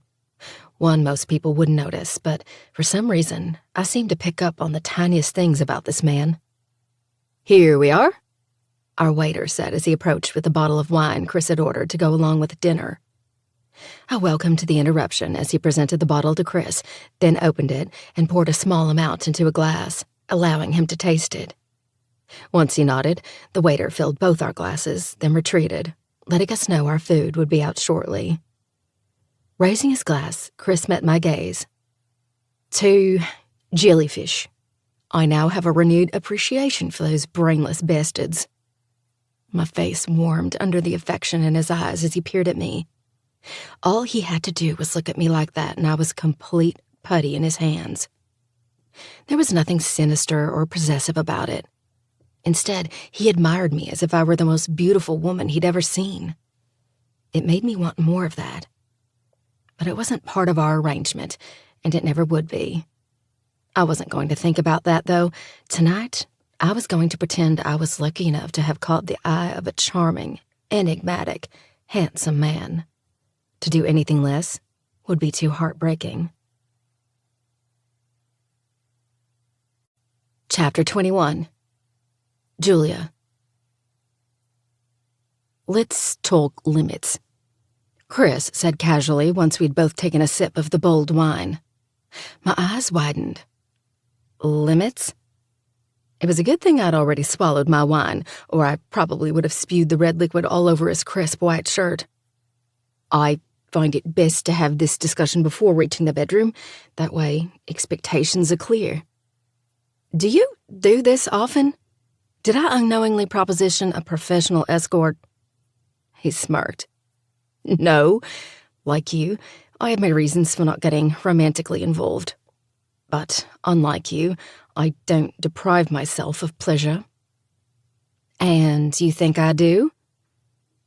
"You haven't had sex in 7 years, or allowed a guy to finger you, or go down on you.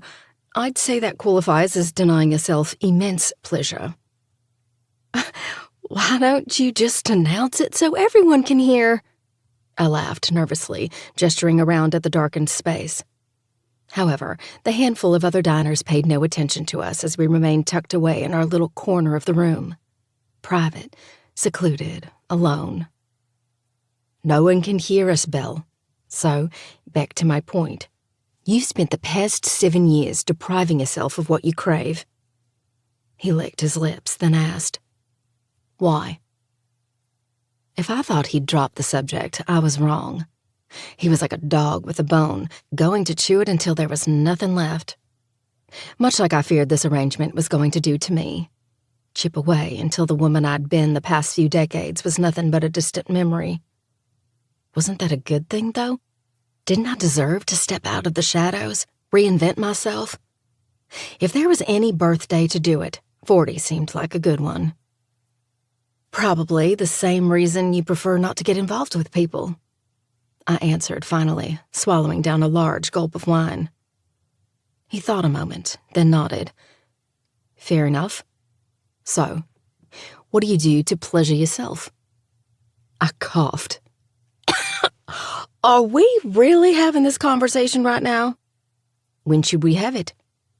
"Need I remind you, we only have a week together. I'd prefer to go in knowing precisely what you like.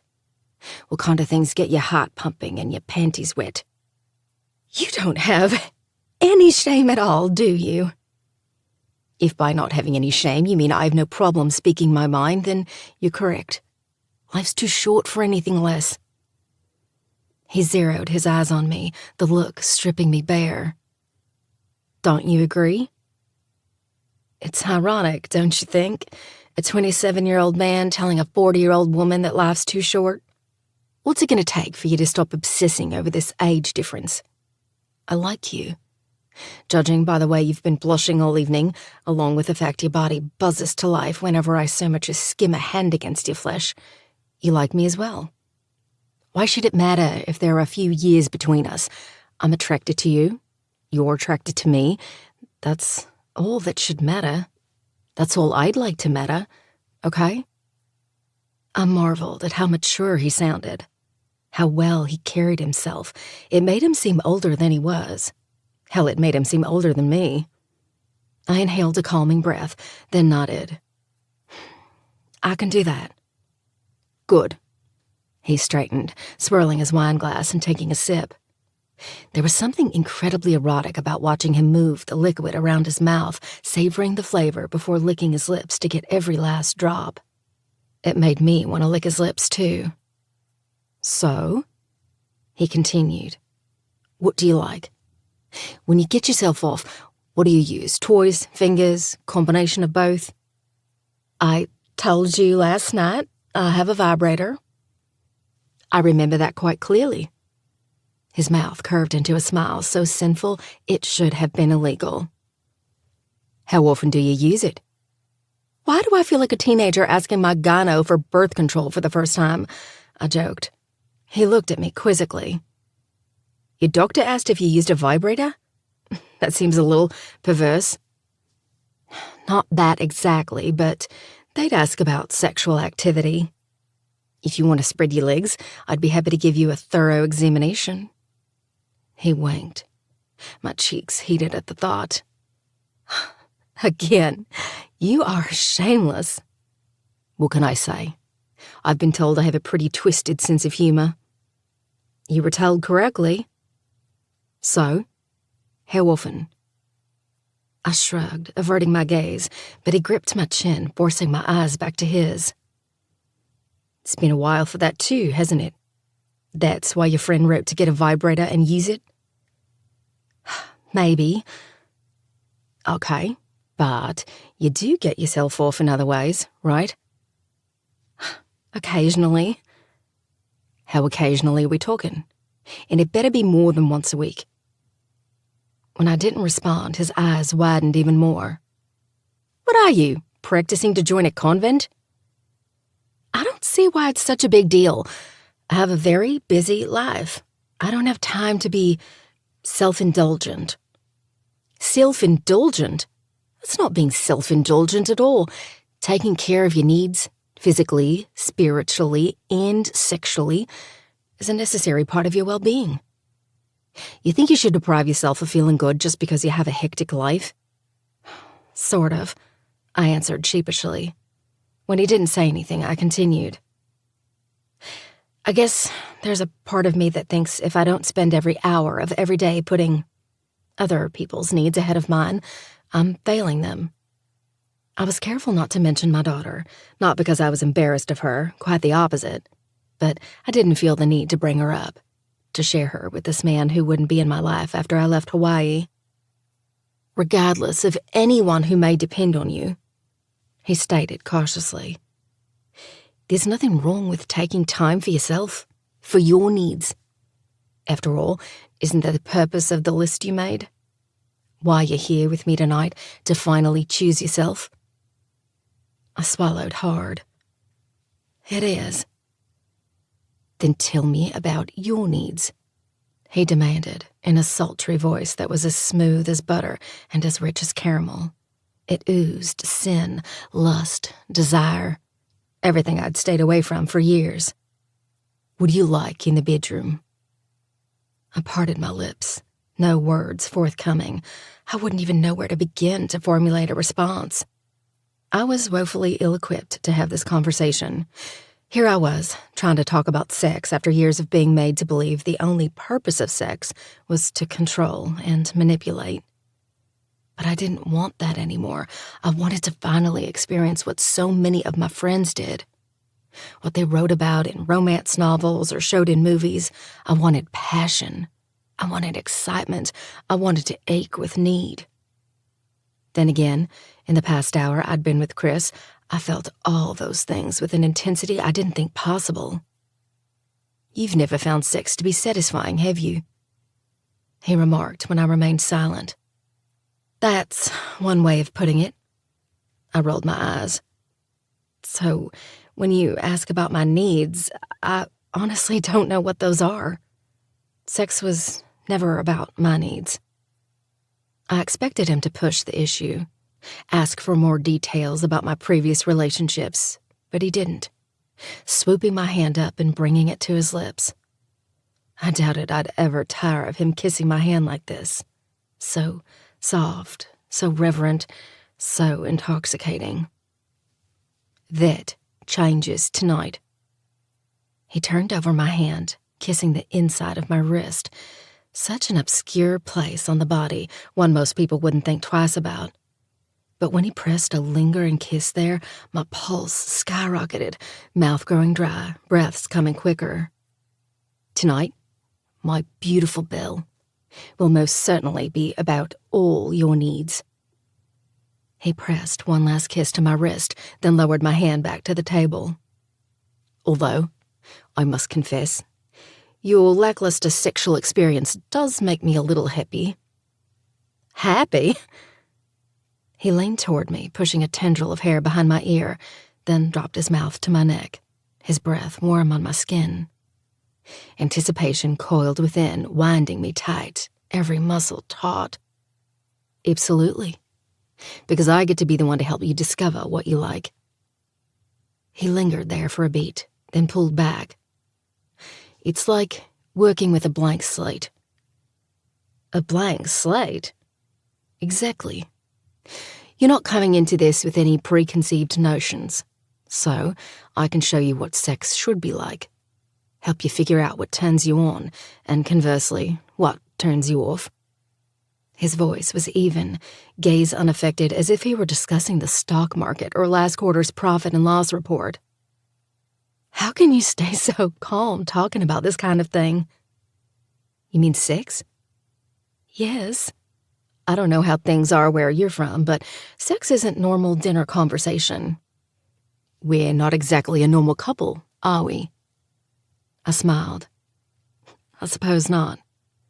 Even so, I don't find anything improper about what we're discussing. I like sex, so it would inevitably follow that I like to talk about it too. But don't let appearances fool you. What do you mean? You asked how I could remain so calm talking about sex. I'm not. I raised a brow. You're not? A contemplative expression covered his face before he admitted, You intimidate me. I straightened, taken aback. Me? Why? How? He chewed on his bottom lip as his gaze skated over my body. You honestly don't realize how stunning you are, do you? I guess it's been a while since I've been with someone who made me feel beautiful. Why do you believe you need someone to make you feel beautiful? Why can't you make yourself feel beautiful? I never really thought about that. I'd always done everything I could to earn the approval of others. Probably the consequences of losing my mom at an early age and being put into foster care. I didn't remember much about that time, but I did recall wanting to feel loved again, like my mother made me feel. When I'd learned I was going to be adopted, I was thrilled with the prospect of having a family again, of having love again. Unfortunately, I was adopted by a woman who wouldn't know love if it smacked her in the face. Still, I was desperate to earn her approval and love, even though she'd proven time and again she was incapable of giving either of those things. I didn't think I'd ever achieve happiness on my own. I finally answered. I may be young, but one of the most important lessons my mother taught me is that happiness, true happiness, can only be found within. The people you surround yourself with only help that happiness shine. I blinked, his words hitting me on a deeper and more profound level than I expected, particularly from someone with whom I was only supposed to have a week of no-strings sex. Not to mention someone so much younger than me. But the more time I spent with him, the more I began to realize that age truly was just a number, that he was wise beyond his years. She sounds like a smart woman. She is. He beamed a genuine smile, the affection he held for her obvious. Or was. I'm sorry, I offered. I didn't mean... I guess I'm breaking one of our terms, the whole no sob story thing. My mother is in sob story territory. Do I miss her? Absolutely. But she's not the reason I... He trailed off. Put up walls? I finished, knowing exactly what that was like. He simply shrugged, neither confirming nor denying my assessment. After a protracted pause, I asked, Have you found it? What's that? Your inner happiness? He worried his bottom lip, toiling over his response. When he peered at me, there was something hardened in his eyes, an endless shadow, an unrelenting truth. I learned a long time ago that happiness isn't in the cards for everyone, that some people don't deserve happiness. You don't think you deserve to be happy? I pressed, picking up on the hidden meaning in his words. I know I don't. What makes you say that? I believe me. The less you know about me, the better off you'll be. If you knew all the shite I've done, you'd probably regret the day we met. He pierced me with an intense stare. I wasn't sure what was sadder about what he'd just shared, that there was a story behind his statement, or that he fully believed it to be true. What happened in his past that made him think such a thing? Chapter 22. Lachlan. Is this the part where I learn you're secretly a serial killer or something? Belle ran her hands down her skirt as I put my Range Rover into park at the end of a residential road. Nothing in front of us except a jagged, rocky cliff and miles of ocean. Is that why you've driven me to the middle of nowhere, to have your way with me, then throw my body into the ocean? There was a lightness to her tone, but also a hint of trepidation. I grabbed her hand, hoping to reassure her with the gentleness of my lips against her smooth skin. I promised I'd show you my Hawaii. I nodded toward the darkness in front of us. This is part of that. One of this island's hidden gems. She drew in a breath. I'm putting my trust in you. Don't make me regret it. Never. With a wink, I stepped out into the temperate evening, hurrying over to Belle's side and opening the door. I offered her my hand, helping her down. Placing a kiss on her forehead, I briefly dropped my hold and ducked into the back seat, grabbing both the duffel bag and the small cooler I'd packed earlier. Then I handed her a pair of flip-flops. You might want to put these on for now. Not sure how easy it would be to walk on those rocks with heels. With a smile, she took the flip-flops from me. You obviously planned this. Leaning against the car, she removed both heels, leaving them on the floorboard of the passenger seat. Of course, a lot of thought went into tonight. Once she slid her feet into the flip-flops, I locked the car, grabbed her hand, and led her toward the rocky overlook, the duffel bag slung over my shoulder, cooler in my free hand. Just when I think I have you figured out, you throw me another curveball. I chuckled to myself. Little did she know how well I was known for throwing curveballs in my career. If you think you have me figured out, you should reevaluate that, beautiful, because I'll let you in on a little secret. Slowing my steps, I leaned toward her, lowering my voice. I haven't even figured myself out yet. She met my eyes, a thoughtful expression on her face. Well, I'll let you in on a little secret. Anyone who claims they have is only fooling you. And themselves. I'm 40. She paused, a small laugh escaping her throat. It still feels strange admitting that. Why? I pressed, carefully leading her farther along the overlook, the moon lighting our way. 40's old. But do you feel old? With a smile, she faced me, hoisting herself onto her toes and touching her lips to mine. How can I, when I'm spending my birthday with someone like you? A flicker of vulnerability washed over her as she placed a hand on my chest, covering my heart. You've made me feel beautiful tonight. I didn't realize how much I needed that. How much I needed this. I covered her mouth with mine, my motion slow as I urged her lips to part, desperate for a taste of her after spending hours at that restaurant. There were so many times I wanted to kiss her, and not just the quick pecks I'd managed to steal, but something deeper, the drug my body craved whenever she was near. Hell, even when she wasn't.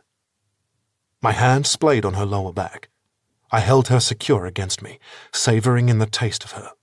Ginger, basil, a touch of sweetness. I didn't realize how much I needed this either, I admitted in a low voice. I leaned my forehead against hers, breathing her in as she did the same. Every morning of my childhood, My mum would press her head to mine like this, sharing the meaning of this gesture that was passed down through generations. She taught me that, by touching bone to bone, people connected on a deeper level. Truthfully, I never felt that profound connection she claimed existed. Until now. Clearing my throat, I pulled away. Just a little farther. Okay. We walked on in silence. Every so often, Belle stumbled slightly. Sure, I could have brought her here during the day, but this place was too special not to come tonight, on such an important day for her. When we approached the edge, I slowed to a stop, dropping both the duffel and cooler onto the ground. Unzipping the bag, I pulled out a large blanket and spread it out on the rocks, tossing a few pillows on top of it. Not saying a word, I took Belle's hand and helped her sit before lowering myself beside her. The wind was steady out here on the edge of the island, darkened waves crashing against the cliffs, but the bright moon in the sky illuminated our surroundings. Gorgeous, Belle exhaled, leaning back on her hands and stretching out her legs, the wind gently pulling her hair behind her. She closed her eyes, seemingly at peace for the first time since I'd met her. It was why I brought her here. Whenever I felt I needed direction or clarity, I came here. It's the best-kept secret on the island. Not a lot of people want to venture out this far, but the view alone is worth the price of admission. It's remarkable. You should see it at sunrise or sunset. Since we're on the north side, you get amazing views of both. I'll bring you back here one morning. She smoothed her hair behind her ear, although it didn't do much good, the wind nudging them back out again. I'd like that. She held my gaze, then eyed the cooler. What's in there? Dessert. I waggled my brows and unzipped the top, pulling out a chilled bottle, as well as 2 glasses. Unfortunately, I didn't think it wise to bring champagne flutes, since I tend to knock those over even on flat surfaces, so rocks glasses it is. I showed her the bottle, and she scrunched her brows. I don't recognize that champagne. Because it's not. It's a sparkling Shiraz from one of my favourite vineyards in South Australia. They only produce 20 or 30 cases a year, and I make sure to have the winemaker set a dozen bottles aside for me. It must be some wine for you to go through that trouble. I ripped the foil from the top and twisted off the cage, tossing them both back into the cooler. When I yanked out the cork with a pop, vapour billowed out of the neck from the release of pressure. It most certainly is. I poured some into her glass, then mine, before returning the bottle to the cooler, careful to keep it upright. Cheers. I tilted my glass toward hers. A smile crawled across her lips. My brother and I have this kind of running competition in our family, handed down from our Gampy. Gampy? It's what we called our grandfather. Anyway, he loved doing toasts, but it was never a simple cheers. He always said something crass, witty, or meaningful. My brother and I sort of continued his tradition. Okay, let's see what you've got. All right. She straightened her spine, holding her glass toward me. Then a salacious smile tugged on her lips. May we kiss who we please. She paused and leaned toward me, eyes turning sultry, seductive. And please who we kiss. You most assuredly please me. I lowered my mouth to hers. Do I please you? I'm not sure. She goaded. Perhaps if you kiss me, I can make a proper determination. You little tease. She pouted playfully. And I thought you liked it when I teased you. In a move bolder than I expected from her, she palmed my crotch. I inhaled a sharp breath, my erection hardening even more. God damn, I hissed, jaw clenching, nostrils flaring. Setting my glass out of reach, I grabbed hers, placing it beside it. Then I dug my fingers into her hair, drawing her lips to mine. I really want to please you, Belle. Our mouths collided in a searing kiss, hearts pumping, tongues tasting. I edged closer, not tearing my mouth from hers, my free hand squeezing her hip before moving down her thigh. She propped up her leg so her foot was flush with the blanket, knee bent, allowing the material to fall away, thanks to the slit running up the length of her dress. I grasped the bare flesh, the raw heat coming off her, encouraging me to kiss her. Harder, deeper, rougher. Barely able to breathe, I tore my lips from hers, burying my head in her neck, nipping her soft skin. With a moan, she pulled me closer, hips circling as her body all but begged me to give her a much-needed release. My hand trailed to the inside of her thigh, thumb ghosting against her center. She whimpered, her hold on me tightening. I forced her eyes to mine. I want to please you here. I brushed against her panties, the slight touch eliciting another low mewl, her body warming. Is that okay? She simply nodded. Words, Belle. I need your permission. I won't go any further unless you tell me you want this. Yes, Chris, she breathed huskily. I want this. Chapter 23. Julia. Dark swirls of blue admired me as Chris touched a hand to my shoulder, carefully urging me back. Lie down, he murmured in a husky voice, helping lower me to the blanket, a pillow supporting my shoulders and head. I drew in a shaky breath, nervous excitement trickling through me. Heat prickled my skin, heart kicking up into overdrive. I couldn't believe I was doing this. That I was on a rocky bluff, the brilliant moon above me, nothing but miles of ocean in front of me, and this ridiculously sexy man climbing on top of me. Are you okay? He asked, a brow arched. Yes. He cupped my cheek, kissing me sweetly. Then he met my gaze. If you want to stop at any point, say jellyfish. I blew out an anxious laugh and nodded. Okay. Leaving me with one last kiss, he slowly snaked down my body, his mouth hot against me, even through the barrier of my dress. I writhed beneath him, his hands exploring and caressing until he settled between my legs, sending a salacious smile my way. As he slid his tongue along his lips, he rested a thumb against my panties. I whimpered, bucking my hips as I fought for release. My body wound so tightly I feared I was about to shatter into a million pieces. So fucking responsive. The sensuality in his tone drove me wild. Every inch of me ached with need. I wasn't sure how much more I could stand before I all but grabbed his head and pushed his face between my legs. He bunched my skirt up to my waist and urged my thighs open. Hunger flamed in his eyes as he lowered his mouth to me, his breath warm. I moaned, fire scalding my veins. It felt so incredible, so amazing, so electrifying. But it still wasn't enough. My panties an unwanted barrier to what I needed, what I craved. More? He asked. I nodded, breasts heaving. More. Good.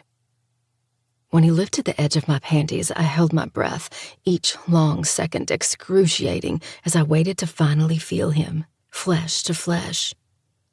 At that first contact, something between a cry and another moan tumbled from my throat, satisfaction laced with desperation. More? He asked again, his voice rough, callous, harsh. Yes, I whispered, hands fisting as my lungs struggled to capture a breath. Good. Thumb pressed against my clit, he gently eased a finger inside me. A euphoric sensation of completeness washing over me. I moved against him as he massaged and explored, the newness of it tantalizing every single one of my senses. His scent invaded me, his taste lingered on my tongue. The shakiness of his breathing told me he was just as affected as me. The heat in his pupils as he stared at me drove me wild with need, and his touch? My God, his touch was almost more than I could bear, shredding me to pieces before building me back up again. More? He asked again, frantic yet determined. Yes. I threw my arm over my head, lust careening through me. God, yes. Good. When he removed his hand, I instantly felt bereft, needing his touch like an addict craving her next fix. Then he leaned back, hooking his fingers into my panties. I lifted my hips as he slid them down my legs, tossing them onto the blanket. Returning to me, he placed his hands on my thighs and slowly spread them, exposing me to him. "You're so damn wet," he murmured as he ran a finger through my slickness. I moaned, core throbbing. I'd never done anything like this. Sure, I'd been intimate with men, but it had never been like this. Never had a man hum in appreciation. Never had a man put my needs first. Hell, never in a million years would I have been so bold as to allow a man to do something like this in public. At any moment, someone could interrupt us, although I had a feeling the chances of that happening were slim to none. Still, it was a possibility. Yet I didn't care. Chris brought out a side of me I didn't even know existed, and I wanted more of this. My God, I wanted all of it. Finally, he dragged his tongue along me. I cried out in pleasure, the sound mixing with the steady wind and crashing waves. But the burst of gratification only lasted a second before he retreated, leaving me a panting bundle of lust. I was no longer Julia or even Belle. I was just this being, her sole purpose in life to feel unmistakable bliss, to satisfy herself in every way possible. "More?" he gritted out, chest heaving, jaw clenched, his own hunger covering every inch of his body. Propping myself up onto my elbows, I gripped the back of his neck and forced his mouth to mine, tasting him and me in one electrifying combination. Then I nibbled on his bottom lip. "Don't you fucking dare stop again. Not until you make me come."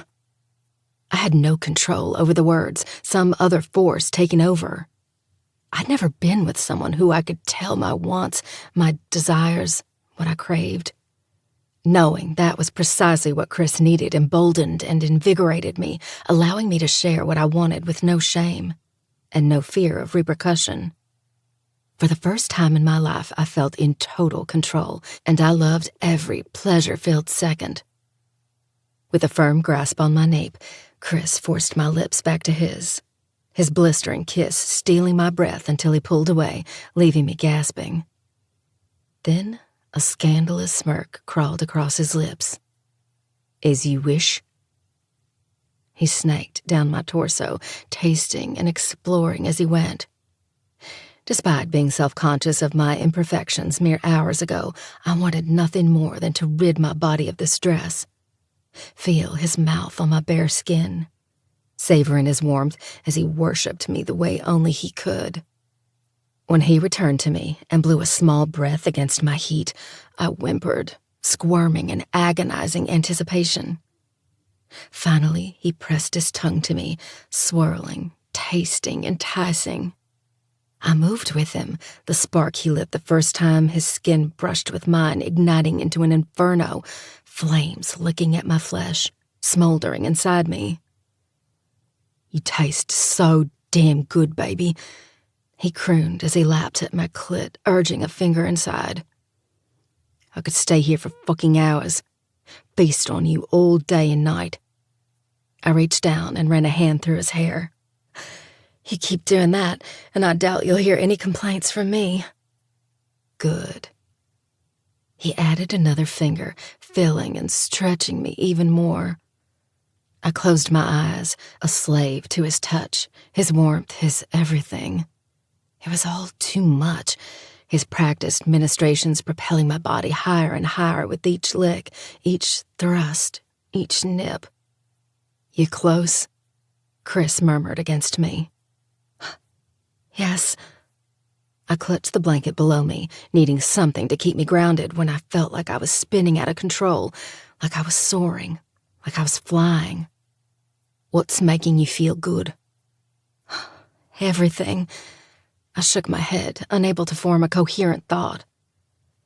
"It's all just... it feels so fucking amazing." "Good." He pushed another finger inside me, his tongue continuing its torturous dance. When he nibbled my clit, that was all it took to set me off, my orgasm crashing through me. Waves of the most intense sensation I'd ever experienced made me convulse, my cries of joy and bliss echoing in the night sky. But he didn't stop, didn't pull back. Instead, he continued worshiping me, milking my orgasm for every single drop. When the tremors finally began to wane and I slowly descended back to earth, he met my eyes as he crawled up my body. "You okay?" His concern was apparent in the way he analyzed me, looking for even the tiniest hint of regret. But he wouldn't find one. My hands clasping his cheeks, I forced his lips to mine, coaxing them open as I drank him in. When I pulled away, fighting to get my breathing under control, I gave him a reassuring smile. "If you ask me, that's some Shiraz." It was silent for a moment before he threw his head back and laughed. Reaching out, he grabbed our glasses, handing me one. He tipped his toward mine, and we clinked them together. And one hell of a toast. Chapter 24. Julia. Deep breath in, relaxing breath out. I all but had to remind myself to breathe as Chris held open the door to my beach house, allowing me to enter in front of him. I should have been relaxed at the fact we'd already fooled around, that he'd already treated me to an earth-shattering orgasm, the likes of which I didn't think possible. But being here, back at my place, knowing we were about to pass the proverbial point of no return, made all my insecurities from earlier reappear. What if he didn't like what he saw? What if I didn't perform as he'd hoped? What if I didn't even come close to measuring up to his needs? As I passed the kitchen island, I dropped my clutch onto it. Sensing his overwhelming presence close behind, I turned to face him. My pulse skyrocketed when I was met with a look of unrelenting hunger. So powerful, so intense, so provocative. Too provocative. Would you like a drink?" I didn't even wait for his response before making a beeline for the wet bar in the living room. With a trembling hand, I poured a few fingers of scotch into 2 glasses. Actually, it was probably more than a few fingers, at least in my glass. I turned around, extending one of the glasses toward him, the carnality in his gaze only seeming to increase with each passing second. Without saying a single word, he took his glass from me. As I was about to bring mine up to my lips, he grabbed it, putting both on the bar behind me. Then he placed his hands against it, effectively caging me in. "The only thing I want is more of you." Bringing a finger up to my face, he traced my jawline, his touch reigniting the flames within, my blood warming. When he reached my throat, he wrapped his hand around it, gently forcing my head back. I exhaled a shaky breath, my stomach in knots. He slowly lowered his mouth. Every inch he erased caused my muscles to tighten until his lips landed on mine. My brain encouraged me to respond, to reciprocate like I had all evening. But my body refused to listen, too racked with insecurity. Pulling back, he studied me with alarming scrutiny. "You nervous?" It wasn't a question. "I'm not. You are?" he interjected. "And if that forced kiss weren't a dead giveaway?" He touched his thumb to my bottom lip, which I'd sucked in between my teeth. "This is. You always do this when you're nervous." I pushed out an anxious laugh. "I know it sounds stupid, that it's just sex, but it's not for you," he finished. I shrugged, neither agreeing nor disagreeing with his assessment. I wanted it to be just sex. What I wouldn't have given for that to be the case, but my life was complicated. My experience with sex was complicated. Like I told you earlier, I'm not going to force you to do anything you're not comfortable with. He paused, pinching his lips together in contemplation. Then he stepped back, increasing the distance between us, and crossed his arms in front of his chest, his muscles becoming even more pronounced. Maybe we're going about this wrong. What do you mean? You enjoyed yourself earlier, right? At the Overlook? Heat radiated on my cheeks at the memory of his mouth on my body. More than enjoyed myself. I think I know why. I smirked. Because your tongue is a magic wand for orgasms? A brilliant smile lit up his face as his laughter filled the room, breaking through any tension. I appreciate the compliment, but that's not what I'm talking about. Approaching me, he cupped my cheek in his large hand. It's because it was unplanned. I didn't take you there so I could eat you out. That's so romantic, I joked. I'm serious. I took you there because it's one of my favorite spots on this island and has the perfect view to enjoy a great bottle of sparkling Shiraz. What transpired was a natural progression. It wasn't planned. It just happened. You were okay with it happening, weren't you? More than okay, I said without giving it a moment's thought. Right. This is obviously a big deal for you, and I can absolutely appreciate that, especially now that I know how long it's been. He studied me for a moment, then dropped his hold. What do you do when you're stressed? What are you passionate about? What's the one thing in the world that makes you so ridiculously happy it's bloody stupid? My thoughts immediately went to baking with Imogene. The memories we'd created in the kitchen were some of my favorites. From the first time she stood on her step stool and attempted to help me whisk the batter for pancakes, to the first time she made her very own batch of cookies, to now, when I often found her in the kitchen playing around with her own recipes. Baking had always been our time together, our escape, our happy place. A nostalgic smile tugged on my lips. Baking? His brows arched in surprise. Baking? I thought you'd say meditate or take a bath. I was completely prepared to draw you a bath, but baking? On a deep inhale, he turned and walked toward the pantry just past the kitchen island. When he opened the door, he whistled, probably surprised to see how well stocked it was for what he simply assumed to be a vacation rental property. I guess we don't need to run to the store, do we? He laughed, facing me. So, what are we making? I approached him, placing a hand on his bicep. This is a very sweet gesture, and I appreciate it. But you don't have to do this for me. I'm fine. I squared my shoulders. I can do this. You agreed to this expecting sex, so... Enough, he growled, his voice surprisingly forceful, making me stiffen. Then his expression softened as he looped an arm around my waist, dragging my body against his. I don't care how many times I have to say this, but I'll keep saying it until you believe me. I will never make you do anything you're not comfortable with. I will never force you. He kept me locked in his hold for several long moments, not allowing me to escape the truth in his words. I'll just work on making you comfortable. Even if it takes me all week, just being with you will make our time together incredibly fulfilling. Tilting my chin back, he placed his lips on mine in a tender kiss. God, could this man kiss? If kissing were a course of study, he was a master. There was nothing sloppy about it, nothing awkward. In this moment, as I succumbed to the practiced ease with which his lips moved against mine, I truly believed they were made to do precisely this for all eternity. Despite all his joking about violating the terms of our agreement, he was incredibly understanding.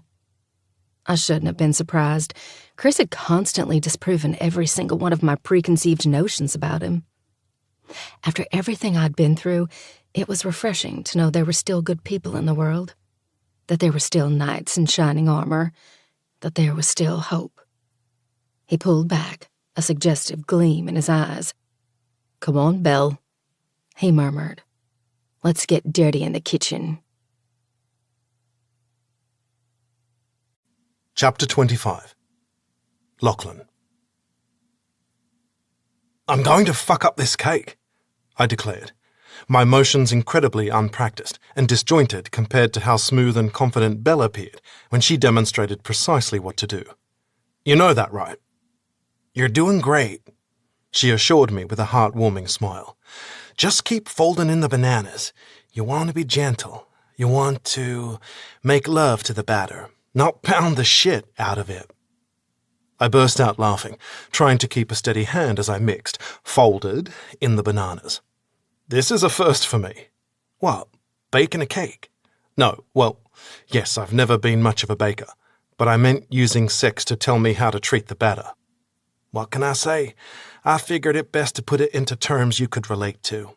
She winked, a playful air about her that was a complete 180 from the uneasiness that had consumed her when we first walked into the house a half-hour ago. Since she started showing me how to make a hummingbird cake, something I'd never even heard of until today, all the nervous trepidation had evaporated. Her eyes gleamed with excitement, a different kind of energy sizzling between us as she showed me what to do. It was enough to make me want to bake with her until the end of time, if for no other reason than to see that look of pure happiness again and again. "Who taught you how to bake?" I asked somewhat hesitantly, hoping I hadn't strayed into personal territory. It seemed like a natural question. "My meemaw." She brushed flour off her t-shirt. As amazing as she looked in her dress and heels, I found her even more alluring now, probably because she wore something comfortable. I'd have been lying if I said the tiny shorts didn't leave my mouth watering, and the oversized t-shirt that said, "It was me, I let the dogs out," was the icing on an already adorable cake. It was quirky and eccentric, fitting her personality perfectly. "I assume that's your grandmother?" "Yes, she loved to bake. She was the quintessential Southern grandma. Whenever I came over and she could tell I was struggling with something, she dragged me into the kitchen, and every time it was exactly the distraction I needed. This recipe was one of her favorites. In fact, her hummingbird cake was famous throughout the county." "You're adorable when you get all Southern." I flashed her a smile before returning my attention to my current task, confident I was going to mess this up. Yet despite my insistence, I was not the person to do this. Belle wouldn't hear it, claimed anyone could bake if they simply took the time to respect the process. "Get all Southern." "Your accent isn't usually overly strong, don't get me wrong. The second you opened your mouth, I knew you were from the South, but right now, talking about your grandmother, it was a bit more noticeable and adorable." "Meemaw's accent was always a bit more country than mine. When I talk about her, I guess I kind of channel her. After she died, do you know what I did whenever I felt like I needed to talk to her?" She glanced at me as she sifted more flour into the bowl for me to fold in. "Bake?" "Exactly. I'd bake just like we used to. I'd even have entire conversations with her. Most people go to cemeteries and talk to their loved one's grave. That never made sense to me. Why would you go to an empty field to talk to a decomposing corpse? If you wanted to feel close to someone, why wouldn't you do something that reminded you of them?" "That's why I surf," I offered, much to my surprise. But it felt right. To feel closer to someone I lost. She brought her gaze to mine, a moment of quiet reflection passing between us. Neither of us spoke, but in the silence we exchanged a profound understanding. Clearing her throat, she looked away, focusing back on the batter. "Now, we need to gently add the pineapple, even more delicate than before. Don't want the pineapple to become mush. We want those tasty little bits to be part of the cake, and we also don't want to overmix it. That's what makes a cake dense. With the banana, pineapple, and walnuts, it's already a heavy cake, but it should be light and fluffy, not chewy."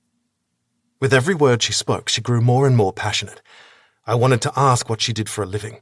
The way she moved around the kitchen, stealing a taste here and there, adding a touch of cinnamon or nutmeg, made me almost certain she had to be some sort of professional baker. "Maybe you should do this part, since you're the resident expert." I attempted to step back and hand her the rubber spatula. Instead, she clasped her fingers over mine on the handle, forcing me back to the island. Standing slightly behind me and to the right, she guided my hand and arm, her moves practiced and graceful. "That's it," she encouraged, her voice soothing. "It's all in the motion." There was nothing erotic or lewd about what we were doing. We were simply mixing a cake batter, for crying out loud. But the way my heart rate kicked up and breathing grew ragged, you'd think she were standing behind me wearing nothing but a sexy little apron and those damn heels she wore to dinner. "Bloody hell," I groaned. "What?" Her eyes darted to the batter before returning to me. "What's wrong?" "Nothing," I responded quickly. "At least, nothing to do with the cake." "Then what does it have to do with?" "You don't want to know." Her gaze briefly floated to my crotch. "Try me." She inched closer, the kitchen seeming to crackle with tension. "I was thinking about you," I began in a low, seductive voice. "What about me?" I licked my lips, mouth suddenly growing dry. "About baking with you." "What else?" she urged. I curved toward her, drawn to her in ways I couldn't even begin to comprehend. "I was imagining you wearing nothing but a short apron, and those heels you wore tonight." She paused, neither advancing nor retreating for several excruciatingly long moments, as my confession hung in the air. Then she pulled back. "I see." Spinning from me, she grabbed the bowl of batter and proceeded to pour it into a couple of lined cake pans. "Belle, Now we just need to pop these into the oven for about 35 to 40 minutes. I couldn't help but sense she was purposefully avoiding my gaze. What was I thinking? Things had been going great between us, better than great. How did I misread her so badly? I thought she'd lightened up, wouldn't take my fantasy for anything more than it was, strictly a fantasy, not a request. "I just need to use the bathroom before we start on the frosting," she said shakily after closing the oven door. "Be right back." Without so much as a glance my way, she hurried out of the kitchen and up the stairs, as if she couldn't get away from me quickly enough. I didn't move until I heard the gentle sound of a door clicking closed. Then I expelled a long breath. Head hanging, I walked to the opposite side of the island and sat on one of the bar stools. Digging my fingers through my hair, I needed to find a way to take it all back, make it up to her, reassure her I wasn't some creep who was only interested in one thing. Granted, I usually was only interested in one thing, but only when willingly given. With Belle, though, that wasn't all I was interested in. I liked her as a person. Even if we spent the week together and never did more than we did tonight, I wouldn't change a thing. Just being with her quieted the rest of the noise in my life. Now I feared I fucked it all up. Just as I was about to go find her to apologize, the sound of heels on the wood flooring echoed. I snapped my head up, waiting with bated breath as the clicking grew closer. Then Belle appeared. All the oxygen was ripped from my lungs as my gaze raked over her, clad only in a tiny little apron, and those hot-as-fuck heels. Chapter 26. Julia. "Let's start on the frosting." With a sultry smile, I turned and made my way toward the kitchen island. When I heard a hiss fall from Chris's throat, I couldn't hide the grin that tugged on my lips. I didn't know what made me want to do this, to give him his fantasy. But as we joked and flirted while preparing the batter for one of my signature cakes, my comfort with him had steadily increased. It wasn't that I didn't want him in every possible way. I did. More than I'd wanted anyone before. Most of my life, I'd lived with a voice in my head telling me I wasn't good enough, pretty enough, smart enough. You'd think I would have bid farewell to that voice after 40 years. Insecurities never really disappeared, though, not when they had been such a big part of my life for years. Hell, they still were. But when Chris shared his fantasy of me wearing nothing but an apron and my heels, his gaze conveying unwavering desire, I couldn't resist the temptation. And when I saw his look of utter astonishment mixed with unbridled hunger as I walked into the kitchen, his fantasy come true, it confirmed what I knew all along. This man wanted me. It did wonders for my self-esteem, to the point where I had no problem parading in front of him practically naked. I had to admit, it was quite the turn-on, I thought nothing could have possibly been hotter than the way he went down on me at the Overlook, risking anyone catching a glimpse. This was so much more than that. It was tantalizing, seductive, empowering. And that was what I needed to feel. Needed to know I held the power, that I was the one in control. The past hour with Chris confirmed I absolutely was. First, we'll mix the cream cheese and butter together. I put the 2 ingredients into the bowl, then flipped on the stand mixer. As nonchalantly as possible, I looked Chris's way, the fire in his stare scalding my skin. But I didn't falter. Not yet. He wanted this fantasy. That was precisely what he was going to get. "Could you pass me the vanilla and powdered sugar?" I asked innocently. His gaze floated to the counter, then he nodded. He didn't mention the fact I was closer, that they were within my reach, mere inches away. Instead, he stood. I leaned back against the island, my heart rate kicking up as he stalked toward me. I didn't move, making him press his body to mine as he reached past me to grab the items I requested. The feel of him, his erection hard against my stomach, caused me to whimper. He lingered for several moments, teasing me with a taste of what I desperately wanted. Once he handed me the items, I turned and set them back onto the counter. Just as I was about to sift in the powdered sugar, Chris's hand wrapped around my wrist, stopping me. I snapped my eyes to his. "What do you say?" His voice was commanding, powerful. A shiver trickled down my spine, butterflies flapping in my stomach. He edged toward me, mouth close enough to allow me a taste of the lust radiating off him.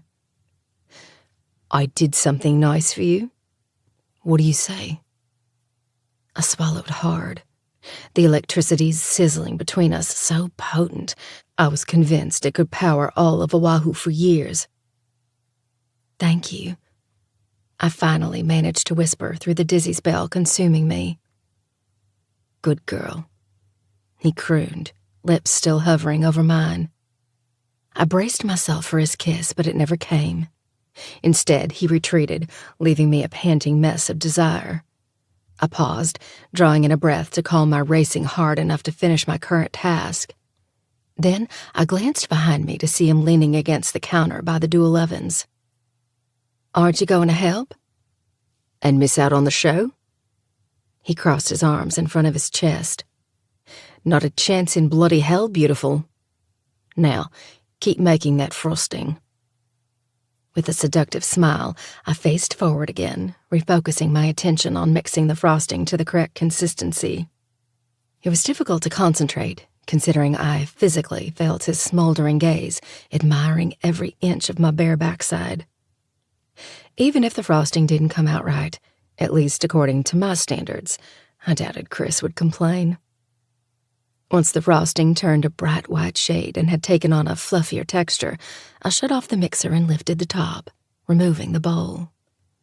Dipping a finger into it, I scooped out some of the frosting.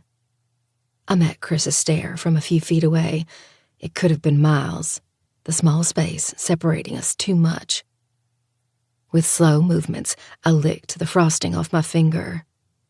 His jaw tightened as I moaned in appreciation, which only made him clench his fists. "Would you like a taste?" I asked in a sultry voice. He nodded subtly. I turned back to the bowl and scooped up a bit more frosting. Then I sauntered toward him, bringing my finger up to his mouth. He didn't waste any time wrapping his lips around it, his tongue swirling and teasing. I whimpered, on the brink of losing what little control I had left, and he knew it. "What's next?" he asked in a throaty voice once he'd licked every last bit of frosting off me. I stared at him for several long seconds, my heart thrashing in my chest. Unable to resist the temptation any longer, I flung my arms around his neck, our bodies and mouths colliding in a smoldering kiss. The combination of sugar, alcohol, and him was a symphony of flavors on my tongue. one I'd do anything to taste again and again. Chris skated a hand down my side, nothing but bare skin greeting him. "God damn it," he groaned. "What are you doing to me?" Perhaps a more appropriate question to ask right now is, what are you going to do to me? I stepped out of his hold. Summoning my courage, I reached behind me and tugged at the tie around my waist, then lifted the apron over my head and dropped it to the floor. Chris blinked once, twice. Then his hand shot out and grabbed my ass, yanking me against him. With a growl, he hoisted me up, forcing my legs around his waist. His lips crashed against mine, our tongues tempting and teasing as he carried me away from the island. When my back hit the wall by the wet bar, he tore his lips from mine. The scruff of his unshaven jaw scraped against my flesh as he moved from my mouth to my neck, bringing a hand to my breast. As he squeezed my nipple between his thumb and forefinger, I moaned, closing my eyes, a slave to his touch. "You like that?" "God, yes." "I bet you'd like my teeth to do the same thing, wouldn't you?" I panted, too many incredible sensations running through me at once. My core ached with a need to feel him anywhere and everywhere at the same time. "Yes," I whimpered. "That's my girl." His lips covered mine in another scintillating kiss. "Hold on tight." I did, wrapping my arms tighter around his neck. With his hands on my ass, he carried me from the living area, his steps quick as he practically ran up the stairs. An impressive feat, considering he was carrying me. Then again, compared to his imposing size, I was tiny. "Bedroom?" he asked frantically when we reached the landing at the top of the stairs. "Down the hallway." I nodded in the direction. "Last door at the end." He grinned, heading toward the master bedroom. Once he crossed the threshold, the frenzied atmosphere shifted. He carefully lowered my feet to the floor, his eyes never leaving mine. He nodded slightly, silently asking if I was sure. All I could do was nod in return. Not one hint of nerves enveloped me. Not like they did when we first arrived. Instead, I was certain this was what I wanted. Chris was right. It needed to be a natural progression, not something I felt compelled to do, like I always had in my past. Right now, this was my choice, and I chose him. More importantly, I chose myself. Stepping back, he brought his fingers to his shirt, his motions tortuously slow as he unbuttoned it. With every inch of skin he exposed under the dim lighting of the bedroom, my pulse quickened. When his shirt fell from his shoulders into a heap on the floor, my mouth grew dry. It wasn't the first time I'd seen him shirtless, but it was the first time I did in anticipation of having that skin against mine. His belt soon joined his shirt, followed by his jeans and socks, leaving him in just a pair of boxer briefs, his need for me readily apparent. Placing a hand against my lower back, he gently dragged my body to his, chest to chest. So warm, so comforting, so intoxicating. He circled his hips, tormenting me with how hard he was. "I need you," I moaned, salivating at the prospect of feeling him inside me. "And I need you." He dug his fingers into my hair, forcing my head back, exposing my neck. "Fuck, I more than need you." He lowered his mouth to my throat. "This craving I have. When you walked into the kitchen wearing nothing but that bloody apron, my God." He forced my mouth to within a whisper of his. "You drive me fucking crazy. Do you know that?" He didn't allow me the opportunity to respond, consuming me in another desperate kiss. Keeping me secure in his embrace, he walked me backward until the back of my legs hit the bed. Our lips still connected, he lowered me onto the mattress, then climbed on top of me. I wrapped my legs around his waist, a jolt of electricity hitting me in my core when his arousal pressed against my center. He broke his lips from mine, mouth hot as it explored my body, moving along my jaw to my collarbone, then tracing a torturous line between the swell of my breasts. When I felt the heat of his breath hovering over a nipple, I squirmed, the anticipation threatening to shatter me. Then he covered the pert bud with his mouth, tongue circling before he took it between his teeth. I yelped, a shot of pleasurable pain cascading through me. My yelp soon turned into a moan as I writhed below him, skin on fire. I attempted to squeeze my legs together in search of release, but there was none to be found. "You like that?" I nodded frantically, needing his mouth back on me. "Good." He moved to my other breast, giving that nipple the same treatment, gently worshipping it. When he nibbled on it, he pressed a finger inside me. I screamed out, the sudden invasion surprising yet so wanted. As he massaged me, he thumbed my clit, teeth still grazing my nipple. "You're already fucking soaked. I bet I can make you come like this in no time at all. Am I right?" "Chris," I begged. Not sure for what, though. I just knew I needed him. Needed him to keep making me feel this mind-altering and soul-fulfilling sensation of euphoria and bliss. "Can I, Belle? Can I make you come like this?" "Yes." I moved against his hand, urging him to continue. He brought his mouth back to my nipple, the pleasure from his tongue and pain from his teeth almost more than I could bear, my body a raging inferno, as he pushed me closer to the edge of oblivion.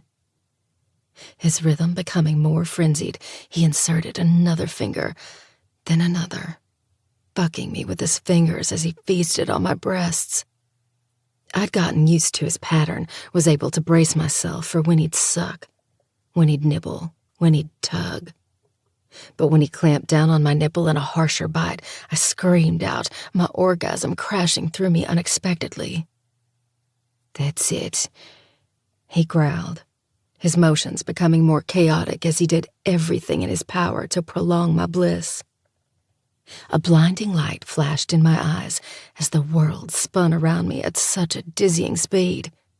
I was certain I'd be tossed off. When I couldn't take it anymore, I clutched his cheeks, forcing his mouth to mine. "Get inside me. Now." He stiffened as he inhaled a sharp breath. Then he treated me to a soft kiss. "As you wish." Pulling back, he stepped off the bed and went to his jeans, grabbing his wallet.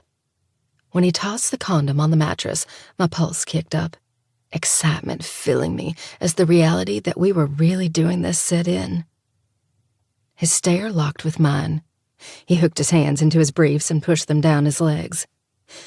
The instant his impressive erection sprang free, I gulped, eyes going wide, jaw dropping. "God bless Australia," I murmured, not realizing I'd said it out loud until his sexy chuckles filled the room. After rolling on the condom, he crawled back on top of me, teasing me with his arousal as his lips found mine. "I could say the same thing about America. I am officially a fan of all things Southern." He kissed me again, a sweet exchange of breaths. I hooked a leg around his waist, gently pulsing against him. He even made a kiss feel amazing, like I was ready to fall apart from the tease of his tongue against mine. "I'm going to go slow, okay?"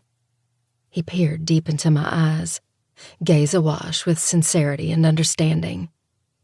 "If anything's too much, tell me and we'll stop." I nodded quickly, a hint of trepidation finding its way back to the surface. "Words, Belle. I need your words. Need you to say you want this."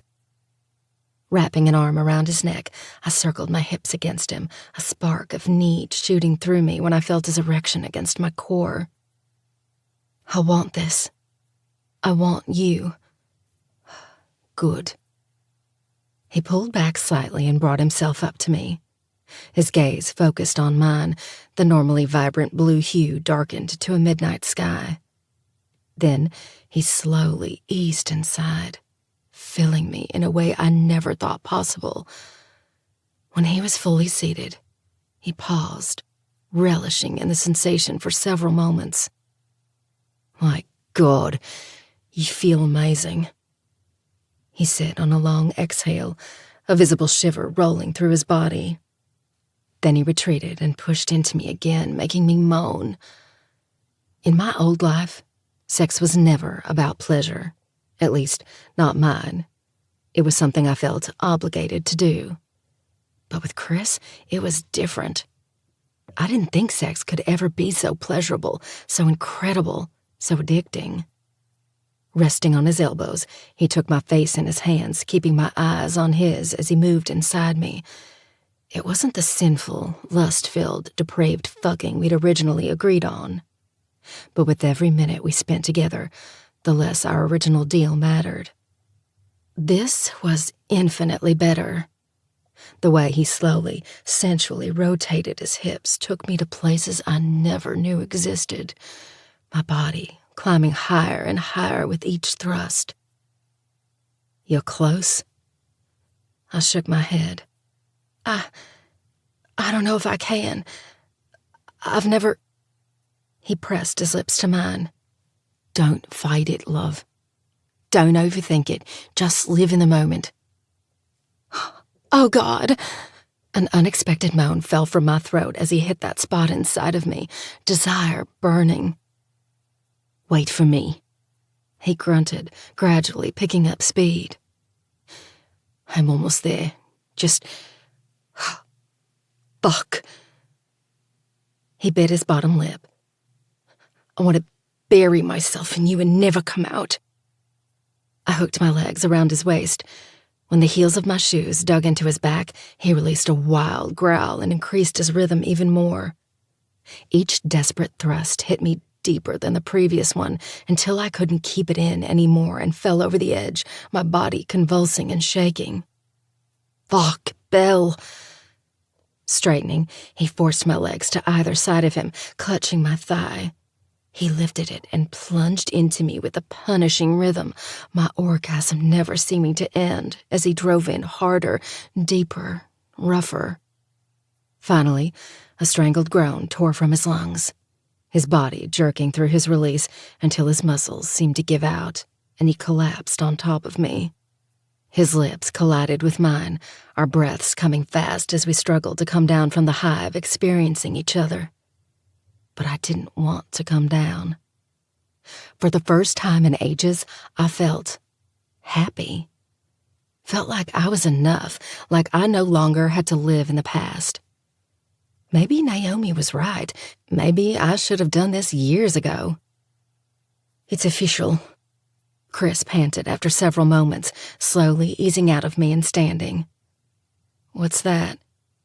I rolled to my side, admiring his physique as he padded across the carpet and into the bathroom to dispose of the condom. When he reemerged, there was a sinful gleam in his eyes. "I am a huge fan of your hummingbird cake." He returned to the bed. "I'll eat it any day of the week." Smiling, I ran my hands through his hair, pulling him back toward me. "I'm glad you like it. Hope it was satisfying enough for you." He covered my mouth with his. It was more than satisfying. Addicting. I'm going to be itching for your cake all day and night. It's a good thing I have plenty to go around. He deepened the kiss, tugging me closer as his tongue swept against mine. "You'd better not. For the next week, every single one of your pieces belongs to me." I beamed. "I like the sound of that." "As do I." He cradled the back of my head, urging my lips to his once more, when the distant sound of a buzzer ripped through the silence, forcing us apart. "Speaking of cakes, I suppose we should finish up on the one we already started, don't you think?" I cocked a brow. "I have no desire to leave this bed." He grinned deviously. Unless it's to fuck you in the shower, or on the lanai, or on any other surface within these four walls. I'm an equal opportunity ladyfucker. I playfully swatted him away. And I'd rather not burn down this house. I managed to duck out from beneath him and stood, placing my hands on my hips, wearing nothing but my heels. Let's go finish what we started. I narrowed my gaze, noticing his erection already returning to life. I'll put the apron back on. He jumped to his feet, dragging my body to his. You don't have to ask me twice. Chapter 27. Lachlan. A buzzing startled me awake, cutting through the muted ocean waves in the distance. I snapped my eyes open, looking around the darkened space, disoriented, until my gaze fell on Belle's slumbering form beside me. A smile crept over my face. It should have felt strange to wake up next to another woman. The last person I spent the night with was Piper. Since then, I'd made it one of my rules. No spending the night. Ever. But I couldn't have left Belle last night, even if I wanted to. She was dopamine for my soul, elixir for my heart, the cure for my past. And the frequent sex throughout the night was a rather nice bonus. The buzzing forced my thoughts to return to the present. I squinted at my phone on the nightstand, Nico's name on the screen. It was still mostly dark, the first light of day beginning to fight its way on the horizon. Whatever Nico wanted had to be important if he was calling this early. Carefully slipping out of bed so I didn't wake Belle, I grabbed my phone and pulled on my boxer briefs before sneaking onto the lanai, mindful to be quiet as I closed the sliding glass door behind me. "Nico," I said in a hushed tone, hoping he could hear over the slight breeze and crashing waves in the background. "Where are you, bruh?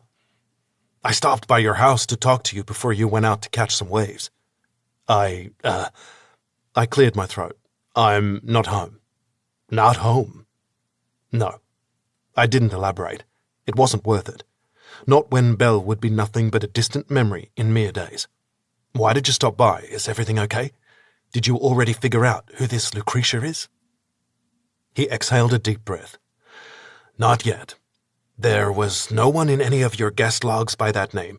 I checked first, middle, and last names. I'm moving on to see if any of your guests had friends or family by that name who might have stayed with them. But with trying to keep this off HPD's radar, it's going to take some time. I did find something that might be of interest, though." I straightened, my heart rate kicking up slightly. "What's that?" This investigation was slowly becoming a double-edged sword. On one hand, I wanted answers about what really happened to Claire. On the other, I feared I wasn't going to like what those answers would uncover about Piper. I already didn't. For shits and giggles, I ran a basic internet search for the name Lucretia. Honestly, I didn't expect to find anything. He laughed under his breath. "Shows you how much I paid attention in my ancient history class." "Ancient history? What does that have to do with any of this?" "Maybe nothing, maybe everything. I spent half the night going down the proverbial rabbit hole. Care to share what you learned?" "Fuck no, but I know I have to." I pushed out a nervous laugh. "That's not exactly reassuring. Apparently, Lucretia was a Roman noblewoman who lived a few hundred years before the birth of Christ. At the time, Rome was under the rule of a tyrannical monarch. Don't quote me on the specifics, I'm not good with this shit. English and history were never really my strong suits. Mine either. Keep in mind there are like a dozen different variations on the story, so I'm only giving you the highlights. Anyway, Lucretia was known for being this virtuous woman. One night, Prince Sextus came into her room while she was sleeping and gave her a choice. Let him fuck her, or he'd kill her and one of the male slaves sitting outside her room, then arrange their bodies to make it look like he caught her being unfaithful to her husband with the slave. Sounds like a real upstanding guy, I retorted sarcastically. I agree. Being the virtuous woman she was, Lucretia refused both options, and being the narcissist he was, Sextus raped her anyway. Now, in ancient times, adultery carried a penalty of death, regardless of whether the wife consented. If she was married and raped, that was still considered adultery. Why am I not surprised? I mumbled under my breath, glancing over my shoulder to make sure Belle was still asleep. A warmth filled me as my eyes skated over her form, the comforter draped across her waist. She was stunningly beautiful, every curve, every valley, every dimple longing for me to explore and uncover her innermost secrets. So, after she was dishonored, Nico's voice forced my attention back to him. Regardless that she didn't consent, she threw herself on the mercy of her father and husband, asked them to avenge her honor. Then she grabbed a knife and plunged it into her heart. I inhaled a sharp breath, my mind spinning as I processed the story. Did Claire mention Lucretia in that voicemail because she'd been raped? I didn't even want to consider the thought. If she'd been assaulted, surely that would have aroused suspicion during the examination of her body after her death. Did they do a thorough examination of her body, though? I had no idea. Are you trying to tell me you think this was what happened to Claire? My voice rose in pitch toward the end, emotion heavy in my throat. That she was... I don't know what happened, he interrupted, saving me from having to say it out loud. But I have a hunch that voicemail wasn't simply a bunch of nonsensical and inconsequential ramblings. I could be wrong. It could very well be nothing. That's the thing about chasing potential leads. Sometimes they end up being a dead end. Other times they lead us down a path toward the truth. Lucretia may be a dead end, but I'm going to keep turning over every damn rock until there's nothing left to uncover. Figure out why Claire left you a voicemail mentioning Lucretia, and what connection it might have to Piper. There isn't one, I insisted. Piper didn't commit suicide. Wasn't even made to look like she did, not like with Claire. Initially, I thought the same thing, but then I got to thinking, what would have happened if you weren't in the house? If Claire hadn't walked in and surprised him? He paused. How do you think it would have ended? By this guy assaulting Piper, then walking away? Was that what Claire figured out? I asked softly, partly to myself, partly to Nico. I have no idea, but I'm going to find out, even if it costs me my badge. I got your back, brah. Thanks, man. You bet. I have to get to the restaurant to help with the pig. The second I hear anything, I'll let you know. Thanks, Nico, I said again, then ended the call. Standing there, I admired the view. The picturesque Hawaiian landscape as the morning's first glow illuminated the horizon was a complete contradiction to the turmoil filling me. Claire mentioning Lucretia on the night she died could have been merely a coincidence, like Nico suggested, but that didn't stop my brain from going to that darkest part of my soul, thinking the worst, my heart squeezing at the mere suggestion of my sister enduring something so horrible, so vile. But why? Why Claire? Who would have wanted to hurt her? Everyone loved her. I struggled to come to terms with the idea of anyone wanting to harm her in any way, especially like this. Needing to do something to push down the emotions bubbling to the surface, I returned to the bedroom. After stepping out of my briefs, I slipped into bed beside Belle. I needed her, more than I had before. Needed her to chase away these feelings of guilt, of remorse, of shame. As I pulled her to me, her back to my front, she released a raspy moan, settling into my embrace. "Morning," she whispered, her voice lazy from sleep. "Morning." I peppered kisses along her shoulder blades, her body sparking to life underneath my mouth. My hand roamed the contours of her frame, my hips slowly circling against her. When I rolled her nipple between my thumb and forefinger, she whimpered, leaning her head back against my chest as she succumbed to my ministrations. "Do you want me?" "Mm-hmm," she exhaled. "And God, I want you." I circled my hips against her, hardening at the feel of her heat against my arousal. "But we used up all my condoms." I squeezed her nipple. "You little minx." "It's okay. I can't get pregnant. I'm fine with it if you are." I forced her onto her back so I could peer into her eyes, making sure she really was okay with this. Then I crashed my lips to hers, drinking her in. "You have no idea how much I've wanted to be inside you with no barrier." I stole one more kiss, then rolled her back onto her side, continuing my exploration of her body. "Say you want me to fuck you," I murmured into her ear. "I do. Say it." I tugged on her nipple, eliciting a yelp, followed by an appreciative mewl. "I want you to fuck me." I smoothed my hand along her torso, lowering it between her thighs, warmth radiating from her, gripping her hip. I lifted one leg, placing it over me. Then I plunged a finger inside her, moving her slickness around. "Is this where you want my cock?" Her muscles tensed, breathing becoming uneven. Yes. "And what is this?" "My pussy." "No." I bit the sensitive flesh where her shoulder met her neck. "It's mine. For the next week, I own this pussy." I brought my erection up to her and thrust into her from behind, her body tensing at that initial invasion. Exhilaration washed over me at the feel of her soft flesh against mine, nothing between us anymore. "I'm the only one who's allowed to do this," I continued, finally feeling the control I desperately needed after Nico's phone call. "Who's allowed to make you feel good?" I was relentless as I drove into her repeatedly, thinking about only one thing, Belle, and this all-consuming urge to drown in light to chase away my darkness. Her moans grew more uneven, her ragged breaths intermingling with mine as we both used each other to chase what we wanted, what we needed, what we fucking deserved. Peace, serenity, understanding.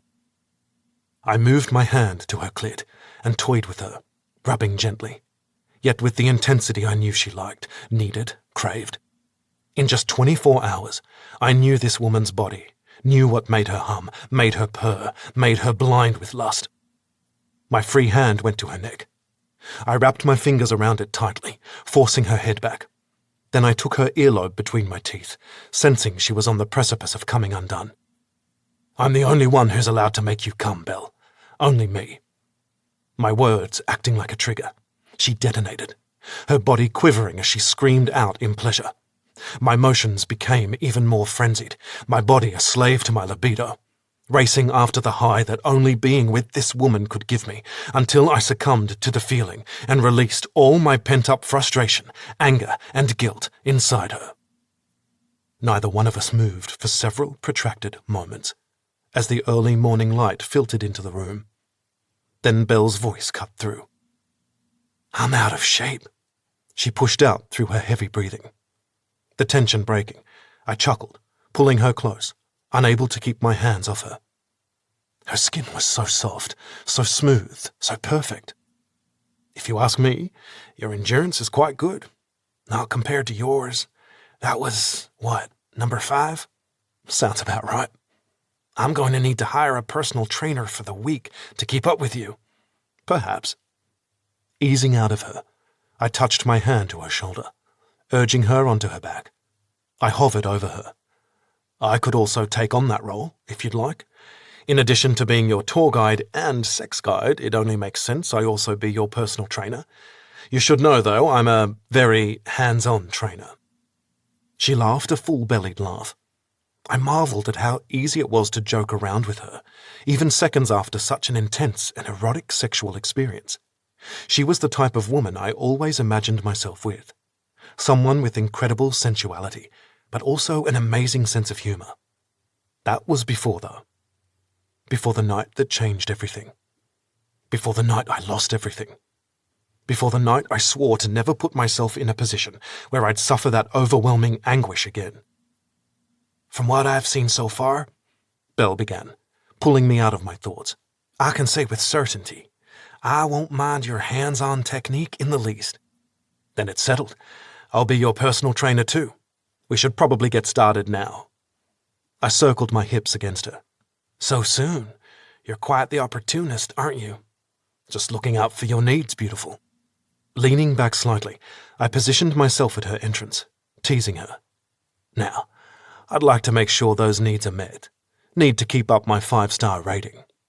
I pushed into her, watching her eyes roll into the back of her head on a sigh. "I'll be sure to leave you a glowing review."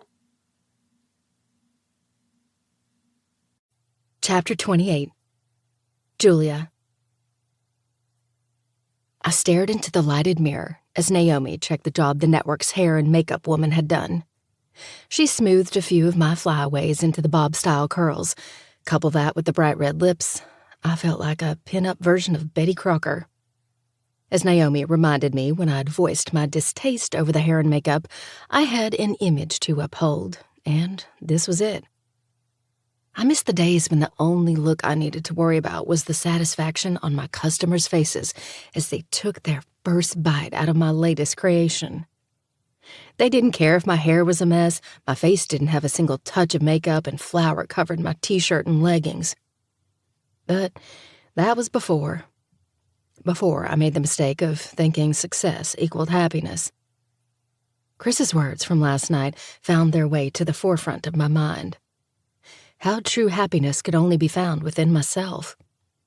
How others only helped that happiness shine, but they weren't the source of the happiness. Only I was. Right now, his statement resonated with me on a deeper level. All because, for the first time since I could remember, I finally chose myself last night. Chose happiness instead of fear, and it felt good. Hell, it felt better than good. It felt addicting. "Is that a smile I see?" Naomi remarked. I quickly snapped out of my thoughts, flinging my eyes to hers. Then she leaned toward me, lowering her voice. "Told you getting laid would work wonders for your mental health?" "Naomi," I hissed, shooting daggers at her before glancing toward the hair and makeup stylist lingering nearby. Her name was Margot. Mary, something with an M. I was horrible at remembering names, which was why I needed Naomi. She was amazing with names and faces. "What? I've been trying to get details out of you all morning, but you've been tight-lipped." "I told you. We went out to dinner, then enjoyed a bottle of wine at an overlook." I swallowed hard. "Then went back to my place." "What do you need, a play-by-play?" "Yes!" She grabbed a stool and dragged it in front of me. "Or, at the very least, a number." "Number?" "Yeah." She dropped her voice to a whisper. "Of orgasms? I may be wrong, but I have a feeling he didn't stop at only one." My cheeks heated at the memory of last night, and this morning. I bit my lower lip, shaking my head. He most certainly didn't. Although I nearly made him. Thank God I'd found my lady balls, as Naomi called them. "That's it. I officially hate you. I mean, I'm happy for you, because you deserve this, but multiples?" She sighed dreamily. It's every woman's fantasy." She stared into the distance for a beat before turning her attention back to me. "So? Number?" I pinched my lips together as I recounted in my mind. One thing was certain, Chris had incredible stamina. 7. Naomi's jaw dropped. 7? You're shitting me. I am not. She gaped at me for several moments, then shook her head. God bless Australia. I giggled. I said the same thing when I saw his dick for the first time. "So you're happy with your decision? No regrets?"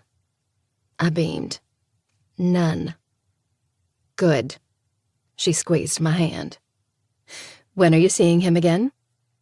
"Tonight. We've agreed that Hawaii can have me from 9 to 5, but he gets me at night." She arched a brow. "And after you leave Hawaii?" I forced a smile, but didn't look directly at her. "We walk away." "And if he doesn't want you to walk away?" I barked out a laugh. "I'm 40 years old. I guarantee he's more than aware this isn't the makings of anything long-term. He said he wasn't in a good place for a relationship anyway." I didn't tell her what he'd really said, that the more I learned about him, the more I'd regret the day we met. What happened in his past to make him think that? Would I ever find out? And why did I want to so desperately? But what if he changes his mind? He won't. We agreed. Then again, we'd agreed to a lot of other things we seemed to throw out the window last night.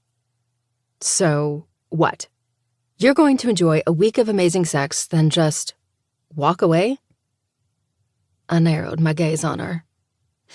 You know I don't have a choice. There's always a choice. You're just using Nick as an excuse. I parted my lips to argue, but she held up her hand, stopping me. He's not a reason to deny yourself happiness anymore, Jules. You know what they say, don't you? That the best revenge is living well. Maybe this is your chance. She exhaled a deep breath. I don't want you to walk away from something incredible because you think you have to. Lord knows you've been forced to do enough of that. I want you to walk away because you want to. Because it's a choice you made, not because of something or someone else. And if you walk away because of Nick, that's precisely what it will be. Because of someone else. I looked past her, my unfocused gaze staring at the flat-screen television hanging on the wall, broadcasting the morning talk show I was about to appear on to do yet another baking segment to promote the opening of the new location of my bakery.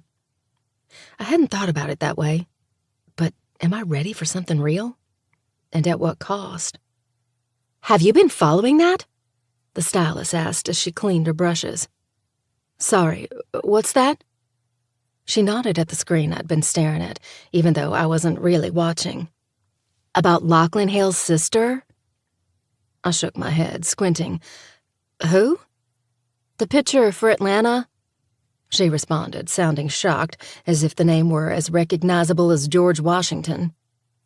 Since you're from there, I figured you'd have heard of him. I don't follow baseball, I offered with a smile. Either did I till I saw him in a uniform. She winked. They say female attendance at games skyrockets when he's scheduled to pitch. Curious, I stole a glance at the screen, expecting to be met with yet another tall, muscular, bearded man who did nothing for me. Nothing could have been further from the truth. My heart plummeted to the pit of my stomach when a pair of blue eyes stared back at me. The same blue eyes that peered into mine as my body experienced immense pleasure all night long. Jules?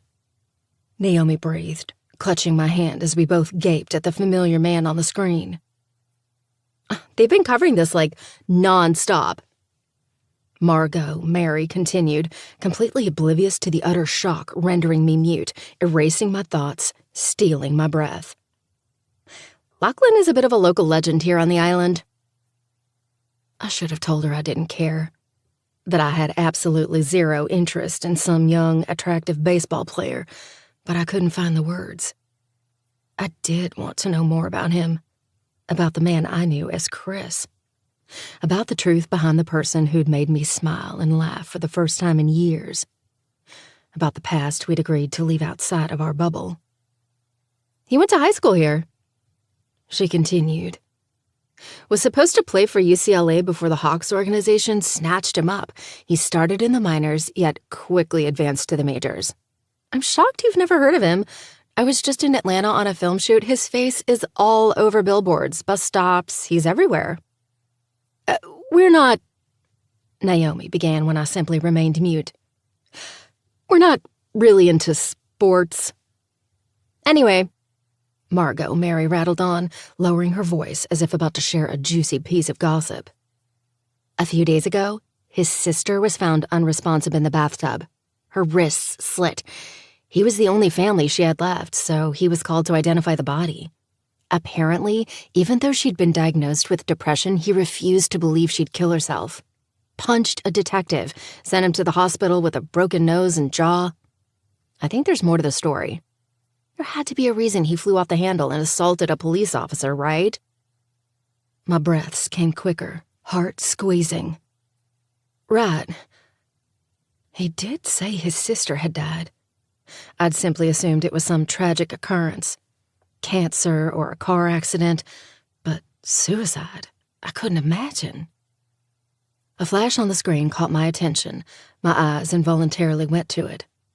A photo of Chris Lachlan appeared. This one of him wearing casual clothing, more closely resembling the man I'd gotten to know. But that wasn't what caused my stomach to knot, the world spinning around me. It was the woman at his side, his sister, the only family he had left. and the same woman who just last week had confronted me asking questions about my ex-husband. My serial stalker, rapist, and murderer ex-husband. My serial stalker, rapist, and murderer ex-husband she was convinced was somehow connected to more recent deaths. He was probably nothing. After all, Nick was in prison, unable to hurt or manipulate anyone ever again, unable to stalk, rape, or kill another woman. It was all just a coincidence that this woman who'd been looking into my ex-husband was now dead of an apparent suicide, a method he'd used on his previous victims. A strange, unusual, unintentional coincidence. An unbelievable, ridiculous, 1-in-a-million coincidence.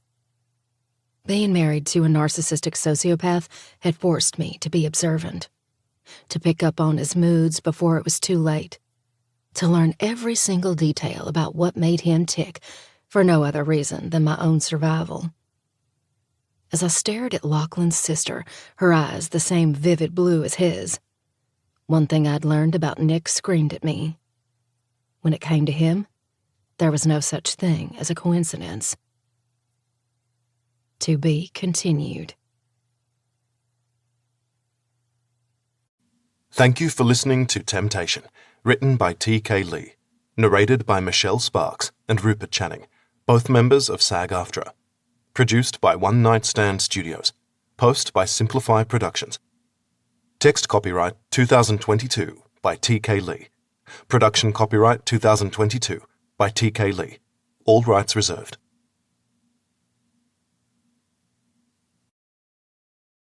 Audible hopes you have enjoyed this program.